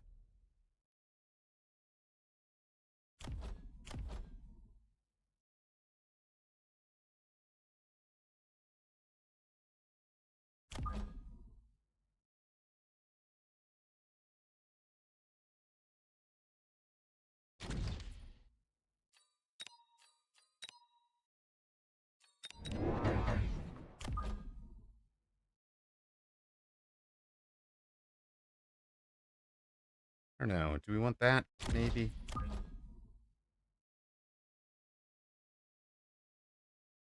Something like so, perhaps? We'll take attack enhancement to up the damage from the Mustangs. Opponent also took a Typhoon, so he remembers kind of what we did to him the last time we started out weak side, like kind of one-sided like this. We ran a Typhoon, we ran a Wasp Rhino Crusher on him, and things went poorly for him, so he's not letting that happen again.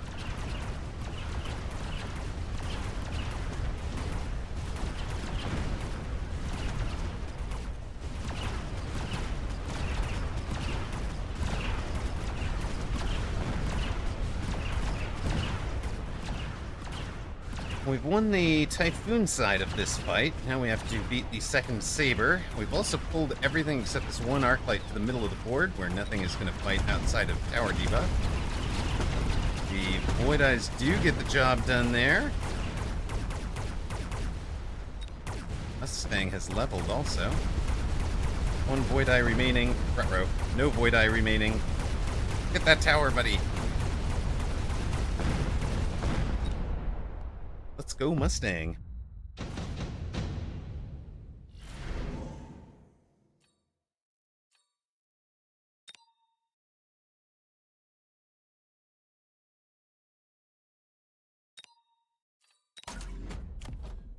Go ahead and take an orbital. We're going to put the orbital over the middle of the board. Very much expect his orbital to be out over here.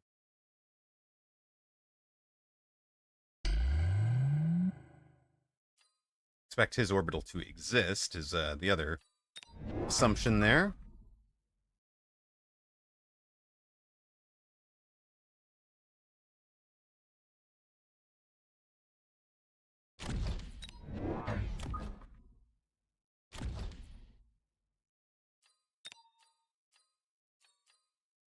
We are aerial. Let's just make sure he doesn't get a free boat drop at some point. Oh, he's playing a Scorpion to try and delete our Typhoon. Both sides with the orbital. Ours has missed badly. His gets a great last missile. That is painful. Ugh. Watching the entire board disappear there. Ah, you said Nuke and Lightning Storm are bad for the game, huh? So dumb for the game. The what? Don't think I mind.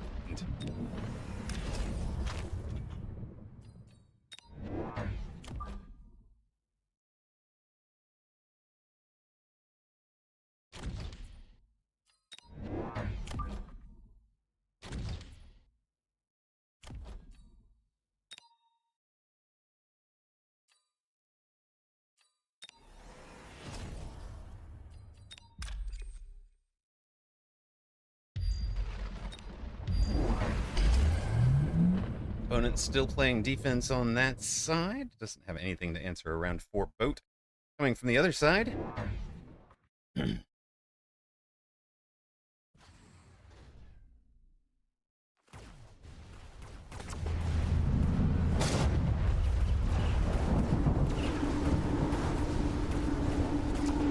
Wait. Uh-oh. A little bit of panic. A little bit of storm. We'll get over there and get that outside tower. Now, are we coming from the right side at the right time? I think our Mustangs are going to have a bad day.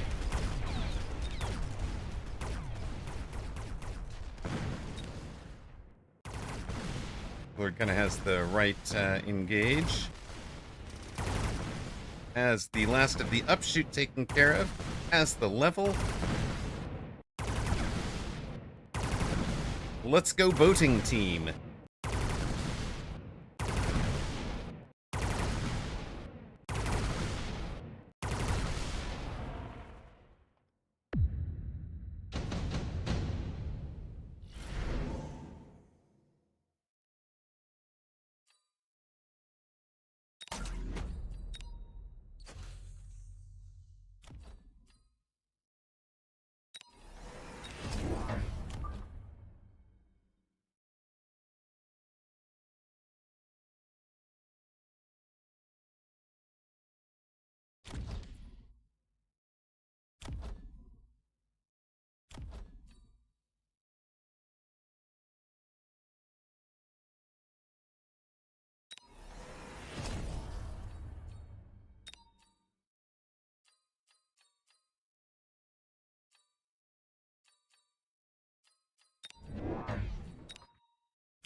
we can pin those guys back there.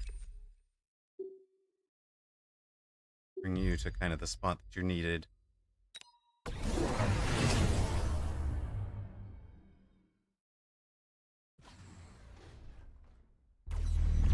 Opponent has picked up a what will eventually become an AA marksman.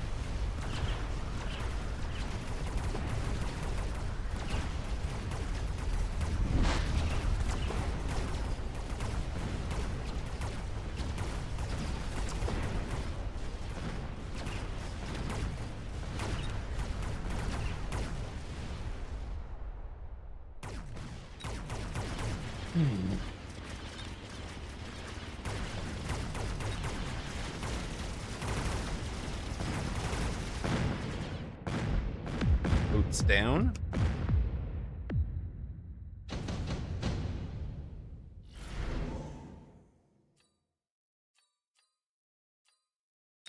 Have some extra speed for them.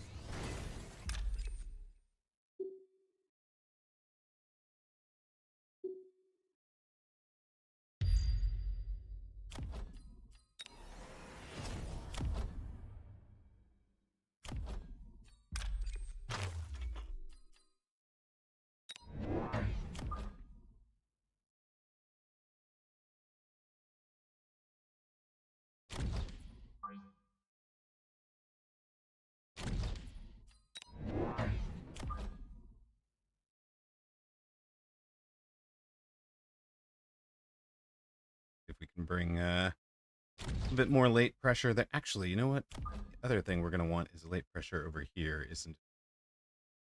There-ish. Okay. To annoy that group while we flee side.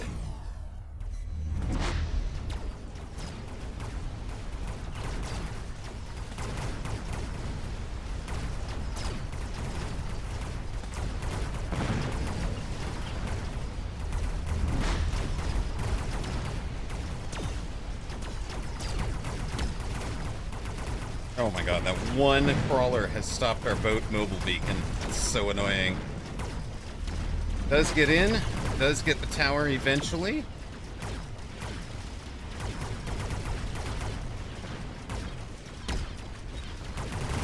Walked onto by the AA back there.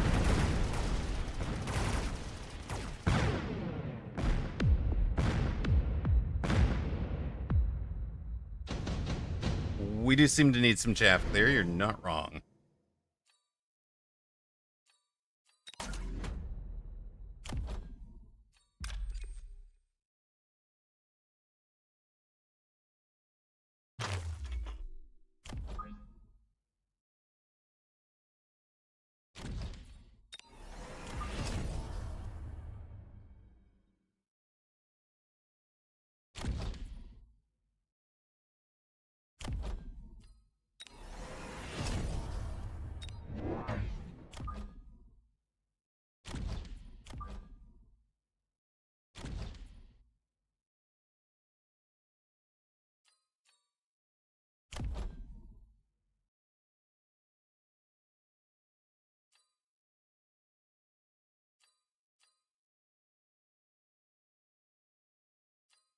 Like we have quite enough of that for a while yet.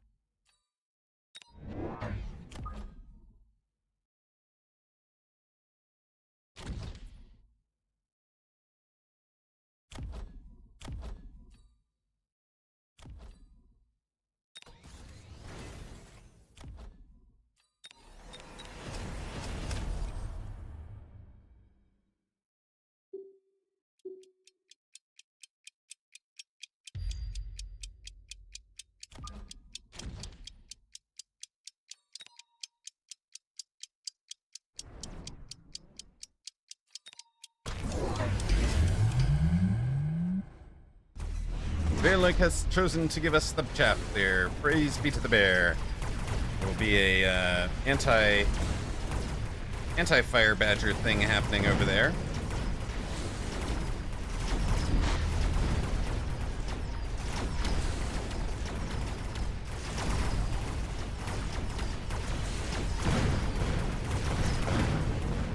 boats in trouble everywhere.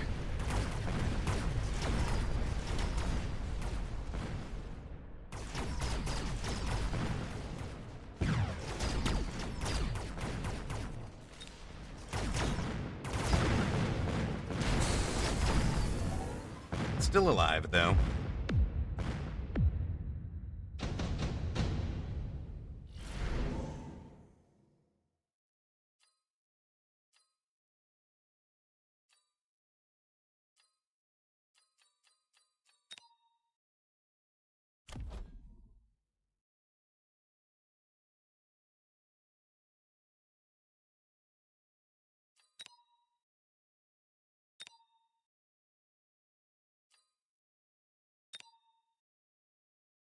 Hmm.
Nope, we're not there.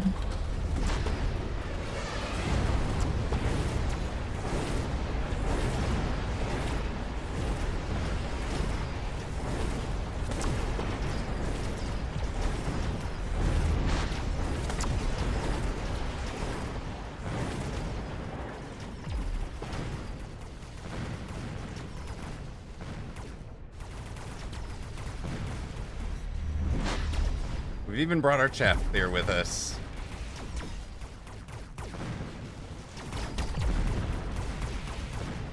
Yeah, it's a pretty good time to have gotten a tower debuff for him, honestly.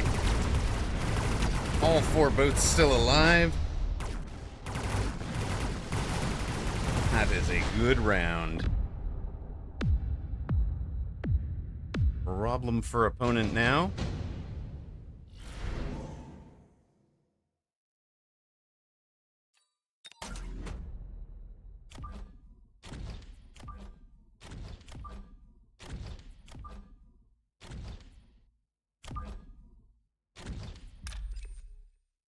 Let the mind games begin.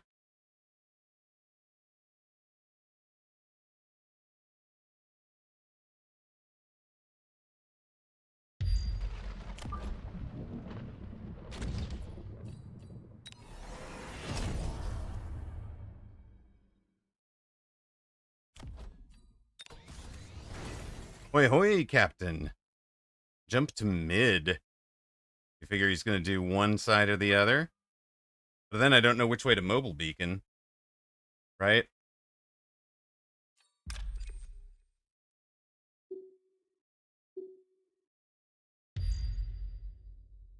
Right into my storm. You guys think mid and mobile beacon into my own storm? We can do it.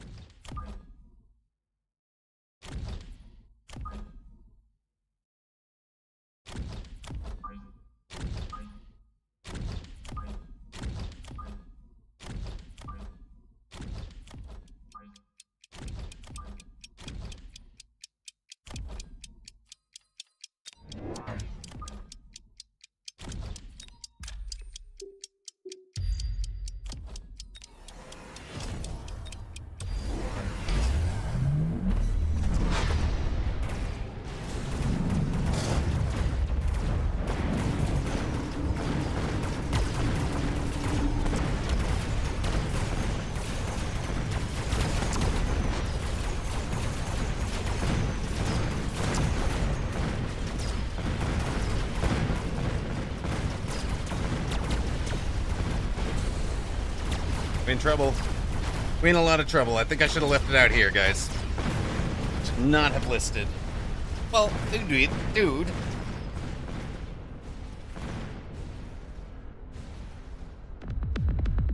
Yeah, I was timing out because of the, the back seating.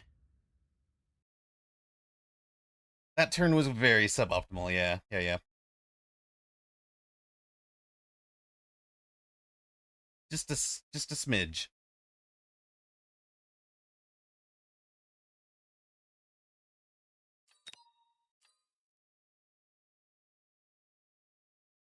Minus 18. We'll take a look at that round, though, because I do feel like we were in a really strong position. I was just going to leave it where it was. So...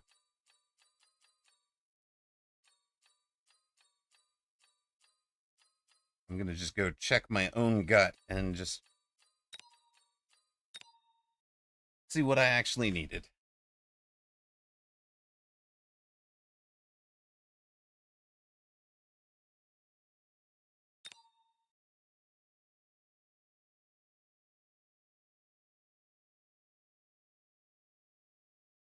Ah, no, it's no worries.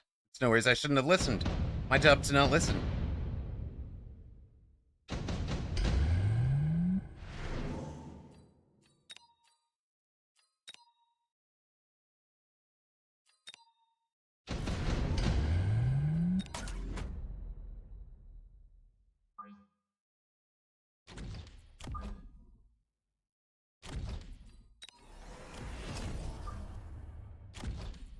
Well, I wanted to do something like this. Actually, no, I don't even want to do those guys. I want to go something like that. I want to throw you guys down right in the middle. Need that. Probably want you as well.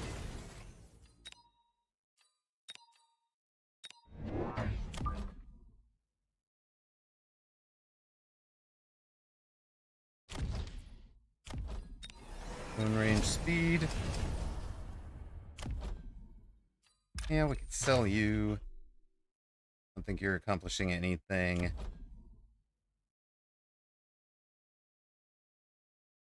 Wait, is it silly, but to try to over-optimize this, maybe?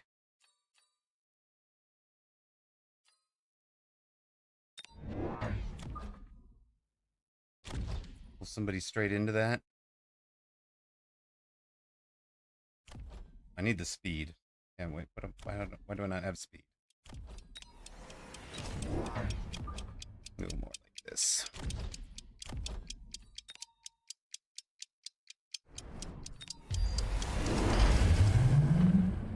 See what happens there.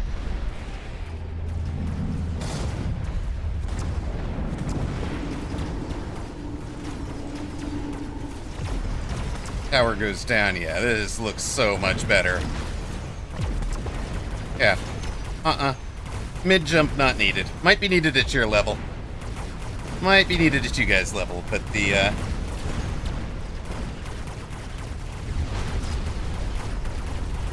I win that game if I just do what I meant to do. Ay.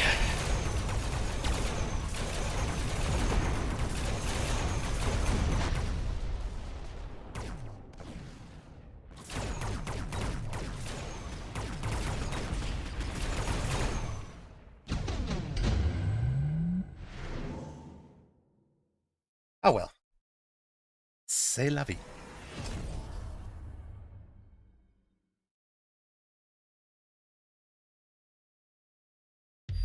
Live and learn.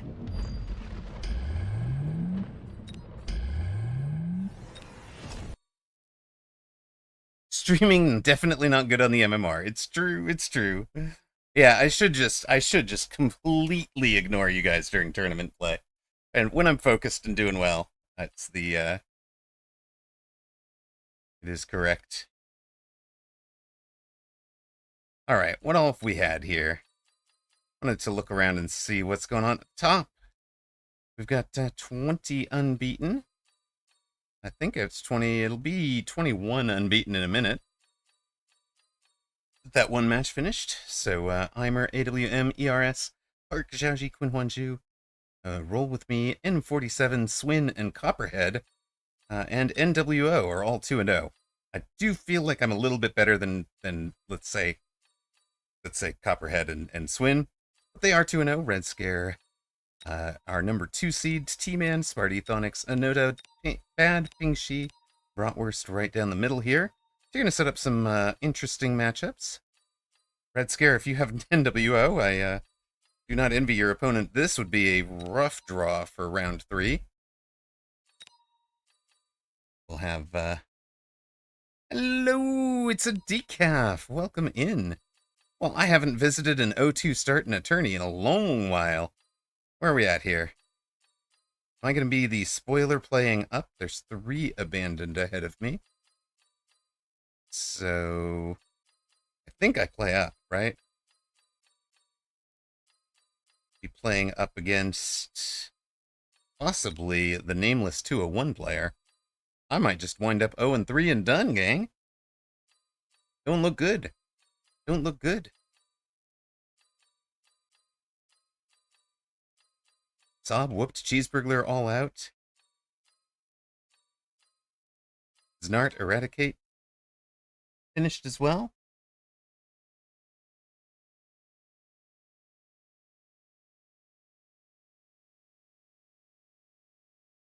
That's called a skill check. You just had a minus 39 MMR game, guess who? Ouch. Ouch, ouch, ouch. That is no good. Maybe we'll be casting this tournament, gang. Oy, oy, oy. It's like we might find ourselves in a casting role. Eh.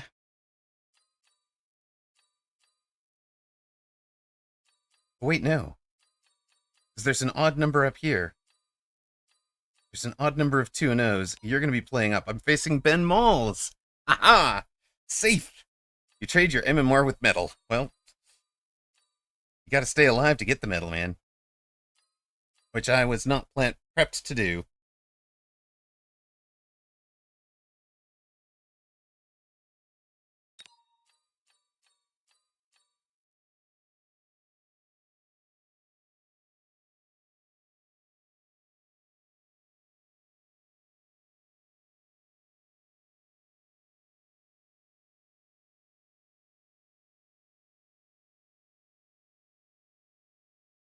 E.T. Bizarro out. A whole bunch of people are out already.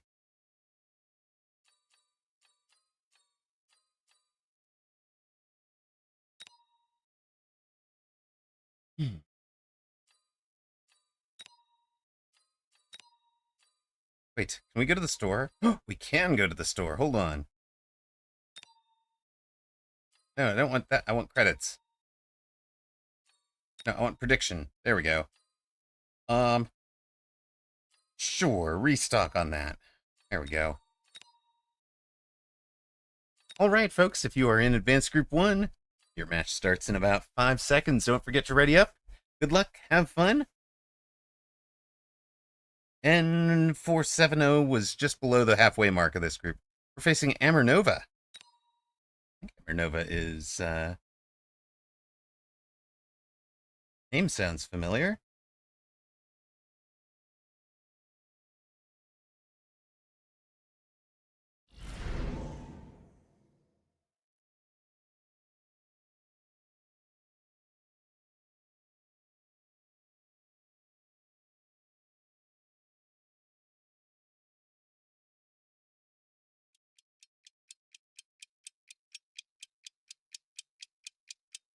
What are we going to take here?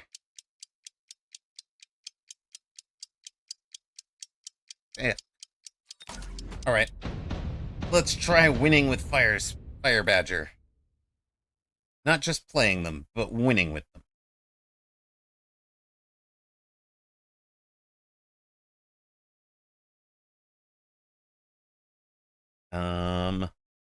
That doesn't look great.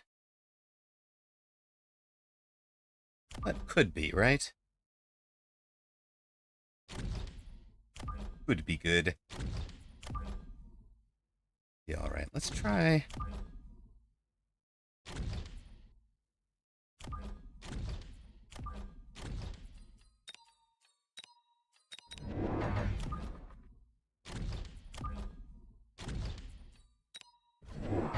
All right. It's a quick supply, 4 saber start.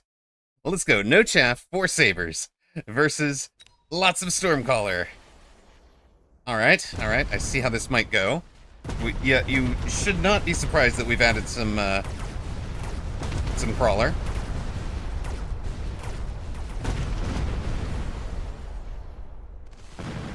Four sabers start, Monkas. Paid store, it's $2.99. It's not randomized, it's how they release a new skin. It's true. It's true.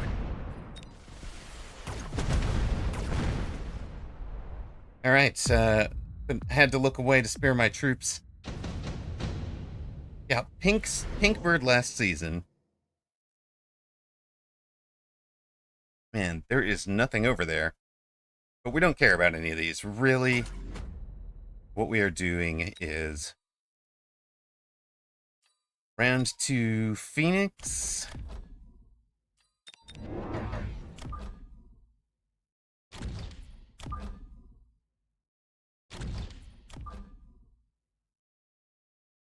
I position them right, they split, right? Let's do that.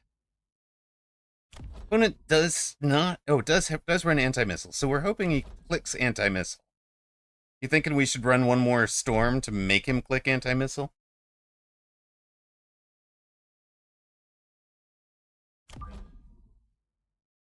That is some good thinking. I'm gonna go with it.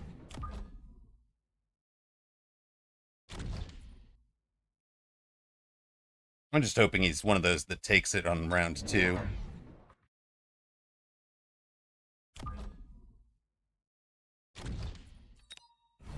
He did! He took it round 2 without me needing to. Alright. We win round 2 by virtue of lack of upshoots. And you've just nerfed your sabers the whole rest of this game.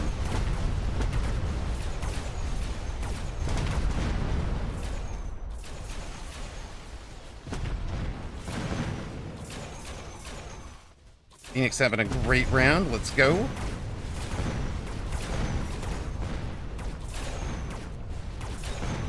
And we've still got storms alive. It's fine.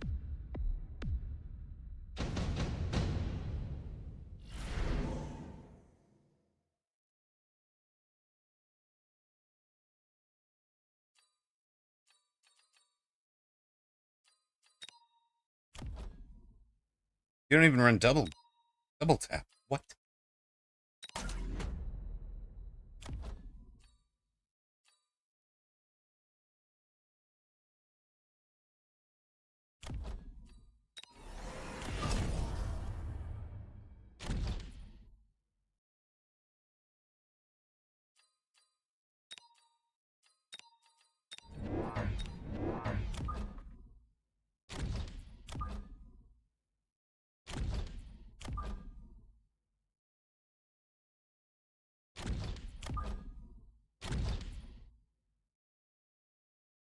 I think we're gonna run a Fire Badger Fang Phoenix with some... Nah, we could sell out of the storms immediately. I want him to feel like he got some value.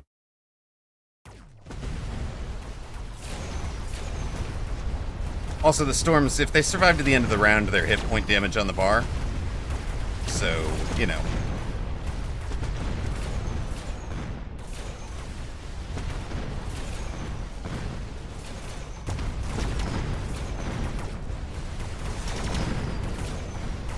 Doesn't look...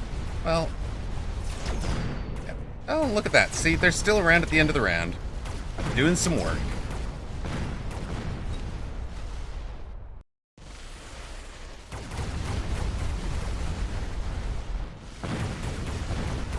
Not doing as much work as I wanted them to, but not doing some work.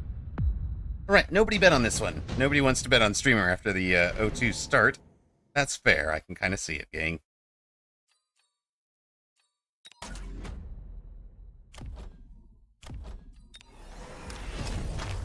Anti-missile to this, sir. You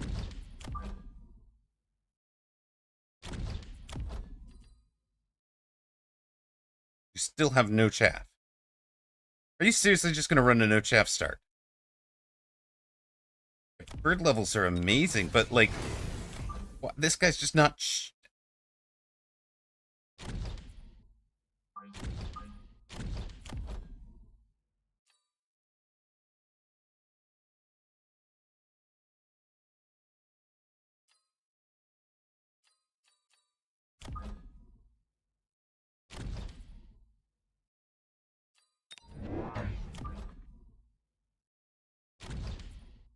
Where's the chaff team?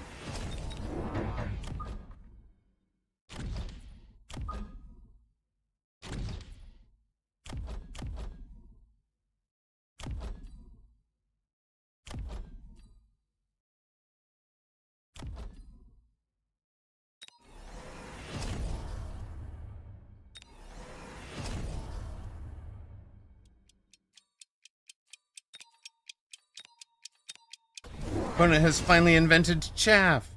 Oh my goodness. Never would have guessed.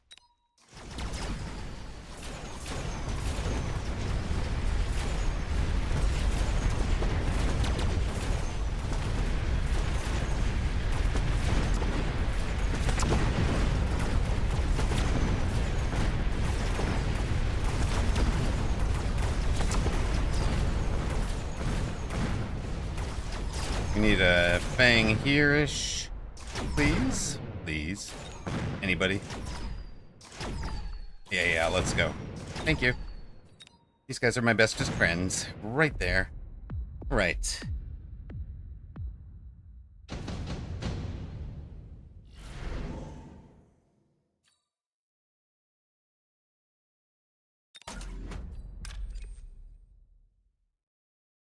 You're gonna be this packed together.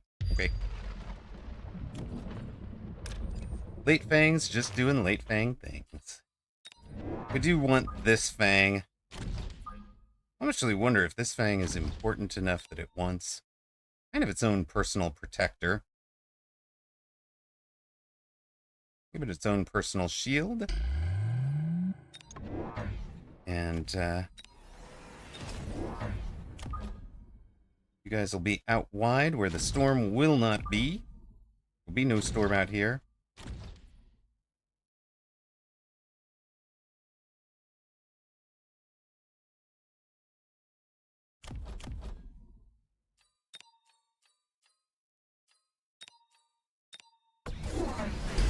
Opponent shields up eventually. Took him right till the last minute.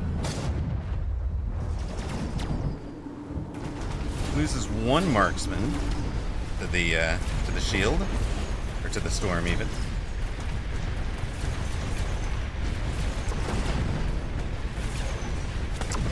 Just gifting us those levels. Thank you very much.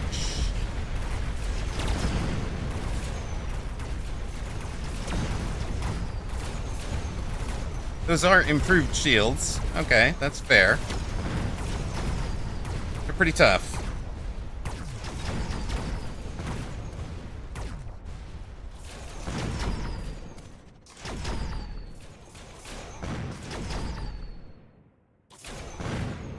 Shield down, tower down. Round to Amarok. Okay. I think we're gonna get Amernova here.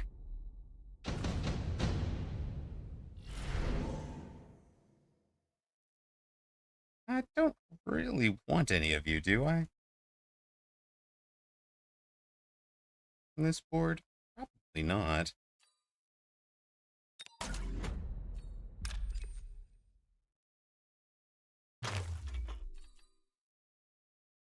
Yeah, the doggies are fine chaff is kind of what I'm thinking.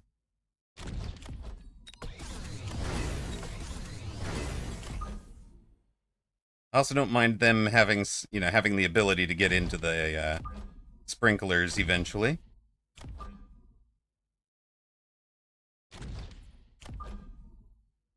If needed.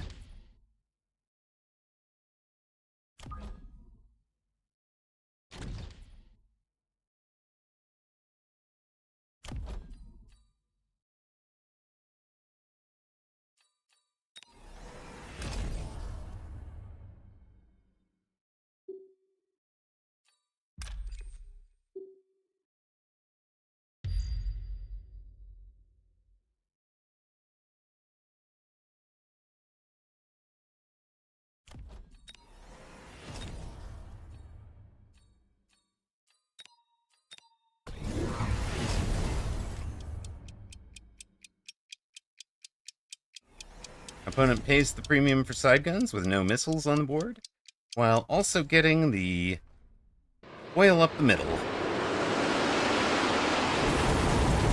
He also took the dogs, but has not tacked them. So if we light this on fire, there's no recourse this round. There will be no chaff, and the Phoenix get to have a great day. Oh, happy, happy Phoenix. Oh, frabjous day.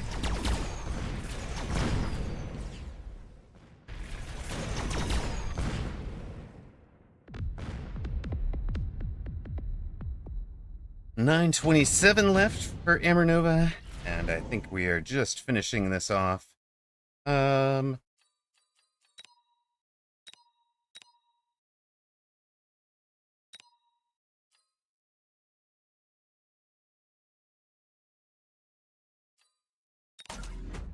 Yeah. I should have taken the nuke. He ought to shield. He ought to have some shields up.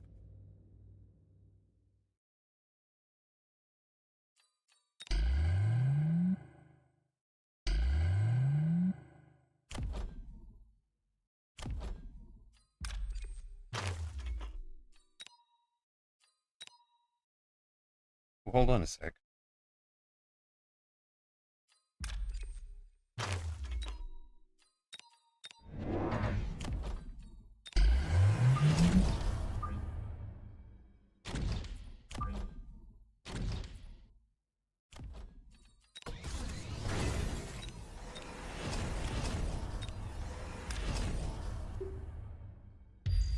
Pingxi is trying the gospel. I've run the gospel on Pingxi recently. Opponent does drop the acid, or does drop the shields, does not drop the nukes.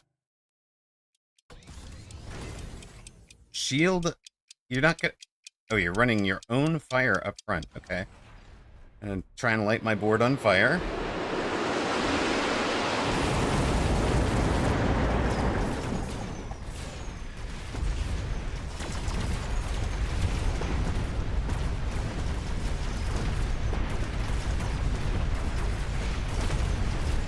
How much is the Fang Shield actually helping opponent here?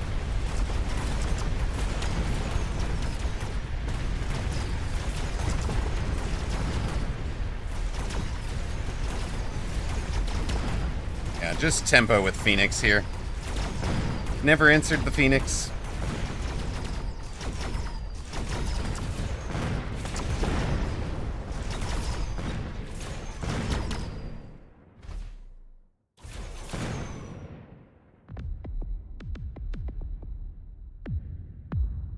Never answered the Phoenix. Sorry, sir. Yeah, that was a little bit rough on the 1200 MMRs.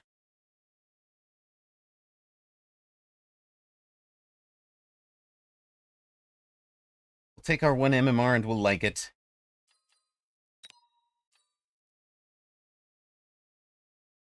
Oh, big money. 3 MMRs.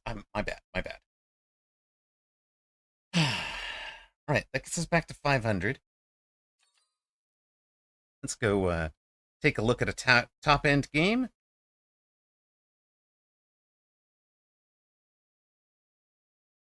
Are any of these actually... Yeah, ERS against Bratwurst could be interesting. Oh, Eimer against Nameless is way more interesting. Are you not entertained? Emerhawk, probably. True enough. True enough, Queesh. Yeah, that was some 1200 MMR play. Falak. No MMR, or no chaff until the very end game.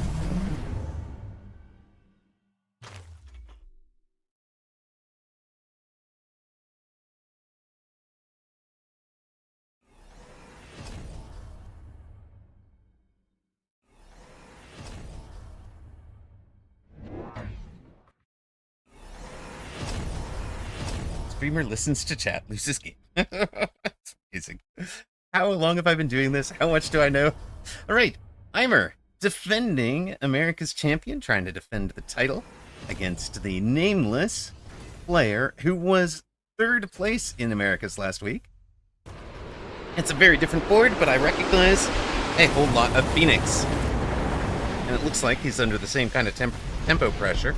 Heimer throwing down fire and oil. Try and clear a board. There's some anti-missile over there.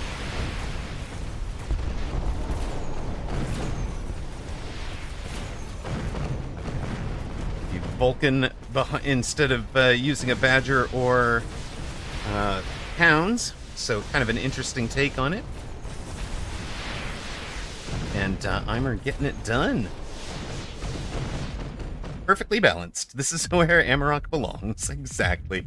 The universe has spoken.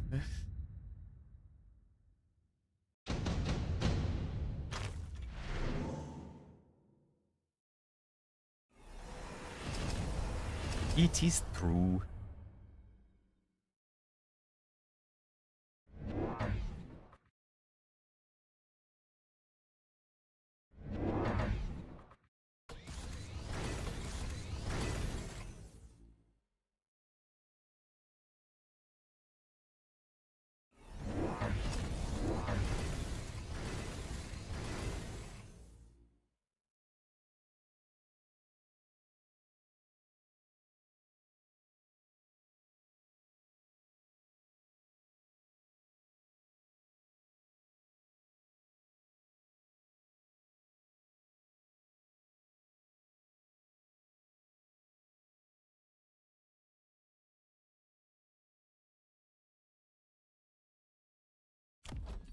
The Vulcans are running Ignite to help chew through the sabers for Eimer.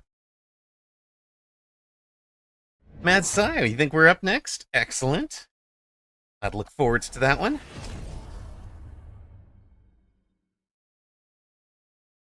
Add some tang behind it. I don't think the space drink is going to help you.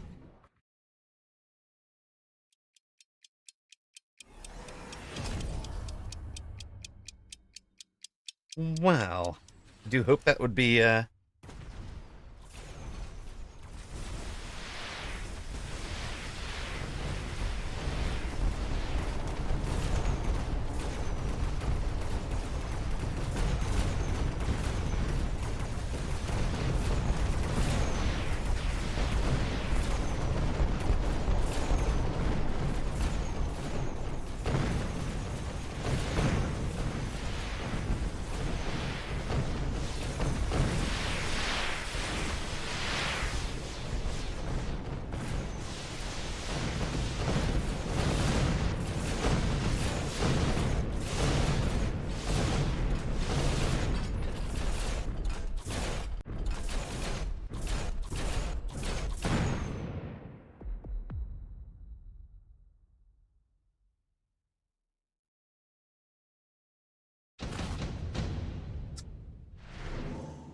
we've got the resurrecting phoenixes. The phoenixes live. This is a fire crime game. It's true.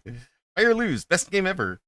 Phoenix with tech are frustrating. So just remember, this tech is counterable by your own Phoenix with EMP. So range EMP, turn it off. They don't come back.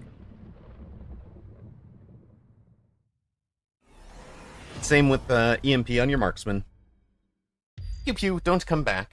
And if they do survive, they only do a quarter damage, so... Farseer can do well, yeah. I don't like it because it can't get range on them. But, yes, Farseer EMP is very cheap, but usually you want something that has range that's just going to be alive at the end of the battle to make sure it gets that lock.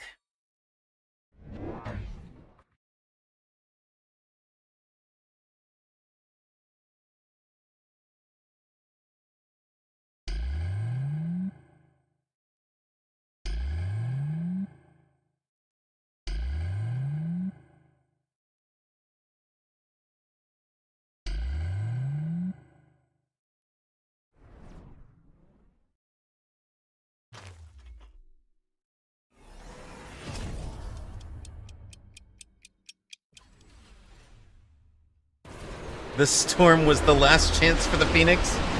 Ruh-roh. Chat does not look like they are favoring opponent. I think Eimer's in pretty good chance. Yes, a 50% increase in tech or a you know, plus 50 if it's taken as the second or third tech, where it's like the percentage no longer really matters. I think that's one of the odd things about the balancing of the tech costs, right? It's like,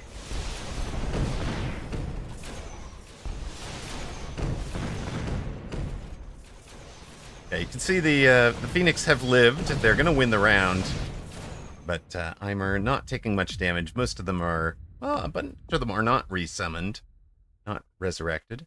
But Eimer's at 1131. Nameless is at 2248. Wasp Swarm for Eimer.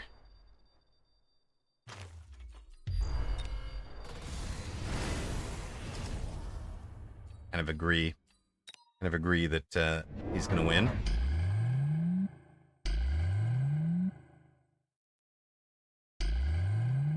Oh no, Park says, hey, this tech is 200 and that tech is 200. I need 400s to buy them both. And I was wrong, and it hurts. Yes. Rare to see birds is the Ray answer. It's true. Now there are a whole bunch of shielded wasps on the other side as well.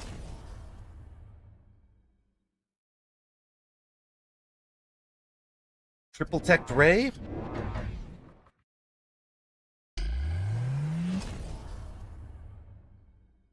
Ooh, shield anti-air wasp. And kind of all pinged together. Elite Specialist kind of, I guess is already in these two, took two more, gives them all shield.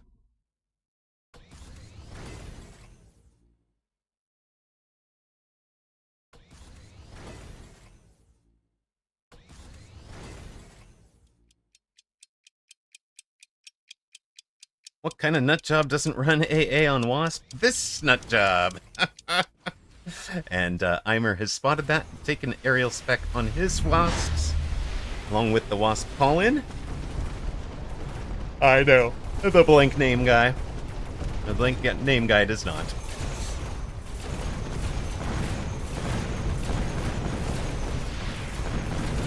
The Warcrumbs are strong with Eimer. Opponent's Wasps are going down. They're also feeding a ton of experience to his Wasps, while also kind of guaranteeing that that Phantom Rays live, tower take, thump. It won't be over this round, but it will be next round.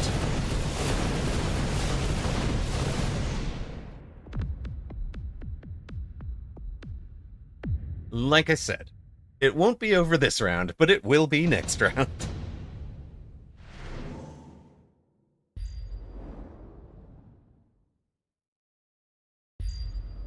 Fire, Storm, Smoke, Orbital Javelin. All the spells are up.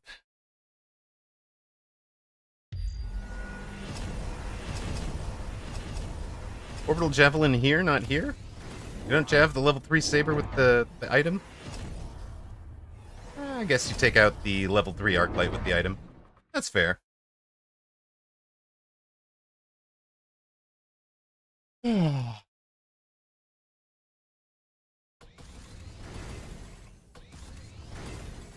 Nah, Durison, I never got nervous with that statement. Yeah, 10 hit points left. 10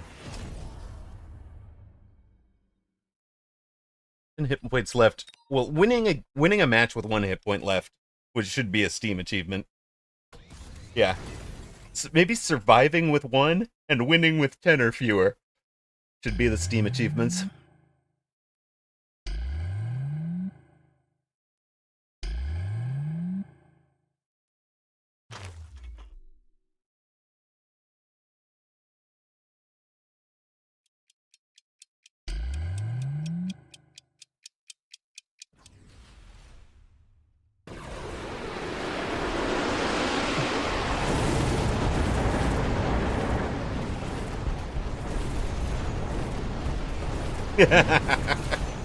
You'd think I'd be better at this game for the number of hours, but you know, c'est la vie.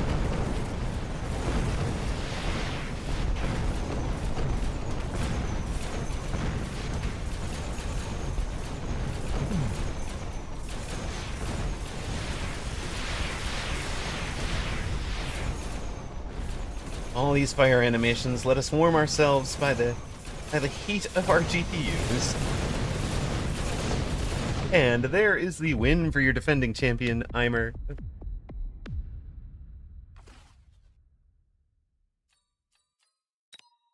Gets the job done.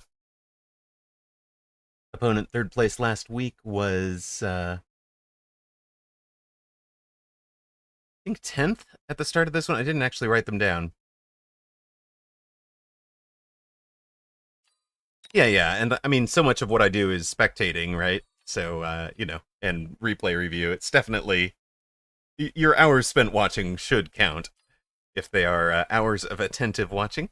11 unbeaten with a couple more abandons from Roll With Me, Copperhead, and Ping Shi.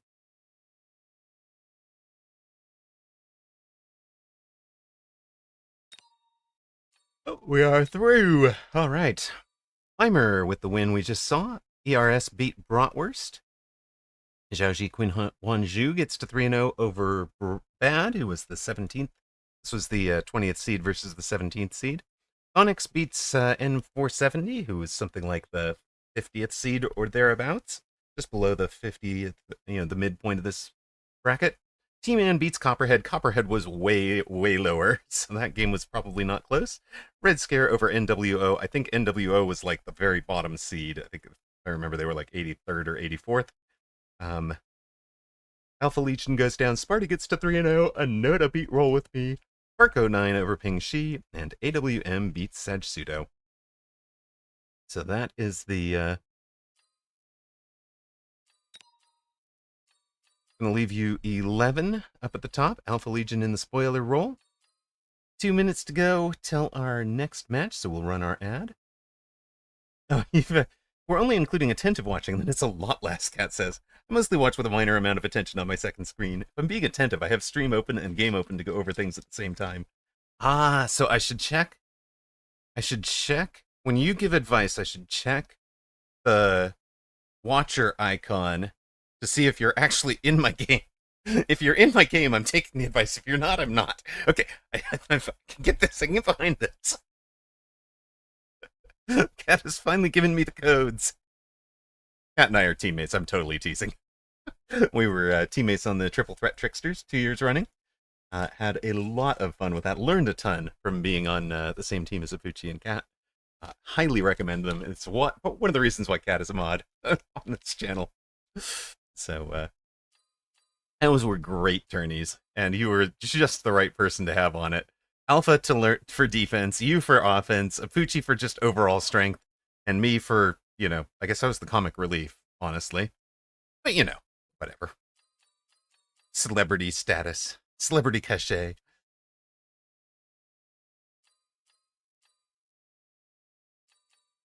We've got, yeah, you do make the list even. We've got,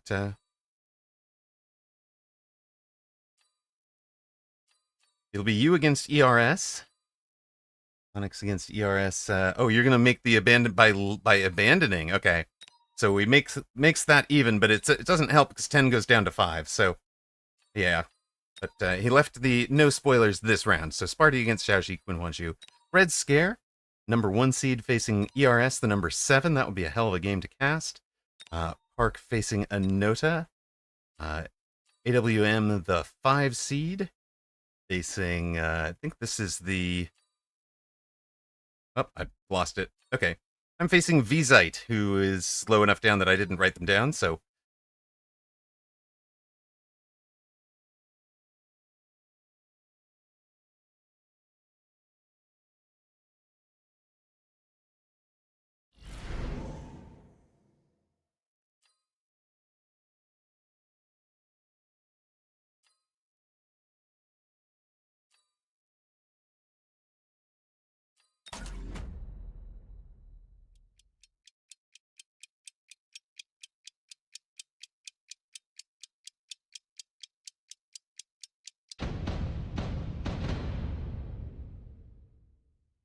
The new music is cool, but it's too intense in round 1, right?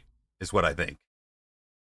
Round 1 music is too intense. It's nice. The round 1 music would be perfect for, like, round 5 or so, as things start to get more tense, or like, after the first set of drops or something. That's my opinion.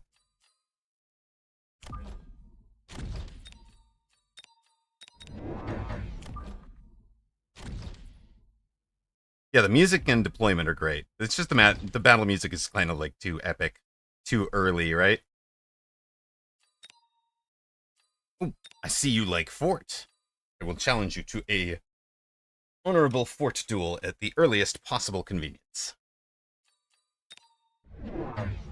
Whoa, okay, you want to play from back there with what looks like a mountain deployment. Okay.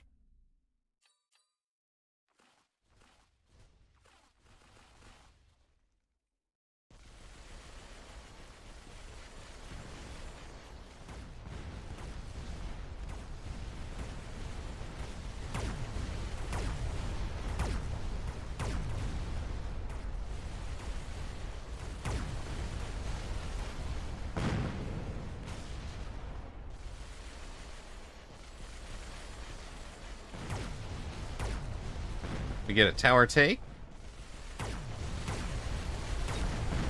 We get a speed up. We get crawlers in on the back line. We win the artillery duel.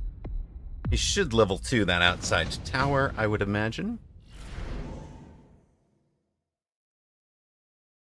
Sure. We will just have some very smart arcs. Okay. It's fine.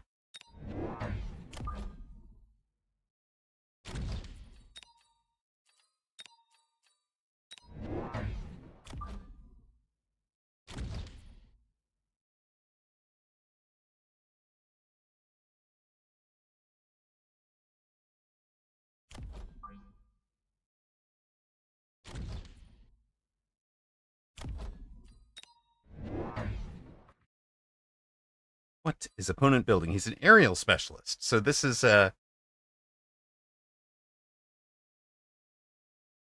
abyss build. No, it's a phoenix build.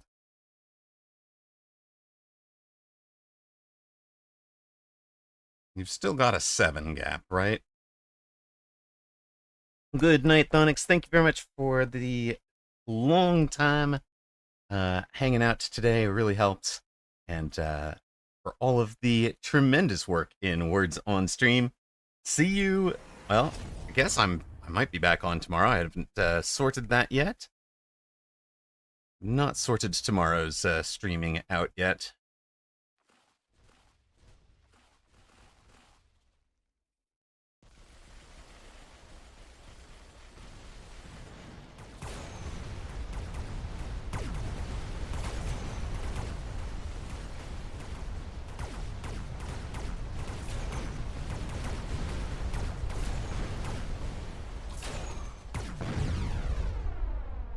Yeah, opponent is flying. Flying cheating.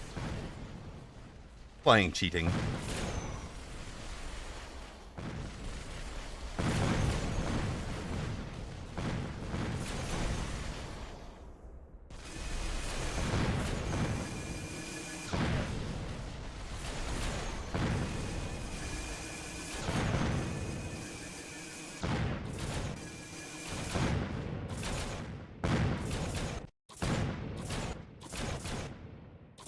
Yep. I know you win. Why do I need to watch this?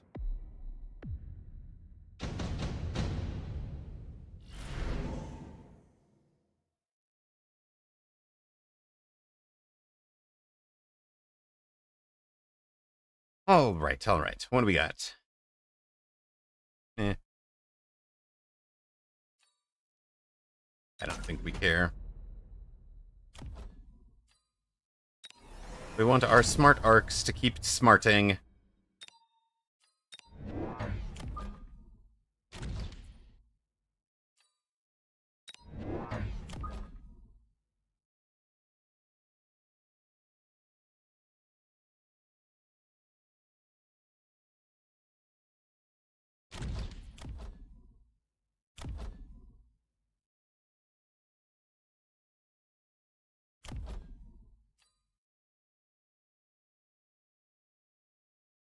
I don't know what we take here. Yeah. Full grid would be nice. But yeah, we can measure the 7 gaps. He's definitely left them. So it's very much looking like Abyss here, is my guess. In fact, maybe if it is Abyss there, we want you.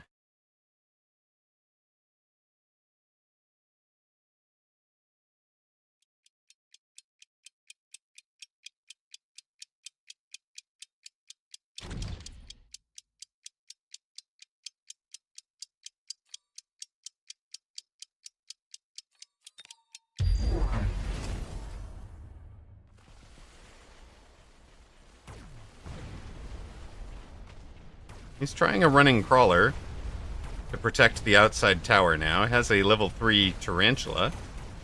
That's an interesting ad. I was not expecting a level 3 tarantula. His right side crawlers have broken his pull a bit, leaving us a... Oh no! You shot my phoenix! I shot the phoenix, but I did not shoot the deputy.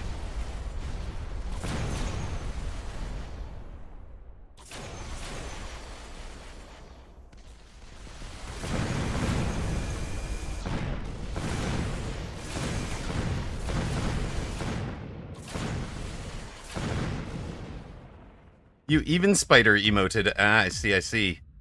You called it correctly. You called it correctly. Oop, well.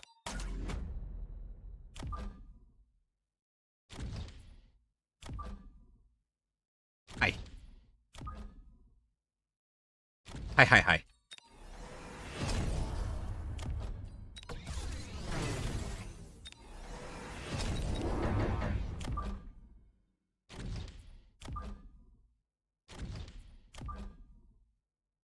Yo, sir. Why don't you bring all of those over here? I'm only doing this flank every 3 wasp or 3 rhino drop. It's pretty much right. I can get 6 deploys out. It's great fun. But it's also that he's in 0 upshoot. He's got nothing over there. No defense against a wasp invasion.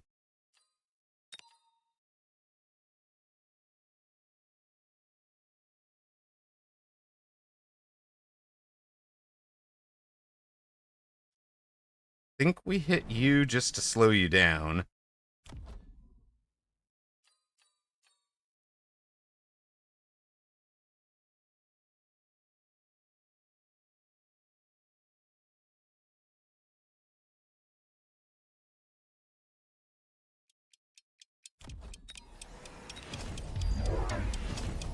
Oh, there are Mustangs. Well done.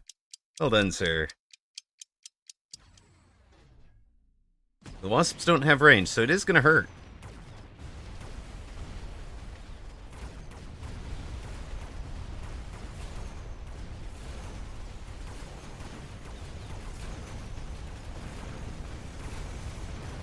Oh, it's Elite Tarantula. That's what I was missing. Okay. Extra experience for the Arclights. If we can kill him. Minor detail. And, if we can... Oh, never mind.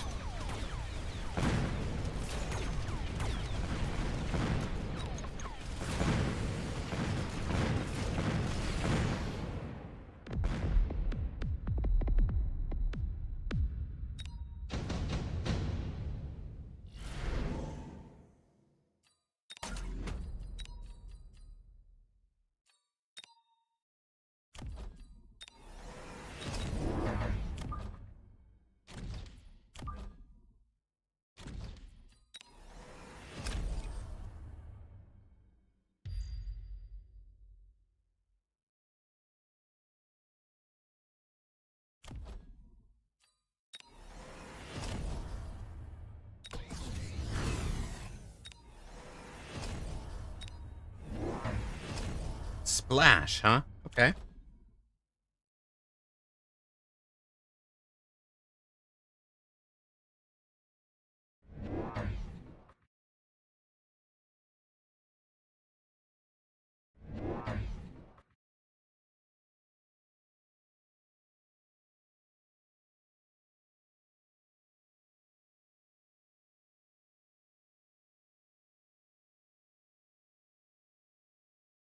Elite Spider is a really interesting card because of how hard they are to level, Cat. You're not wrong.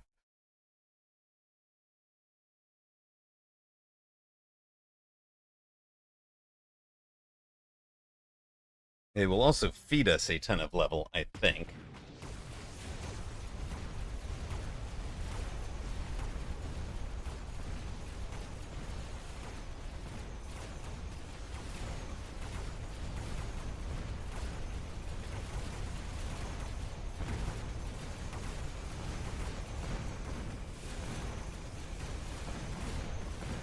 That is a ton of level, exactly what we needed out there.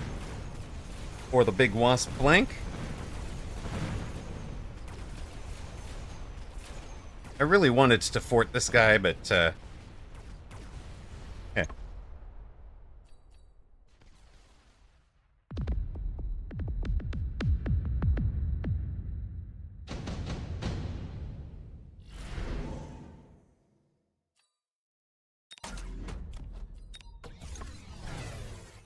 Well, that was expensive. What are we selling? You, probably.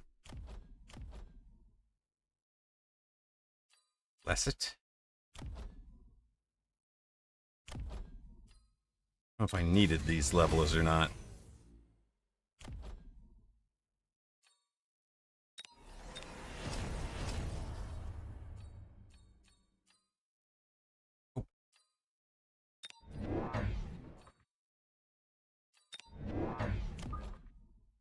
What?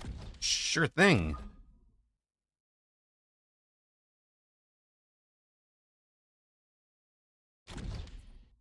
In fact, hold on. Might be even better.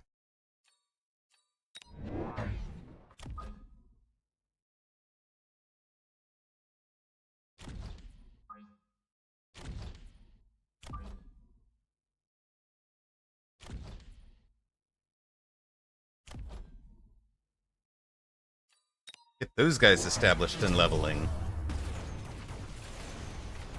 I'm very glad we have the arc lights happening now. That should help. Wow, boats were like the 2023 answer to Rhino. Seems to have worked this round.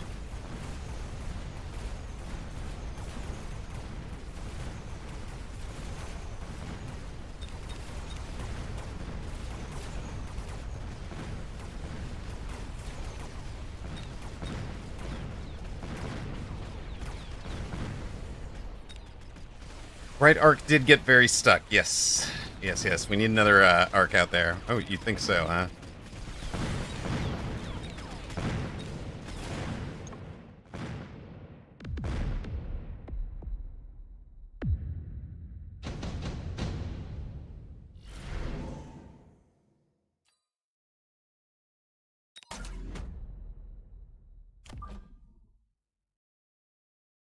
Hello. Also, hello.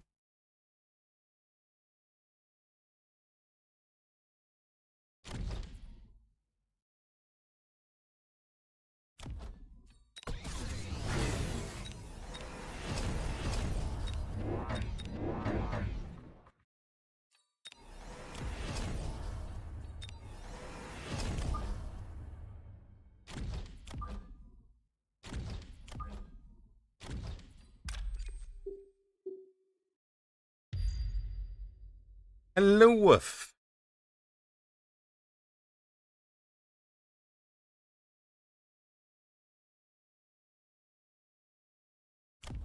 You doing anything useful? You're doing useful things. You're doing useful things.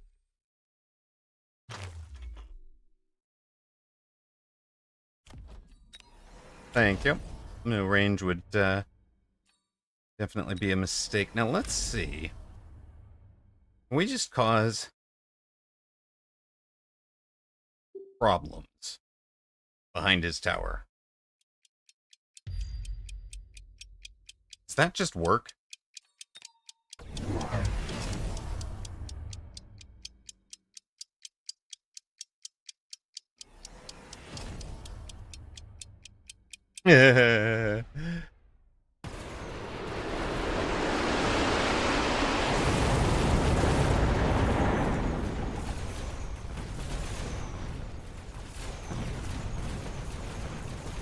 Tower down for opponent.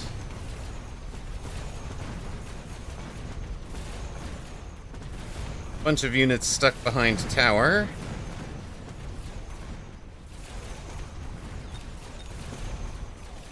I think these wasps probably start wanting, like, AA and range now. That'd be my guess. It was a good pyramid. You borked it.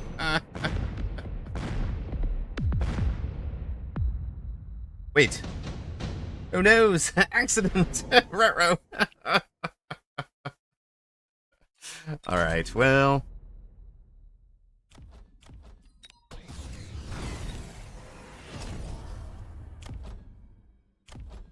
You did nothing? You did literally nothing. Okay.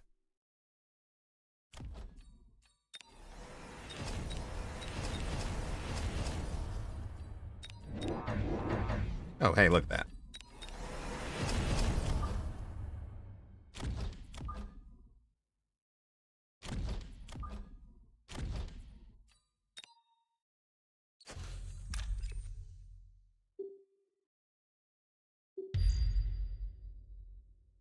Go get him, team.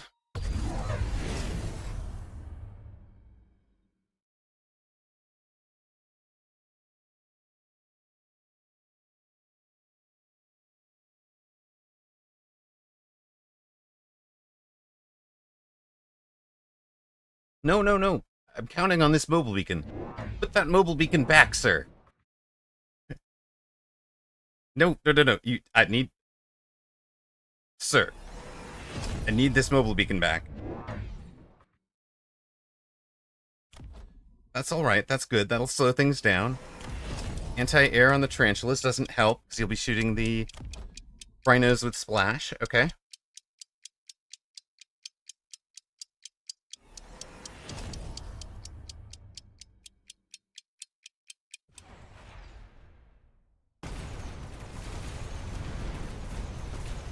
Did he sell out of one of the AA forts? I think he did. No, they're both up there. Okay. Never mind.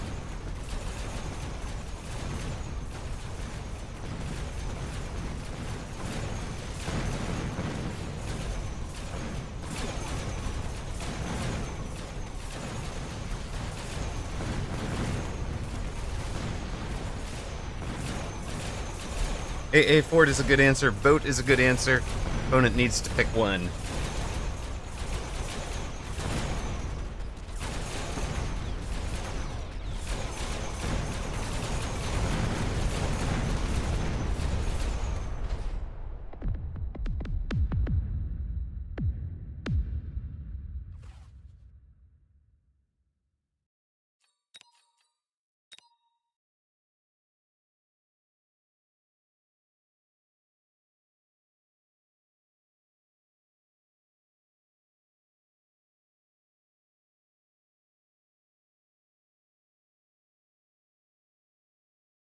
Yes, our forts were tanking the... locking on the tarantulas to help get rid of them, and then survive to just be hit point damage on the bar.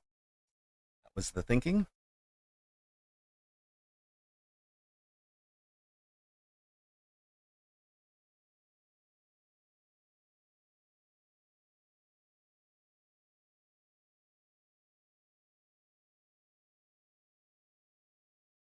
They were contributing a fair amount of damage, I believe, to against these things, though. We'll check that in a moment.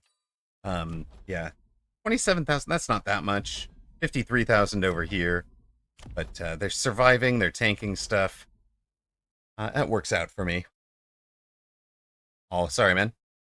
I certainly don't mean it that way to Vizite. I mean, I think he should be seeing the end game screen and knowing that he's kind of out MMR'd and getting a legitimate compliment from somebody either up the pyramid, if you will. He's in the overlords. I think if he just goes range launcher overload on his overlords, or commits to selling out of them and goes heavy on the forts, I think he wins this. No, I just handed them out. Centerlink Gaming. Sorry about that. If that's Vizite. You're right. Could certainly be bad manners. It's not intended that way. You guys know.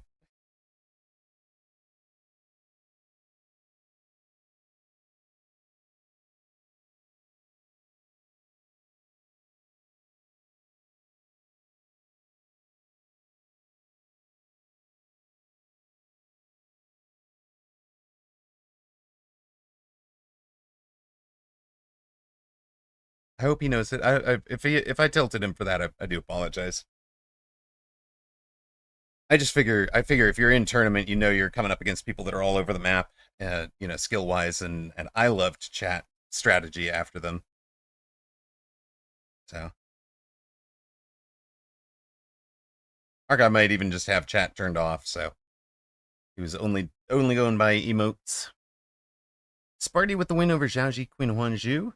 Anoda and Park are still going. T-Man and Eimer. That is the epic out of this round, I think. We'll step into an Eimer match. Thank you, Dachshund. That's what I was hoping.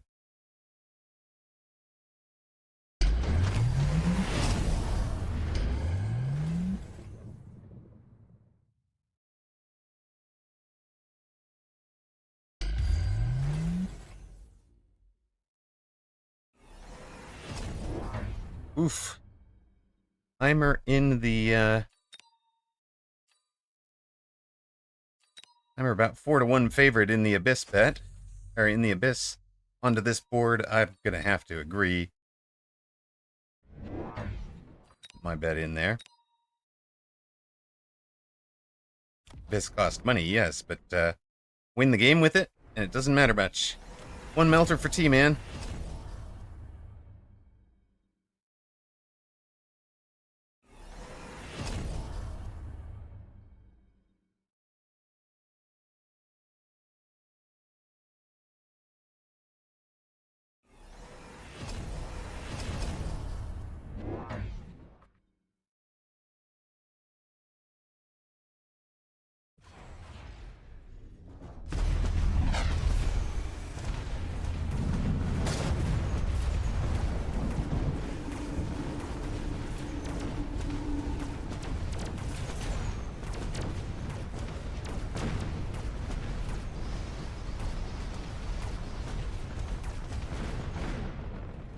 Oof, that's a little rough over there. Nice melter lock. Tower take is going to keep this guy alive to get one more set of missiles off.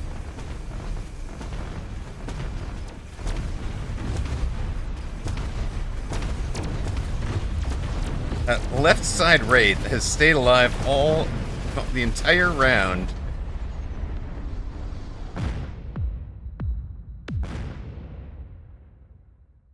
If it was bad, yes, Secalicious, that is 100%. That was Amarok's best bad manners, trying to be rude to somebody and making it come out like more helpful advice than anything.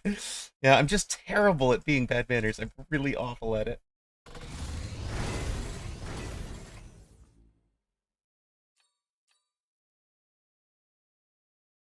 Heimer took the storms. T-Man takes the marksman. Expect a tech on those. That's a good answer to what's going on over here. Heimer at 1694.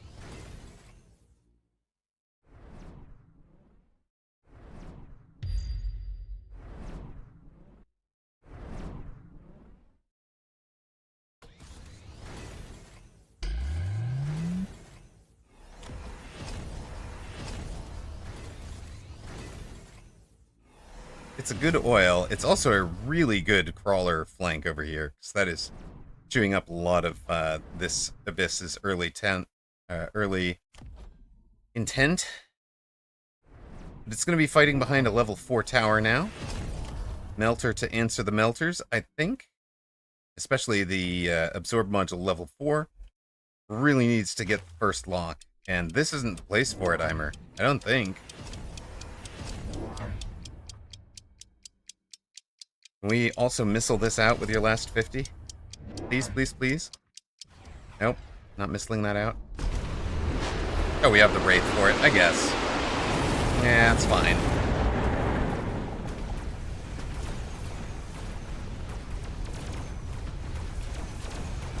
Beams, beams, everywhere there are beams.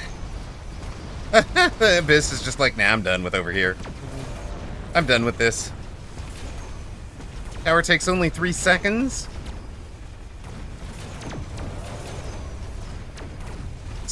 Perfect, minus 50 there. He's got locks on those, he's healing off the level 3 Abyss. And down he goes to these leveled steel balls and a big volley of missiles from the level 2 Abyss over here. T-Man down to 466. The ball beacon was disgustingly good. It meant the melters left the blue Abyss alive for a long time. Is very true. And happened to dodge the oil, which was, I think, unsighted.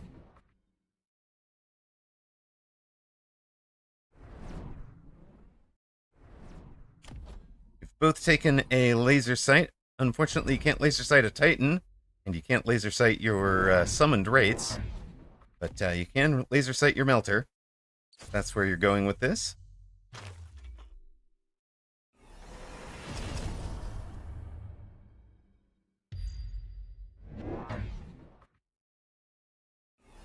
Second level 2 Abyss up the middle for Eimer behind the tower.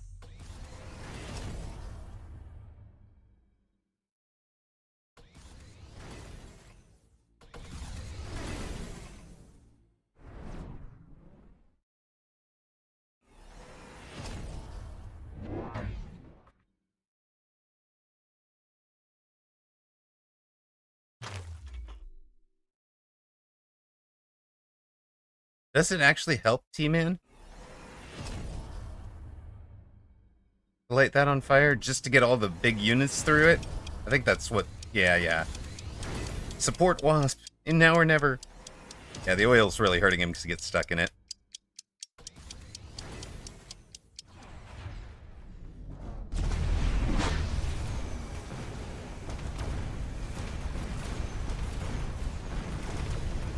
Wow, that is an insta-lock from that level 2 healing melter on this fellow.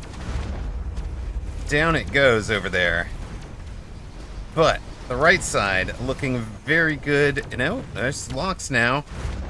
Locks after lock after lock for T-Man. Got great locks to going around the oil instead of lighting it on fire. There is no more melting point for Eimer. There is, however, some big Phoenix and one big Wraith. But it's a summoned Wraith. No, it is not. It's a real Wraith. Eimer, your defending champion, gets her done. What a game. Yeah, he did have the sprinkler dogs over here, right? So you're thinking light it on fire to just rush through it. He's got four sprinkler dogs out there. Interesting. We're through to the next round. How did I... Really? Well, that green box is going to be there for a while. I hope you guys can look past it. What do we got? We got 5 unbeaten. Zhaoji Queen Huanzhu will be the spoiler going up against Eimer. Red Scare facing AWM. Holy moly. That is our number 1 against our number 5. Anoda facing Sparty in the other one. Zhaoji Queen Huanzhu wins this, will reduce to a 6-round tournament. And if he does not, onward we go with 7. A plan of 7. If you are in Advanced Group 1, don't forget to ready up in a moment. Like now, we are facing CPU 1. Not CPU 2, just CPU 1. Single core, maybe? The very first CPU ever built.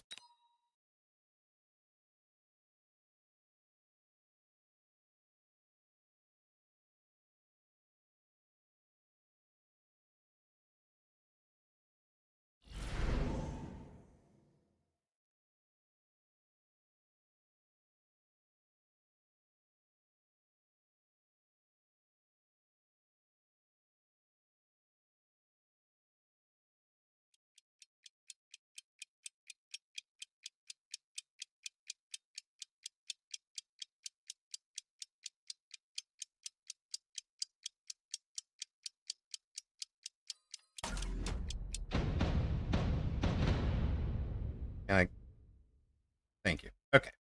Reset. We're in round 5 of this tournament. We've got a Fire Badger specialist with marksman and sledges opposite. We're a training specialist with some tarantulas. We're not running mines on the tarantulas right now. So, interesting choice from Amarok. Ooh, 10k on Amarok, nothing on the CPU.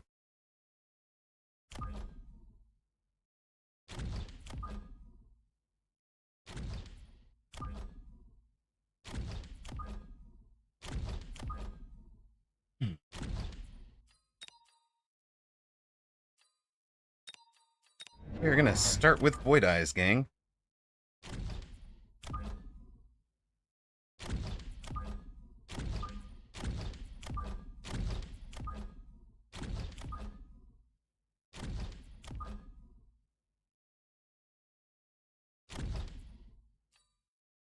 And I think maybe the outside one gets a level to start. If the crawlers come out to us, we should win the Crawler v Crawler war. Marksman hopefully does nothing but target this guy. That guy gets a good early lock. But ideally, we get level 3 Void Eyes sort of finishing things up over here.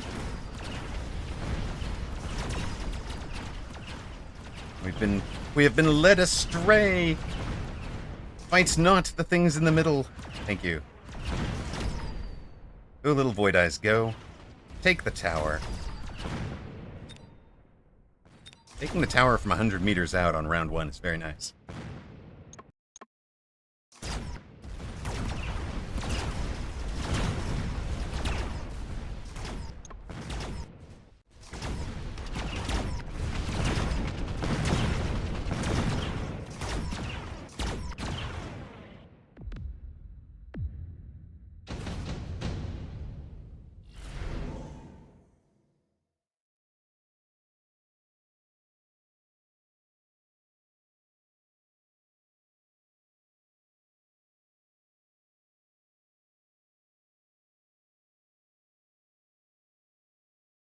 What do I want to do now?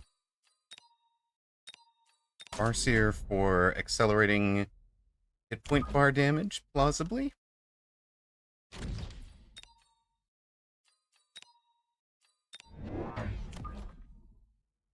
Crawler here, plausibly. Maybe a shallow flank tarantula for now. Oof, level 2 storm. Glad we bought those crawlers. We're going to be buying some more crawlers. And a fire badger as well.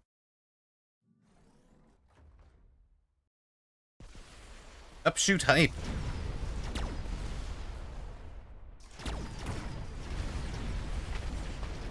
Yes, we have upshoot. We have Fang, we have fire badger. We have a perfect pull over here, leaving the non-chaff cleared things charging the fangs. Does the Farseer do what we need it to? Not really. We need some more crawlers to really gunk things up over there. Quick check. Lighting oil play does win pretty easily for T-Man, but it might be more than napalm on the Badgers, to be honest. All right. So napalm on the Badgers was what T-Man needed to get out of that round. Beat Eimer. Ooh.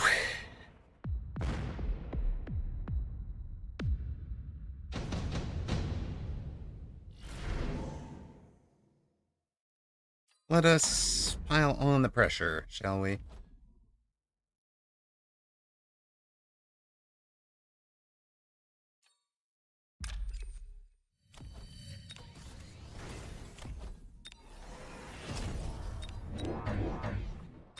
No particular techs yet.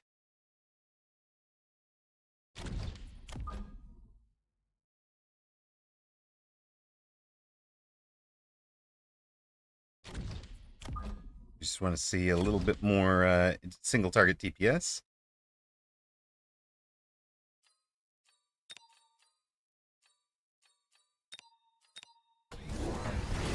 A little bit better chaff clear. Want this guy tougher because he's way out here. didn't get a whole lot of experience last round.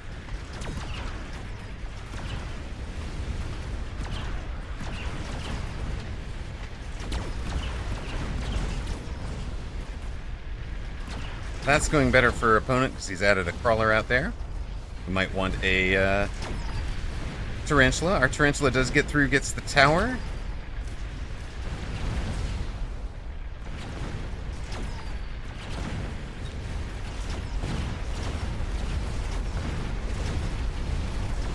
He took supplies, we took speed.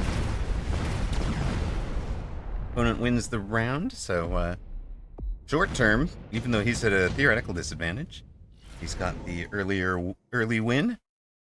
Oh, quick teleport. Range. Sounds so good. Range sounds so good.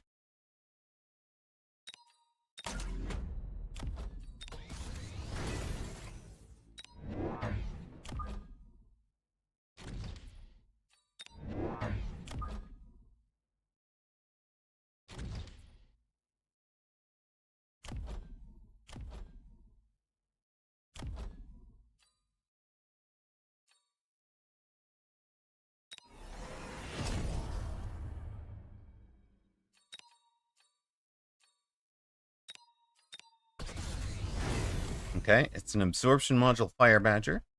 The Fire Badgers with range have 110 meter range.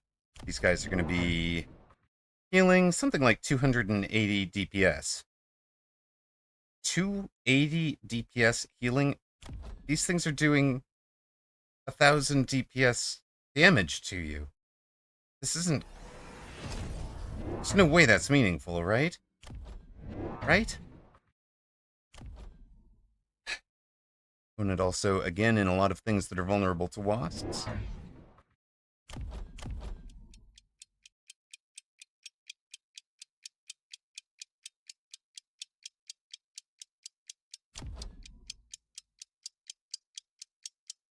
Also really static. Doesn't run heals. No, it does run heals on the sledges.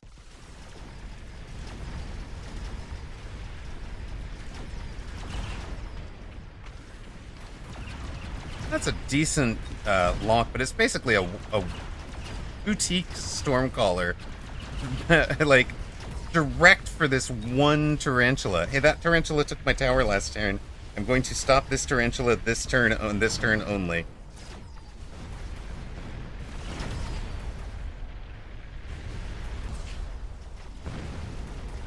You have your own personal Stormcaller, sir.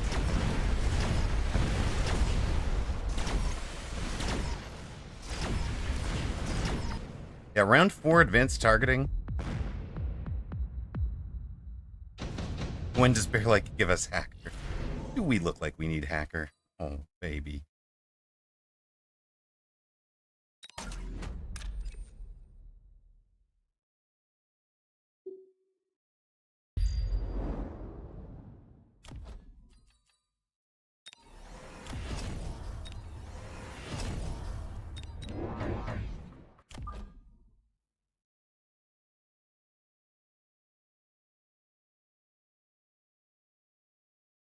Oh, wait.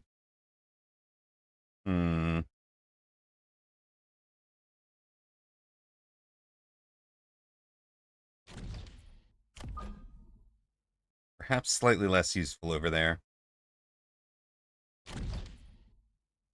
This round. Who wants it? You?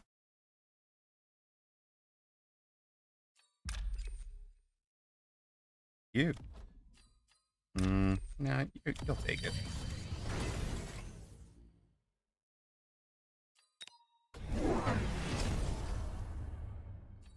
Opponent double supply enhancement. Opponent is basically cost control against us.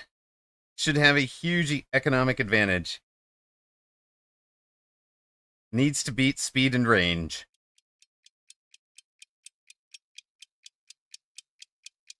Hasn't shielded. No, wait, did. Opponent just got data error mid-round and I got the win.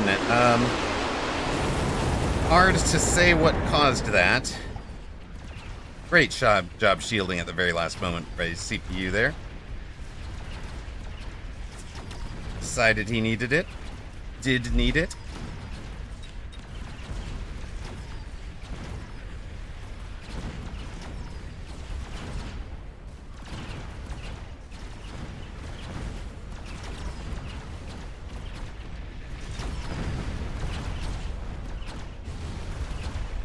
Gets outside tower as well. We get a tower. Looks like we're gonna get a level for that tarantula.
Oh yeah, wait a minute. We want this guy down here for some distractions.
Where are we going with this build, Amarok? You need to win with it right about now.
Opponent has 600 points of upshoot. We don't have the upshoot.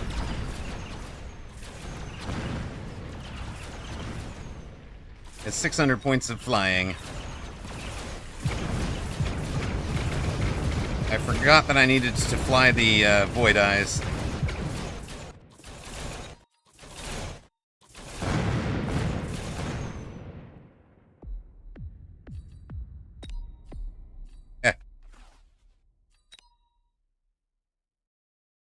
Forgot that I needed to fly the Void Eyes that round.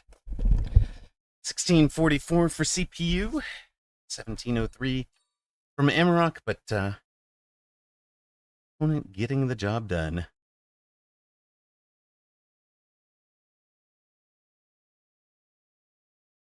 So we finish out 2 wins, 3 losses for this one.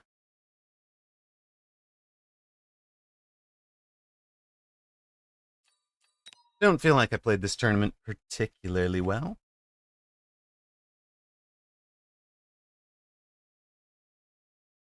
I mean, you guys saw it. I don't think there's any argument about that.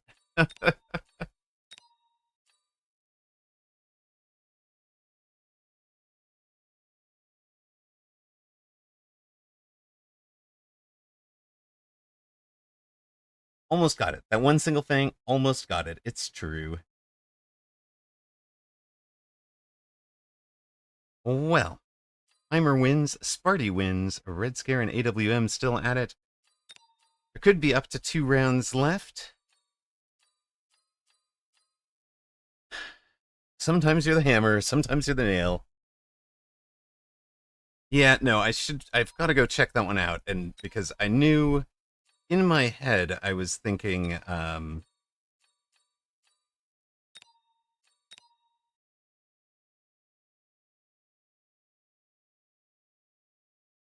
I made the wrong choice that round. So hey, Obstkuchen! Hey, welcome in, man. And nice work on the words on stream earlier. We want to go back to the watch replay.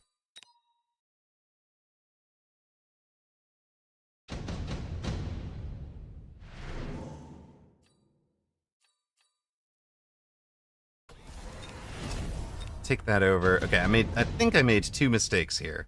We're gonna take that. The cell should have been that, because he's deleted by this guy. We should have kept this fellow. We take the U. We fly these guys. Take the lone. That. Nope. And you can see how little it leaves us to work with to not have sold this guy. That's why we did it. But lone range, launcher overload. And maybe we do the back corner bit and don't run into anybody. Something more like that, and missile this thing out. And we'll see. That is what I think I should have done. That way these, there's so many things down there that can kill the Void Eyes. The Void Eyes can kill the Phoenix if they live. Obviously, they didn't last time. Yeah, we've driven that truck way closer to the tower this time. Take the tower. Does that let the Void Eyes do their job? It does. You can see what a big difference. Yeah. That is what I needed to do that round.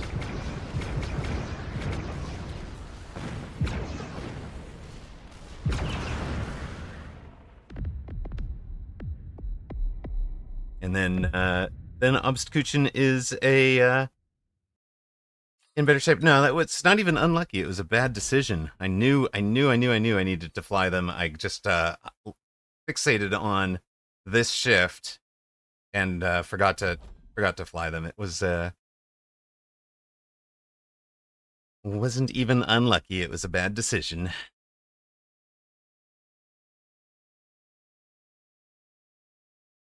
Shield on the Fangs was a really good choice from him.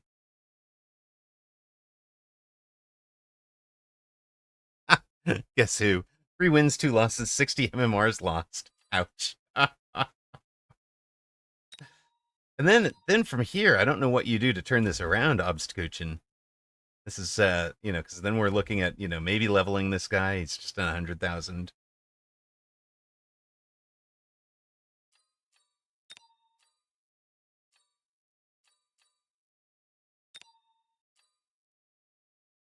Presume there's going to be a melter out there, but maybe we range him. Keep running the same thing.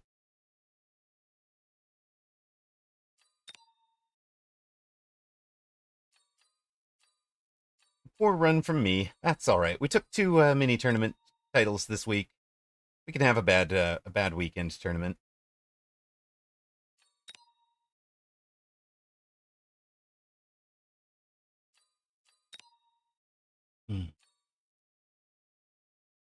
Question is, do we want to stay on or do we want to raid out?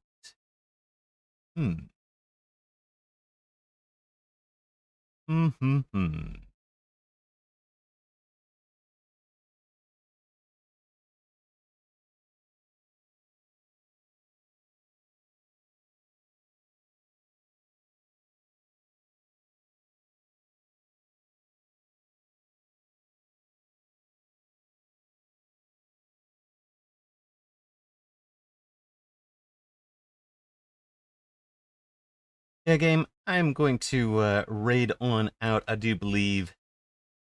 Call it a night. We'll keep you in the Mecha community. I think. Giving a couple of. Yes, I have abandoned the tournament. So I want to give a couple of quick shout outs. If you've got a lurk available, Mortar Mike is playing some Lies of P right now. Oops, sorry, wrong window. Mortar Mike's playing some Lies of P. We've got a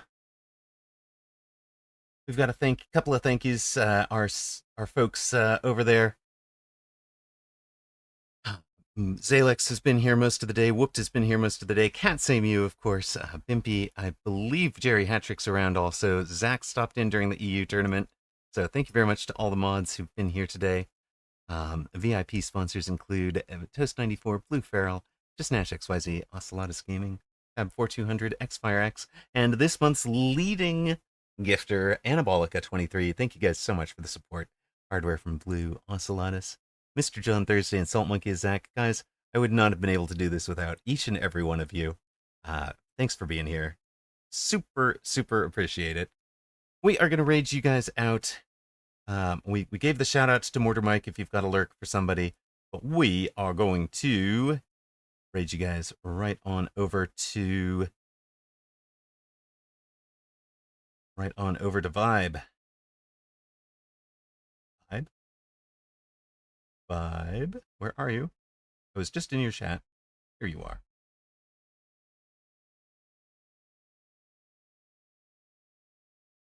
I don't think Vibe is in tournament. He's just playing some games out there. He's in a lot of trouble at 1220, but he's just brought out the cars. So maybe he can turn this one along around on ladder. Good night, guys. Thank you all for watching.